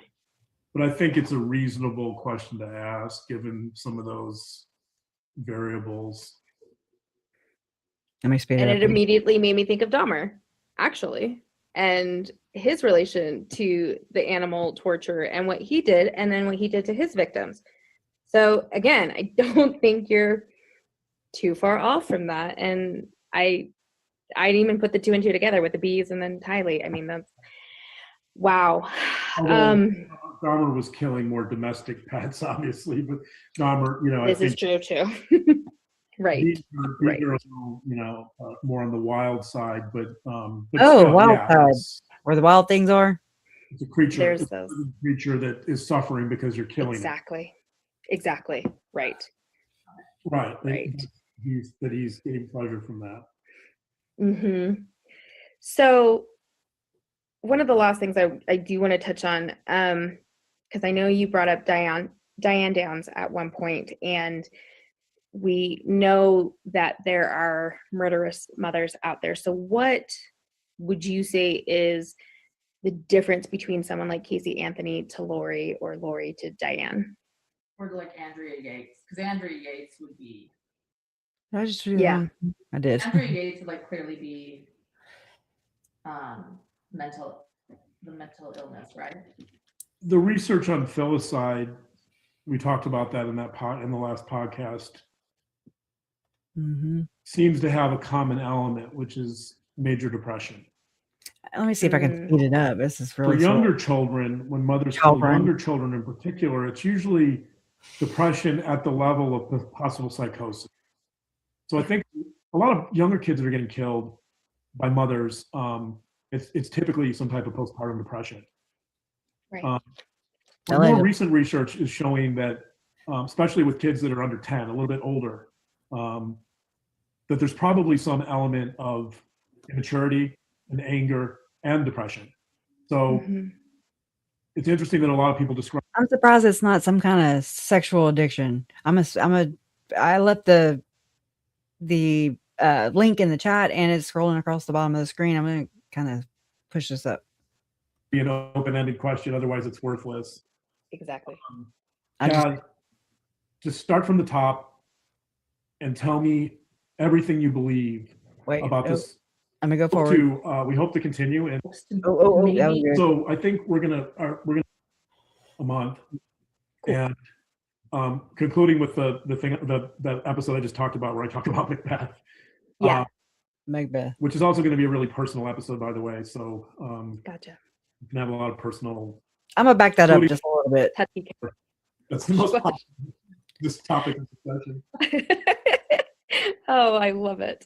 So please let our listeners know what's next for you guys, because like I said, you are doing such a fabulous job of going through this process. I really hope, listeners, you hit that subscribe button, because what these two go into is something that I can't touch on quite yet. But yeah, so what's next for you guys? That's a good question. We have. Hold on, Lauren. So just note that this podcaster that's hosting them is Celine or Celeste Calderon or something like that. And she was actually one that went with Carl Danger, I believe, to the Julie Rowe conference, where Julie Rowe was spinning out with all the little twirlers. Okay. That conversation every day too. Yeah. The questions surrounding the pandemic and quarantining more at home. But right. What we hope for, we could definitely answer. Yeah, so I think we're gonna finish, not completely, but we'll finish our psychological take on this particular, on the Dave Vallow case, probably in a Never. month. Cool. And That's 2020. concluding with the episode I just talked about, where I talk about Macbeth. Yeah. Which is also going to be a really personal episode, by the way. So Gotcha. you can have a lot of personal revelations on my part, but I'll disclose. Oh, we'll have to listen to that. The term revelation. We're Sounds talking like about you Chad didn't murder anyone. There's Yeah, let's refrain from that one. He hasn't buried any dead bodies, so that's not what he's talking about here. Allegedly. But we hope to continue and start another season. And a couple of the things we're talking about are Lauren covered a case of animal cruelty when she was a reporter in Boise. It's still a cold case. It's unsolved. Also Idaho. Yeah. Pony was tortured. Ugh. And one thing Don and I have talked about is the fact that while true crime is a very popular genre, It's true. there isn't a lot being talked about when it comes to animal cruelty. We don't hear Yes. about the cases. And which is interesting because I think It's interesting because we've seen her with Lily, Grayson's, what do you call it? Oh my gosh, I'm going blank. You know what I'm talking about. And so it's weird because it's like Lauren doesn't, I don't know, the dog tunes into her, but she doesn't seem to tune in, or she just does maybe for looks or appearance, maybe. I don't know. That's kind of what I'm getting, but I don't know that for sure. a lot of true crime listeners are passionate about protecting animals, and But are you passionate about it?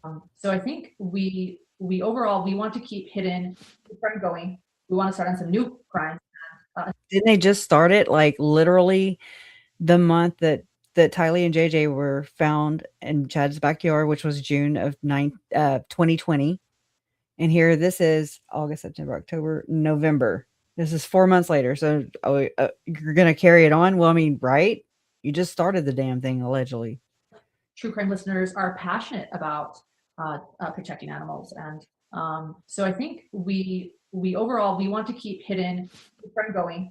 We want to start on some new crimes, assessing them, and so our first one we're talking about doing is this story. I'll say it's about patches.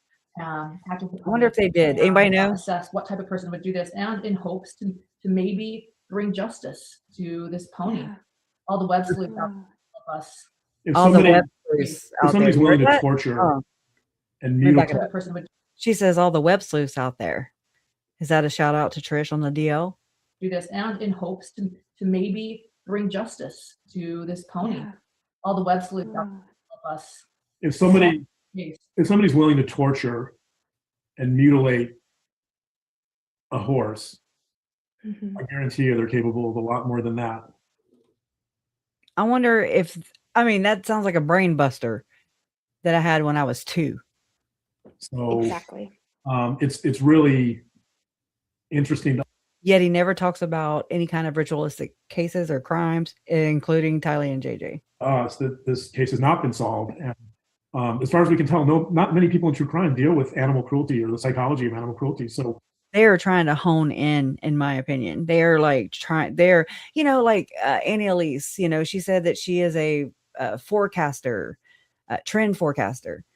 Kind of that, where they're just kind of honing in on what people are interested in, true crime being one of those.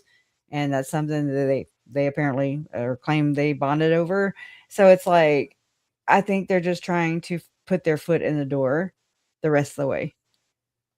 I think we want to kind of, I got it. Look, they are trying to get to here. That's what they're trying to do. That's my opinion. goal is to break some new ground a little bit if we can here and there. So I think we'd like to explore that a little bit. It won't be a full season. It might be 3 or 4 episodes. Sure. Okay. But we'll start with that. And then We've talked about doing some crimes that people haven't heard of before and some crimes that are quite well known. We talked about the possibility of getting John in to do some testing with Right here. some well-known criminals that are behind bars for the rest of their lives. Wow. Questions about. So we have already been kind Yeah. of with each other. How can we yeah, get we're in, to, we're reaching out to some defense attorneys for me to get in to do some, one of the things about the high profile cases in the past that you've talked about is there's been very little formal assessment done with these people. Dahmer had Mhm. some of that done, Like Richard but Allen? I think it would be amazingly interesting to get in with some of these folks. They're in the news every day. We all know who these people are. And to do some in-depth testing and in-depth interviews and to see what they're really thinking and, you know, what are their real motivations. And so we're reaching out to some contacts and we're trying to Great. really, really dig deep with some of these high profile cases that have been solved, but have left a lot of questions unanswered. Give or take. That's great. And I think also as we conclude this season, it's called Beyond the Veil, you know, Mhm. You know, Chad and Lori, Daybell, as we conclude it, we still will follow the case. It's clearly Sure. ending anytime soon. So we won't put it aside and then say and be done. We will continue to follow it and give updates and continue to work with you, Celine, because we think exactly Likewise. partnership. We're doing two very different partnership, network, web sleuth, shout out, you know. important things. And we want to genuinely, John and I want to be able to help in any way I can. That's exactly how she came off in those Facebook groups. Oh, and that reminded me that Felicia, when she was on with me and Jay on New Year's Eve, right? There, she came on and joined us, and she talked about how she sent the email to John DeLynn and how she had talked to him since, and he apologized to her, you know, because she got lumped in with to create a stalker, basically, for Lauren and John to, in my opinion, cover up Lauren's bad habit of running her damn mouth. Okay. That's basically what that is, in my opinion, and what it appears to be. But Felicia said that she recalled the same thing that I saw, the same thing that I said, you know, how it just seemed like they were just all of a sudden being pushed in all these Facebook groups, or I don't know if they were being pushed or if they were, you know, networking, so to speak. And they kind of got pushed to the front of the line because of their claimed expertise, you know, and how they just want to help. She said it right here. Updates and continue to work with you, Celine, because we think exactly Likewise. partnership. We're doing two very different important things. And we want to genuinely, John and I want to be able to help in any way I can. In any way I can. I have so many questions on this case. I was able to go to John and ask him the questions because he happens to live with me. And I think that lucky him. Not I'm really. so glad that he's finally been bringing his knowledge to the public. Finally? Oh, yeah. okay. You guys are definitely on to some groundbreaking stuff, and I just want to say, as a victim advocate, it's admirable. But again, you guys are onto something, because I mean, obviously Tiger King was kind of, you know, this really big pivotal moment of this conversation of animal cruelty, along with, you know, the true crime elements, but also Don't F with Cats was another one that again, that really struck the true crime community Our mothers in terms of animal cruelty. So I think that's actually, again, really admirable. I know I couldn't do it. Again, as an animal lover, that's very difficult to unpack. But I cannot wait, because like I said, this is just such a new wave of true crime and how to do things, but you're having the proper conversations, you're looking at things from different angles, and I love that. And that's the part that I love talking to people like you guys, because at the end of the day, we just want to see justice. I think that's, you know, and so having the I hit the wrong button. And this, at the end of the day, they want to see justice, and this. That's just, you know, I don't know, for speculation purposes only. And then here I uploaded it finally, and so here you can finally see what I've been playing. I want to back it up. Oh my god. I just bombarded it. I want to share something that I heard.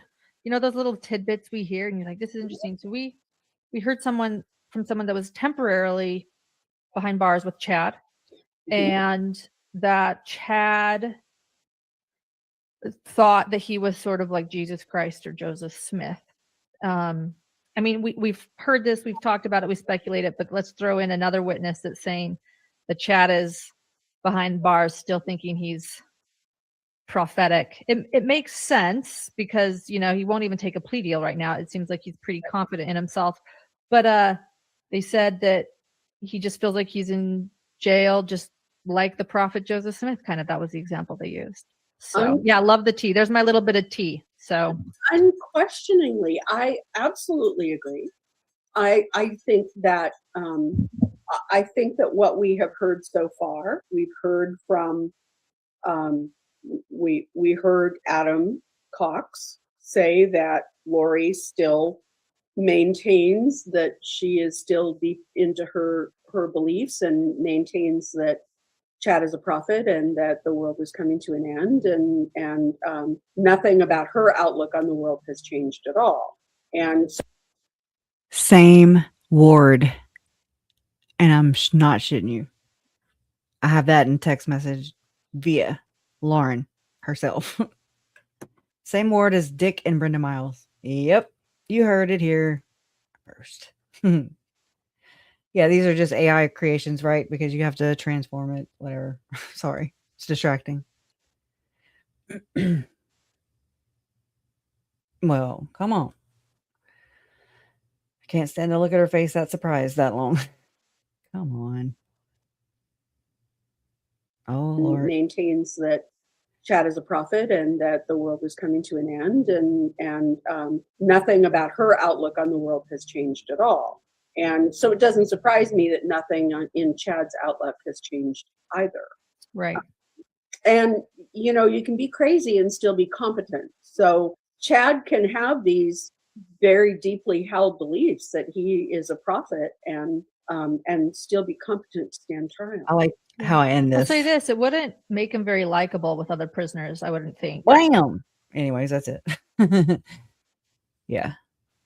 So, anyways, again, it's just kind of, and I mean, I've got many more pieces to like kind of, I guess, explore this area a little bit more because this is definitely where this is my area. Okay. This is where I like this is where my mind works. Okay. Except when I'm explaining it, my mind just blanks on me. It's just, I mean, I can't help it because it's because I can't comprehend the comprehensible like Lauren. I mean, she's awesome at it. She's so comprehensive. And she's got me, what'd she say? Kresha and Elmom are great examples, but they are small. Thank you, Lauren. So we can be mad. We can be mad. We, ha ha, can be mad and but roll our eyes. Okay, so they can be mad and roll their eyes. I mean, right? Whatever. God, you're a nerd. These two, she's talking about Jordan McKay. These two have a big following and control a subreddit and still act like this. To correct myself, Lauren says, I don't just roll my eyes at Kresha, that small mind Kresha. I find her actions despicable and destructive. I think I can handle, that's a good word, handler, right? I can handle it more because her brain doesn't seem to comprehend anything comprehensive. And it might be that you're exploiting me right there in and of itself because I'm dealing with fucking trauma. Okay. So anyways, it's just interesting, right? Mormon story. Oh, Jordan and McKay know better. She's shaming them now. Mormon stories made them, basically, made J and K. Yet they steal their slides, the entire show, and call it theirs without shame. Anyways, that's just a copy right there. I don't know. People sent it to me, and yeah, that was, anyways, stupid, basically. But this is the men right here to the left. This is Tom Harrison. He, again, is behind Visions of Glory. He is the mouthpiece, in my opinion, the guru to these like-minded individuals. I mean, who wore it best? Who wore it best? We wore it best. I want to know. We want to know. We want to know. And, you can ask your bishop if the second anointing is right for you. It's a calling election made sure, guaranteed, or your money back. And here's Trish. I love that. Oh, my Lord. My Lord, my Lord. And I did actually Photoshop that. So just know that. And here's my parents' crime con. Okay. And this is where I believe that what Andy dug up, I think it's going to lead into these kind of things. I think it actually was on a Lynn Packer video where he was going into the business dealings of Russell Ballard. Okay. Like the e-meter thing that we found, that is tied to Scientologists. Actually, they use it as, the e-meters, basically. That's what it is. But it all in LDS at that time, it was measuring whether a person had impurities or no impurities or whatever in their body, which if you just go a little further out, it sounds like one could measure whether someone had too many impurities in their bodies, right? Making them dark, making them impure. So it's not far. I mean, I'm have a brain that's incomprehensible, and I put it together long ass time ago. Okay, so again, oh look, Lauren, I made a text. I did, and it says in the top corner to the right, not an actual text, and it says, Lauren Matthias. Lauren talked mad shit about victims' family members in the Daybell case.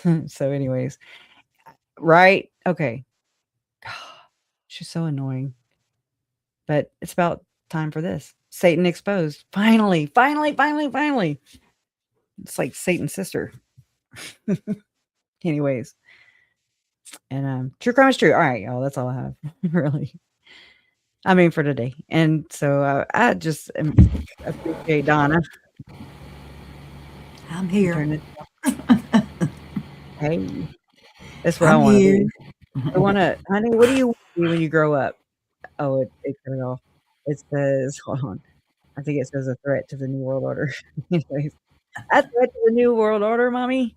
Right. Said me never. So I don't know what the hell how did I end up here? That's what I want to know. Let me take this off. Wish they'd have them all on the same screen. But yeah, back again. That's Tom Harrison to the left. You've got Jody Hildebrandt. I mean, this man is involved in every one of these people. Oh yeah, there's Julie Rowe up there, Tim Ballard, Jody and Ruby, Chad and Lori. Not so much Lori. Now, I mean, she was definitely reading the books, and she had many and plenty, and they were, I think, about 4 or 5 of them were caught up in the evidence in the crime scenes. Left behind. One was under her knee whenever they were in Kauai, chilling by the pool in January. And she was served with a 5-day order to produce the kids. No, that did not go like we wanted it to, but I mean, you've got them reciting Visions of Glory. You've got actually Tom Harrison is also involved in testifying as an expert witness in the Gordon Bowen and Barbara Boyce. Interesting. Barbara Boyce, Timothy Bowen. Okay. Or she's related to Boyce's. I thought that was interesting because it's just weird how all these weird names. And I want to say her, Barbara Timothy's parents are kind of like, oh my God, I'm trying to think of the name of their company. It's kind of like Stampin' Up. It's got that kind of name, but it's like you postage or used. I don't know. I'll have to do some digging again, find it again. But in that Lynn Packer video, I remember them talking about or reporting about, hey, can you mute yourself for a second? I'm sorry. Sorry. Distracted by it. I'm sorry.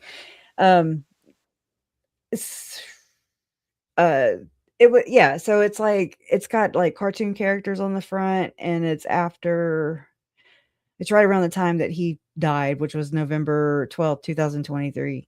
Lynn Packer's channel. I'm gonna go explore it and see if I can find. It's called Gravity something. I know it's. I don't think it's the same as Pace. You know, I don't even know what to call it because I have not got to like put all that together yet. So it's crazy. It's freaking crazy. I gotta take this down now. All right. So okay, Donna, I'm sorry. I'm like that everywhere. It's nothing personal. I hope you didn't take it that way. Oh, but anyway, I'm so glad you told your story too, and I'll go ahead and I'll edit these and break them down. And then, Donna? Do you know how to we look like boobs smashed up on the screen with oh my god! Sorry. Oh my god! There. I'm There sorry. you That was one of those moments. Oh my Lord. Yeah, he was actually, according to Goel's reporting, blah, blah, Tom Harrison was in fear, basically, of Gordon Bowen because he testified against him, basically. So I don't know. I did I did a video on that, a live stream that I actually broke down to smaller portions where I make a little more sense. And I'll try and pull that together too and include it whenever I republish some of these smaller videos, breaking this video down because it's so damn long now because I joined. Okay. There's music on the front of it that you might want to clip off too. Yeah, I can do that too. Yeah. Man, I No, love I having that. I'm like, I'm bossing you about it. Hey, clip that off the front. Right? Yep. I know, huh? Yeah. Does it? Whoa, why are we squares now? Donna? I changed it because you were correct about what it looked like. It People were did, commenting in the chat and stuff. We don't have pepperonis for our They profile. they said we look like blinking boobs. Oh my god! Holy hell! It's Dee Dee. It's. Can you tell? That's why I'm incomprehensible. It's because all the bullshit. Okay, the body does keep the score. So does the mind. I'll tell you that right now. I'm trying. I want it out of my mind. That's why I do this here. Can see, or they should know, this is not scripted or rehearsed. We don't have written this down for some agenda. This is sincerity here, folks. Yeah, let me pull up my video of you, pushing our brand or whatever. Anyways, whatever. I'm not shaming anybody who does that. I mean, people have to make a living. Sorry, it makes the world go round. It's not everything, but it makes the world go round. And that's just reality. That's not, not everybody's grifting. I don't believe that. There's just a fine line, and people have to stay in check at all times. You can't lose sight of what's important in the center, in the middle, at the core of what you're doing or what I'm doing. That's what I do. I try to center back and focus on them, on the victims. It's what, our goal is. It's the communication and the message about them. It's not anything about us or we want to get to be no, we're not going to get to be a celebrity off of, no, that's not even in the cards. That's not even a thought. We want you. Go ahead. What? No, I'm like, you can make it to the celestial level though of our channel membership. So there's that. Oh yes. Oh, I forgot about that. Yeah, we have all that membership. Yes. And low tier. And you don't have to get married to go to the top level. You can go in and join right up without being married too. That's another thing. Yeah. And every now and then we go to the celestial champagne room and we make it rain with them areolas on the TVs just now. Oh my God. Oh my Lord. But if y'all misbehave, then we're going to marry you off. So Gigi makes money. Yeah. Her heart's in the right place. She keeps it very balanced. And so, I just really, it's a fine line. It is a fine line.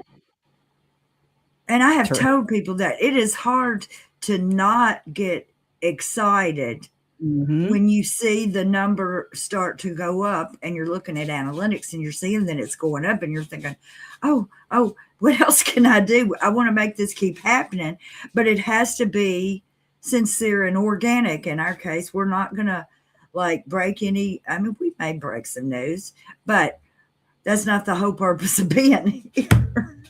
Sorry. Go ahead. Oh, no, I'm just observing and I'm gonna hang this like a plaque right here in front of my profile here. You are way worse than Lauren. Thank you. Hey, make sure you hit the like button. And I mean, you can go over there. She got peppered with leopard, all her business deals, her brands that were built off my family's blood. But do you, boo? I ain't judging you. Ain't my job. But anyways, right? Ellie, go read the CES letter and then come back. All right. We'll hold your hand, your hair, whatever. Okay. You're welcome. You're loved here. Okay. Anyways. All right, y'all. Thanks for having me. And thanks for sharing your story. And thank y'all. And see y'all. What, Jace? I don't know. Do you know how to forward it to somebody else's channel? Redirect? Oh, I did, but I forgot. Let me think about it a second. Okay. Do you do it on YouTube or do you do it? I doubt you do it on StreamYard. It's time we're going to learn right here, right now, y'all. Okay. So, I don't think it's hard to do, but I don't remember how to do it. That's terrible. Let's see. Just Google that thing. I think Google that's that. how I feel. Google that on up. Mike Stroud. Yeah, Google it on up. Yeah, Google that on up. Okay. And then I'm going to play that funky music. No.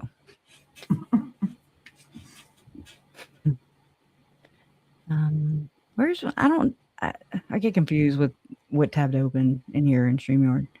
I'm gonna play some music. Okay. All right. Oh, right. What is that? Text me records? What the hell is that? I gotta push this because I don't know what it is. Just I might. Oh, it's just a damn song.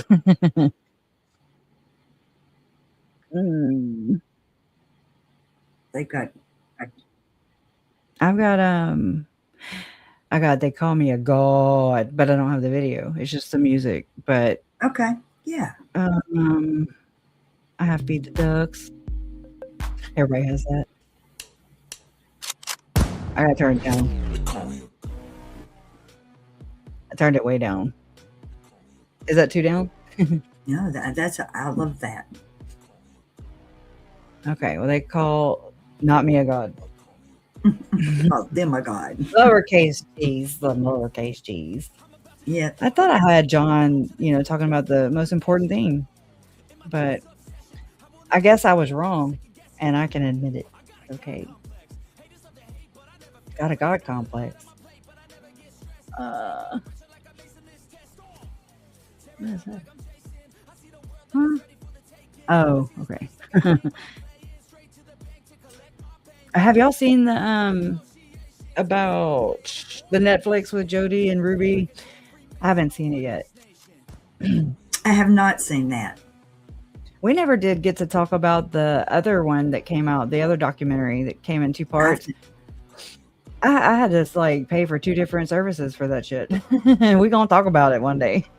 Okay, let's talk about it, but I don't even remember. I'll have to go back and figure out what it was. You know what I was thinking, Donna, too, is remember that RICO that came out filed against Jody and Ruby, or I'm sorry, more Jody and Pam Botcher and Ruby too. But I had my Speechify app read it, and it was like 3, it was another long video, shocker. But I mean, it was beginning to end. It was a long ass RICO case, and that's what kind of got my mind even ticking that way, or thinking that way, when I saw how whoever filed that and is suing them, it put it into perspective for me to be like, oh, and see how the network is networking, basically. Right. Mm-hmm. And there was opportunity back then, And so there's been opportunity recently, you know, just with how things have developed, but to just kind of structure things after that. But I think it would also help to kind of read back over the document too, that lawsuit, federal lawsuit against them, Was it because the business dealings, the connecting. who You know? filed the RICO? Was it Kevin Frankie that was suing? It the was group? Michael somebody. Her name was Michael, and his name was Michael or Mikael, or I don't know. Okay, or they were Michelle. another group, another couple who Couple, had gone yeah. through this same thing. Okay, I'll have to look that Yep. up. It seems like I remember it, but I'll look that up. Okay, yes. Let me see. I'm gonna open up my Speechify and see if it's in there. Or do you need me to help look for the redirect? I mean, we don't have to, but I don't know. I'm not trying to throw anything on you. I got confused and forgot it. Redirect. I mean, I don't know what that is even like, Donna. I'll never forget anything. I freaking hate this, right? Look, I'm the first one to always tell y'all I hate this. Oh, I think you do have to do it in the YouTube part. Okay. It says you can redirect YouTube viewers to another channel. A live redirect. Okay, blah, blah, blah. Okay. Blah, blah, blah. Okay, you go to your YouTube studio. You go to your YouTube studio and you go to content, live. Wait. Edit. Okay. Content. I'm in my studio. Hold on. Let me get back to the main page there. Content. And live is in the top corner, right corner, right? Yeah. And then edit. Do I hit create? Yeah, you said create. No. Content, live, edit, customization. Well, hold on. I'm gonna share my screen. Maybe I should try to do this. No, I want to learn too. Okay. So, let me see. Do more like that. Can you see it? No. Well, I'm on my content page. Well, hold on. How about we get down here and I think it's this. Yeah, huddle up. It's what? I think it's where it's okay, you do content, its own content. At the top it says impressions or video. Yeah, live. Hit live and hit that live button right there. That's my live video. Okay. I know, but we're not done. There's more corrections. Yes, ma'am. Okay. Edit, customization. Where? On the video? Oh, right here? I'm looking. Let's see. Oh, Lord, it's us and me. Customization. Okay. Okay. Now we're cooking with peanut oil. Maybe. You just said customization. Edit customization. Okay. Oh, redirect right here. Boom. Add. Wow. We did it. Did you have the link to put in? Not yet. I got to go fetch it now. Details. Right. I'm only one person, Donna. You're working me. Yeah. No, I'm kidding. We should have to practice this whole redirect thing. Yeah, if I do it a couple times. I knew I had done it, but I forgot. I had done it, but I forgot.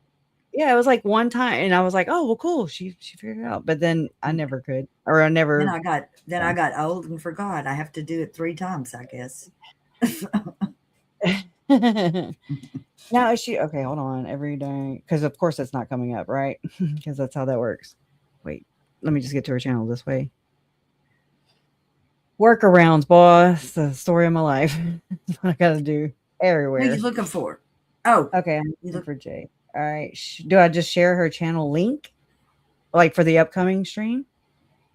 Yeah, the upcoming link stream would get it, I think. Or you can put Everyday Jay and that where it says search for your video. Or yeah, but I'm just gonna throw it into her channel, that one that's upcoming. So okay. Search videos from other. Oh god dang! I didn't know they presented them here. Can I just copy? I already copied the link. I just need to drop it. Just put the link in that. Just write the link in there. Put the link in there.